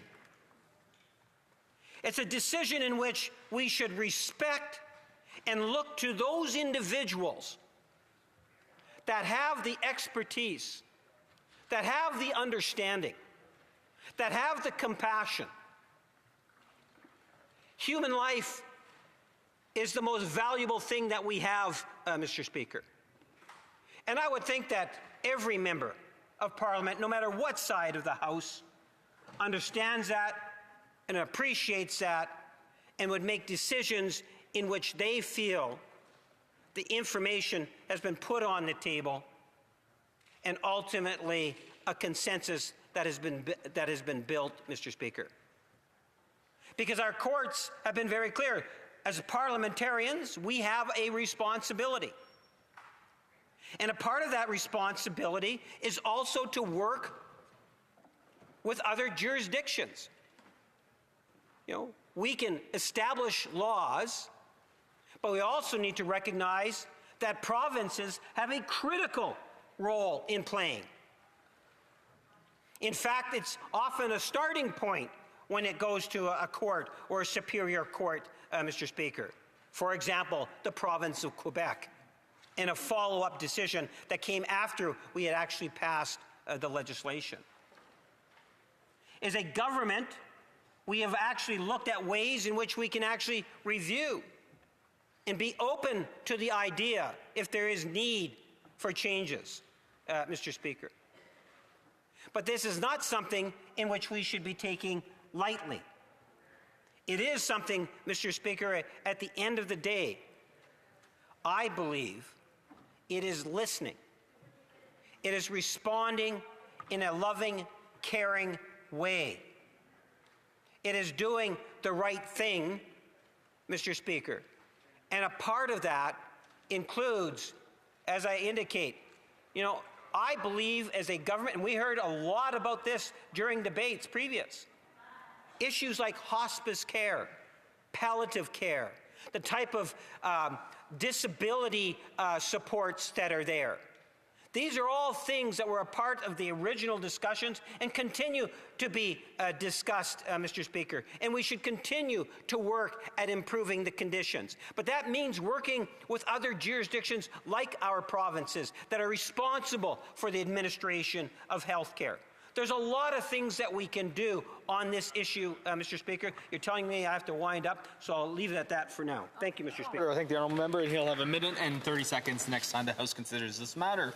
Order. The time provided for the consideration of private members' business has now expired, and the order is dropped to the bottom of the order of precedence on the order paper. Order. In accordance with Standing Order 38, a motion to adjourn the House is deemed to have been made and seconded at this time. Therefore, the question is that this House do now adjourn. The honourable member for Riding Mountain. Thank you, Mr. Speaker. It's always an honour to do the late show. So, Mr. Speaker, I want to begin with a brief comment given that we are discussing the work of the Health Committee. We just received word that the CEO and President of Canada Health Infoway, Michael Green, has been fired by the Infoway board. As Canadians are finding out, Canada Health Infoway is a taxpayer-funded organization the Liberals funneled $300 million through to run a failed prescribed IT program. This news comes just hours after Conservatives uncovered Mr. Green pocketed over $830,000 in taxpayer-funded compensation last year, which included a maximum performance bonus of over $215,000. Mr. Speaker, the only reason Michael Green was fired from Canada Health Infoway is because Conservatives exposed the Liberals' $300 million prescribed IT failure. The Health Minister had every tool to audit and evaluate Infoway, but instead, she let the CEO of a failing program pocket millions in taxpayer-funded compensation, including maximum performance bonuses. Conservatives won't stop investigating prescribed IT until we find out where every dollar went and who else got rich. Mr. Speaker, we are not here to discuss the $300 million prescribed IT scandal, though. We are here to discuss the $1.5 billion interim federal health program scandal. And thanks to my colleague from Red Deer, Conservatives have uncovered the Liberals have spent more than $275 million on health benefit for asylum seekers whose claims were rejected by the government's own Immigration and Refugee Board. According to the Liberal government, rejected, and I will say again, rejected asylum claimants remain eligible for deluxe health benefits like physiotherapy, home care, and speech therapy. So my question is simple. Does the Liberal member believe it's fair that a rejected asylum claimant receive better taxpayer-funded health benefits than the Canadians who are paying for them? Yes or no? Parliamentary Secretary, the Minister of Health. Mr. Speaker, Canadians rightly expect public programs to be fair, responsible, and sustainable. They expect that when people are seeking protection in Canada but are not eligible for provincial or territorial health insurance, the government manage that transition in a way that protects public health while maintaining the integrity of our healthcare system. That's the role of the Interim Federal Health Program, a program that has existed in some form since the 1940s.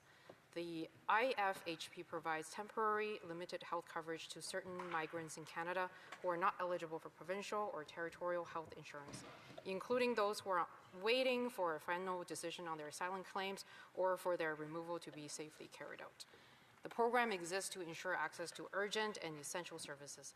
Without it, vulnerable people may delay seeking care, which can lead to more serious health issues, higher costs later on, and added pressure on emergency rooms and public health.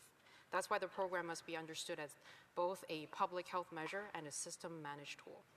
Let me be clear. The IFHP does not determine who is ahead or behind in healthcare wait lists.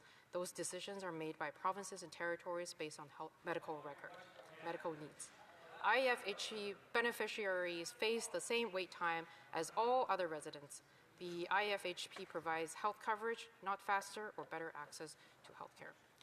Moreover, the health needs of those seeking protection in Canada are important principles behind the program. And those who have filed asylum claims have the right to due process, which includes the right to appeal. The IFHP is tightly managed. All claims are monitored, audited, and subject to integrity controls so that the program remains available only to those who qualify. Pressures on the IFHP are largely driven by the higher asylum claim volumes and by the length of time people remain in the system while awaiting a decision or removal. That's why our government has also taken action to reduce pressure on the asylum system. These actions are working. Comparing January and February 2024 to the same period this year, asylum claims are down by almost 2/3. And with Bill C-12, we introduced new ineligibilities and efficiency improvements which will reduce the time individuals rely on temporary federal support. We also announced co-payments in Budget 2025 to help keep supplemental health care accessible for eligible beneficiaries while responsibly managing growing demand. This will support the long-term sustainability of the program as it continue providing essential support to current and future beneficiaries. The co-pay set to come into effect on May 1st could result in approximately $126.8 million in saving in 2026 to 27 and $231.9 million onwards. In short, the responsible way forward is not to create confusion about who is ahead in line. Instead, we need to keep the IFHP targeted and well managed to avoid increasing the burden on our publicly funded health system while reducing pressures through stronger system integrity and faster processing. That's exactly what our government is doing. Thank you, Speaker. Member for Riding Mountain. Well, Mr. Speaker, the Liberal member did not answer my question. So I'll ask it again. Does the Parliamentary Secretary of Health believe it's fair that rejected asylum claimants receive better taxpayer-funded health benefits than those Canadians that are paying for them? Yes or no, Mr. Speaker? The Honourable Parliamentary Secretary for Health. Mr. Speaker, thank you. The interim federal health program provides temporary limited coverage until beneficiaries are eligible for a comparable provincial or territorial health insurance. It is a bridge, not a substitute, and it doesn't determine placement on healthcare wait lists, which are managed in provinces and territories based on medical needs. Without that bridge, vulnerable individuals may delay seeking care, which can increase the risk to public health and wait times in hospitals and emergency rooms. In this way, the IFHP actually helps to reduce pressure on our health system. The program is tightly managed and only available to those who qualify. Comparing January and February 2024 to the same period this year, we also see that asylum claims are down by almost 2/3. Recent measures and legislation such as Bill C-12 ensure the IFHP remain fair, targeted, and sustainable. Thank you, Mr. Speaker. Member for Similkameen, South Okanagan, West Kootenay. Mr. Speaker, I rise tonight to address the taxes residents in my community pay every single day, specifically gas taxes. I've requested this take note debate in light of the Minister of Veteran Affairs' recent response to my question on April 14th. Her response to my question on these gas taxes was as follows, I quote, "British Columbians are happy to hear that we are making a reduction in fuel costs from now until Labor Day. British Columbians are going to use that to go and enjoy our country as they can this summer. Maybe they will also combine that with the Canada Strong Pass so they can go and explore this wonderful country." The Liberal minister seems to be suggesting that the purpose of gas tax relief is to encourage more people to take a vacation or to go camping. As fellow British Columbians, she and I agree that our beautiful province certainly is a place families should explore. But it's not the main reasons residents in my communities fill up their cars, trucks, vans, or SUVs. A family in Headley does it to get to the grocery store or a hockey practice. A senior in Rock Creek fills up to attend medical appointments or check in with friends. A forestry worker in Christina Lake needs fuel to get to work and then to get home safely. Driving is a fact of life for tens of thousands of residents in my communities. That's not to mention the hauling, the transporting, or the towing that empties our tanks even faster. Subways, electric buses, public bicycles that I often hear Liberals talk about are not available in the communities I serve. A job in the forestry, mining, or agriculture doesn't just happen right down the street. It takes a lot of gas to get to rural school buses or to get to essentials like rural supermarkets. And not just in the spring or the summer, but in autumn and winter. That's why it's now costing a lot more. Higher gas prices truly punish rural communities. This is why Conservatives are offering a full-year gas tax relief plan. Zero federal gas tax on gas and diesel for the rest of 2026, paid for by ending Liberal spending like the gun buyback or consulting fees and wasteful foreign aid. Our plan would eliminate the fuel excise tax, 10 cents a litre, the clean fuel standard, 7 cents, and GST, 8 cents, to save every driver 25 cents a litre. This wouldn't just be savings at the gas station, but also when buying an item that has to be shipped to our shelves, where higher transport costs means bigger receipts. The Liberal plan offers no excise tax on gas until Labor Day. Presumably, that's when Canadians will stop camping. Even now, with the Liberal plan in effect, Castanet reports that prices at the pumps soared to their highest levels in years today in the Okanagan, rising roughly 30 cents a litre from just a night earlier. In my home community of Penticton, every gas station today has it above $1.90 a litre. So my question to the government is as follows. Given these sudden and shocking increases and the instability in the Middle East, why does the member think Canadians won't need gas tax relief past Labor Day? The Honourable Parliament Secretary, the Minister of Finance. Thanks, Mr. Speaker. And what's sort of shocking to me is to hear the member talk as if somehow she believes we operate in a vacuum apart from global forces beyond the government's control.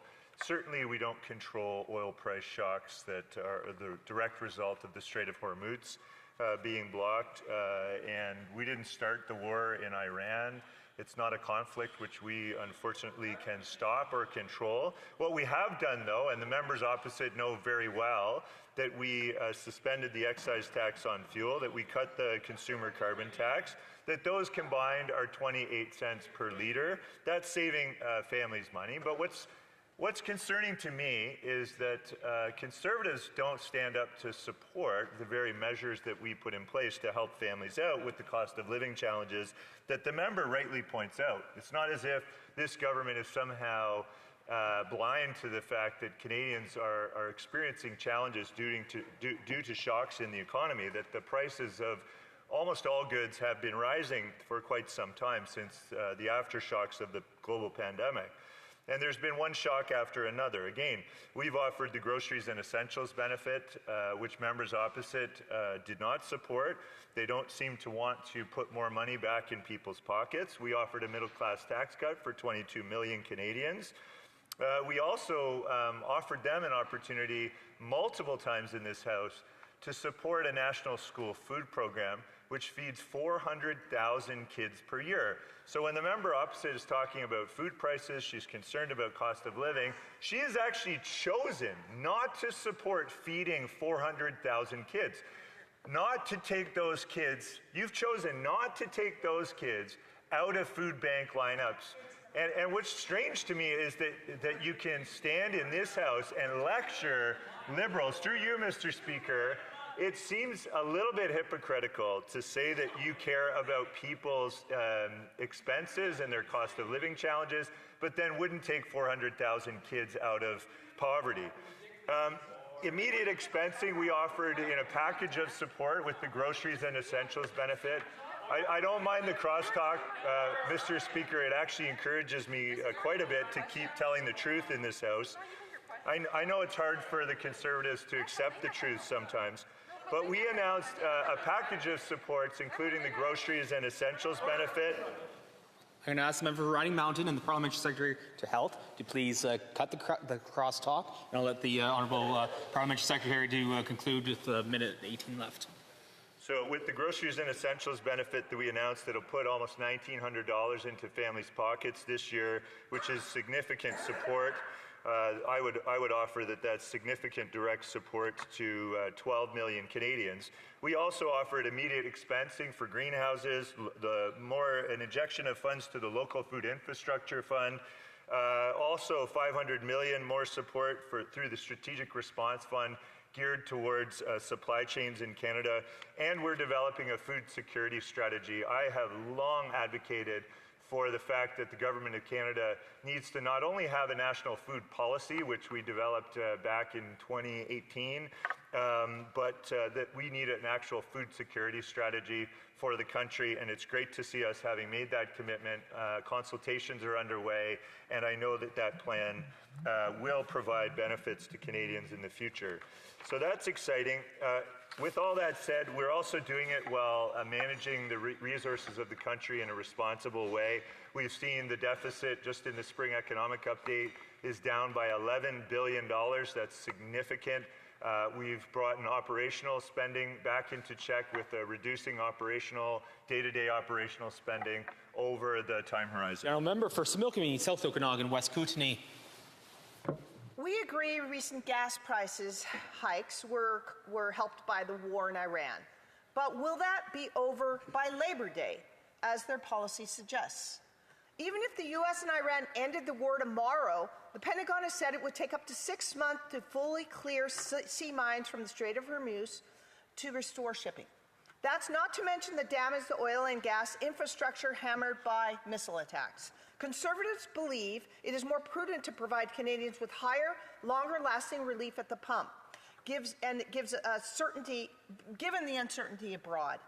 Nations like Australia, Spain, and Ireland all cut their taxes more than Canada has in response. On average, Americans currently pay less at the pump.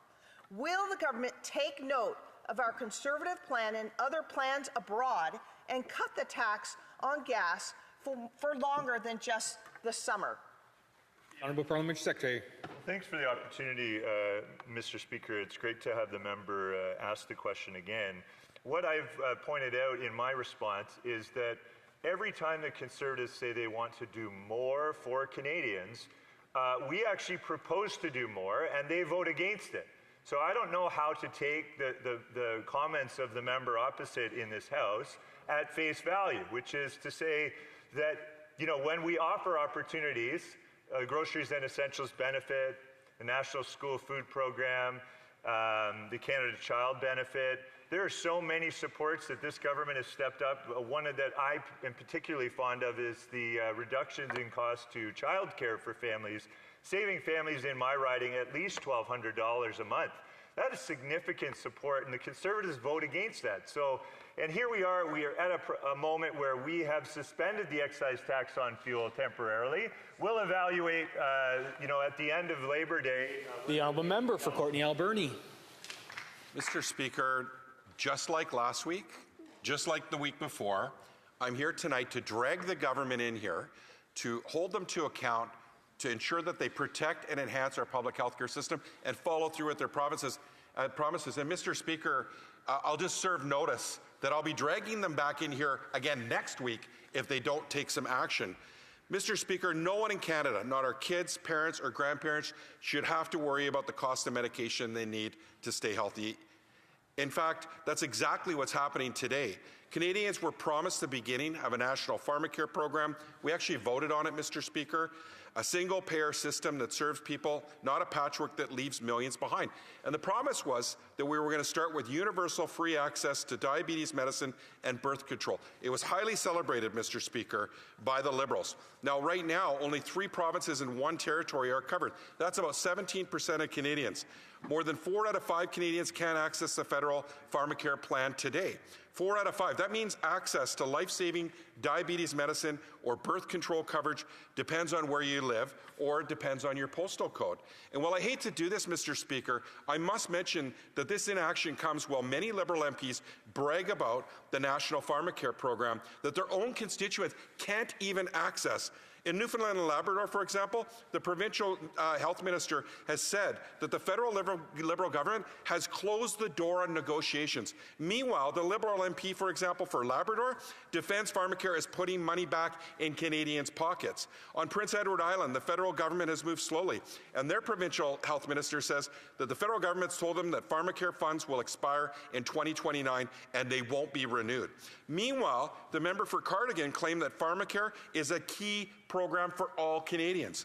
Nova Scotia is ready to negotiate, but it's still waiting for an invitation. Meanwhile, the member for Cumberland-Colchester described pharmacare as an essential service that Liberals will continue to protect. Their premier says he can't even get a meeting, Mr. Speaker, to negotiate a deal. These provinces want in, they're ready to work, but they're being shut out while these Liberals pat themselves on the back. That's not nation building. The Prime Minister was just on CBC 2 days ago, touting his commitment to pharmacare. Even today in question period, he rightly criticized the Conservatives for voting against pharmacare, but only 3 provinces and 1 territory actually have an agreement. Yesterday, the spring economic update, the word pharmacare is mentioned only once. It signals that the Liberals are walking away from their commitment to the National Pharmacare Plan they ran on during the last election. This has real consequences. People are skipping prescriptions, they're cutting pills in half, and they're choosing between paying rent and filling a prescription in a country as wealthy as Canada. That should never happen. That is not what Canadians were promised, like I said, in the last election. New Democrats in this House and across Canada are fighting to ensure Canadians can access the medicine they need, while the Liberals continue to delay and side with powerful industry interests. In BC, pharmacare coverage began on March 1st because the BC NDP government pushed for it, and the provincial health minister, Josie Osborne, acted quickly. She signed a deal. Families in BC are getting that relief, but families in the rest of the country are still waiting. And they're waiting because the federal government is refusing to negotiate. A truly national pharmacare program would guarantee the security Canadians need at a time of economic uncertainty. If the Liberals fail to meet their commitment, they're going to have to explain to Canadians why they're breaking yet another promise. So the question is simple. Will the government reopen negotiations with provinces like Newfoundland and Labrador and Nova Scotia? Will they commit to expanding pharmacare to every province and territory that wants in? Or they continue down this path where access depends on your postal code or where you live? Canadians deserve better than this patchwork, Mr. Speaker. The Honourable Parliamentary Secretary and Minister of Health. Thank you, Mr. Speaker. I want to thank my friend, the member for Courtenay Alberni, for his question. He's been a long, strong advocate for better health outcome in his community and across Canada, and I'm really honored and fortunate to work with him in the House for the betterment of Canadian health outcomes. Those outcomes are possible thanks to our investments in healthcare, just as yesterday's spring economic statement was our government's next step in our plan to build a stronger, more independent and resilient Canada. We know that we're only stronger and more resilient if we have healthy Canadians, and that's something that I think everybody here agrees. That's why our government came to office with the pledge to protect existing pharmacare agreements. We know the role that they play in keeping Canadians healthy. In fact, starting last month, my colleagues' constituents in British Columbia are seeing the effects of their province's pharmacare agreements firsthand since it came into effect on March 1st. Thanks to this agreement, more Canadians have free and low-cost access to a range of contraceptives. Thanks to this agreement, Canadians living with diabetes can get essential life-saving drugs for their conditions. And thanks to this agreement, Mr. Speaker, Canadians are keeping more money in their pockets while improving their health outcomes. I know that the member opposite would like us to go full speed ahead, but recent years have taught us that we need to be mindful of the broader context, both within Canada and beyond our borders, as we make decisions. As we consider the changing fiscal environment, as we consider how policy decisions in other countries impact our pharmaceutical supply, as we consider what we hear from our provincial and territorial partners, all of these things matter. For our part, our government will continue to control what we can. That means working closely with our health partners, including provinces, territories, Indigenous people, to see how we can help them deliver healthcare for all Canadians. Because, as we have always said, we can build Canada strong without healthy Canadians. Thank you, Mr. Speaker. Now, member for Courtenay Alberni. Mr. Speaker, I want to thank the member for coming in here. I know it's inconvenient, but I will continue to drag her and her government here to debate this issue, Mr. Speaker, because what we heard doesn't actually match the reality that Canadians are facing. Great to hear British Columbians are getting access to pharmacare. But the government says pharmacare is moving ahead, but only 4 out of 5 Canadians are actually accessing it. That's not progress, that's exclusion. They say it takes time, but provinces like Newfoundland and Labrador and Nova Scotia are ready now, and the federal government is refusing to negotiate. What we just heard the parliamentary secretary say, it's too expensive. But pharmacare actually saves money for families and for provinces. The real cost is forcing Canadians to go without the medicine they need. And let us be clear, mentioning pharmacare once in a major economic update is not a plan. It's a signal that this government is walking away from their promise. And it's not nation building, Mr. Speaker. Canadians were told this would be a national program, not a patchwork, not something determined by a postal code. No one in this country should have to choose between paying rent and filling a prescription. So the question remains, when will this government stop delaying, start negotiating, and deliver pharmacare for all Canadians? Gentleman Parliament Secretary. Speaker, I want to make it very clear, is never an inconvenience. It's always an honor to come to this House and debate important issues. And I'm never dragged here because it's also my honor to debate important issues and work on behalf of all Canadians on the betterment of their health with a member opposite. Our government remains committed to building Canada strong by investing in healthy Canadians. That means protecting health pharmacare agreements that provide access to contraceptions and vital medications while also keeping more money in the pockets of Canadians. We'll continue to work with our partners on all sides, including the member opposite, to build a healthcare system that meets the needs of Canadians. Thank you, Mr. Speaker. Order. The motion to adjourn the House is now deemed to have been adopted, and the House stands adjourned until tomorrow at 10 o'clock a.m. pursuant to Standing Order 24-1.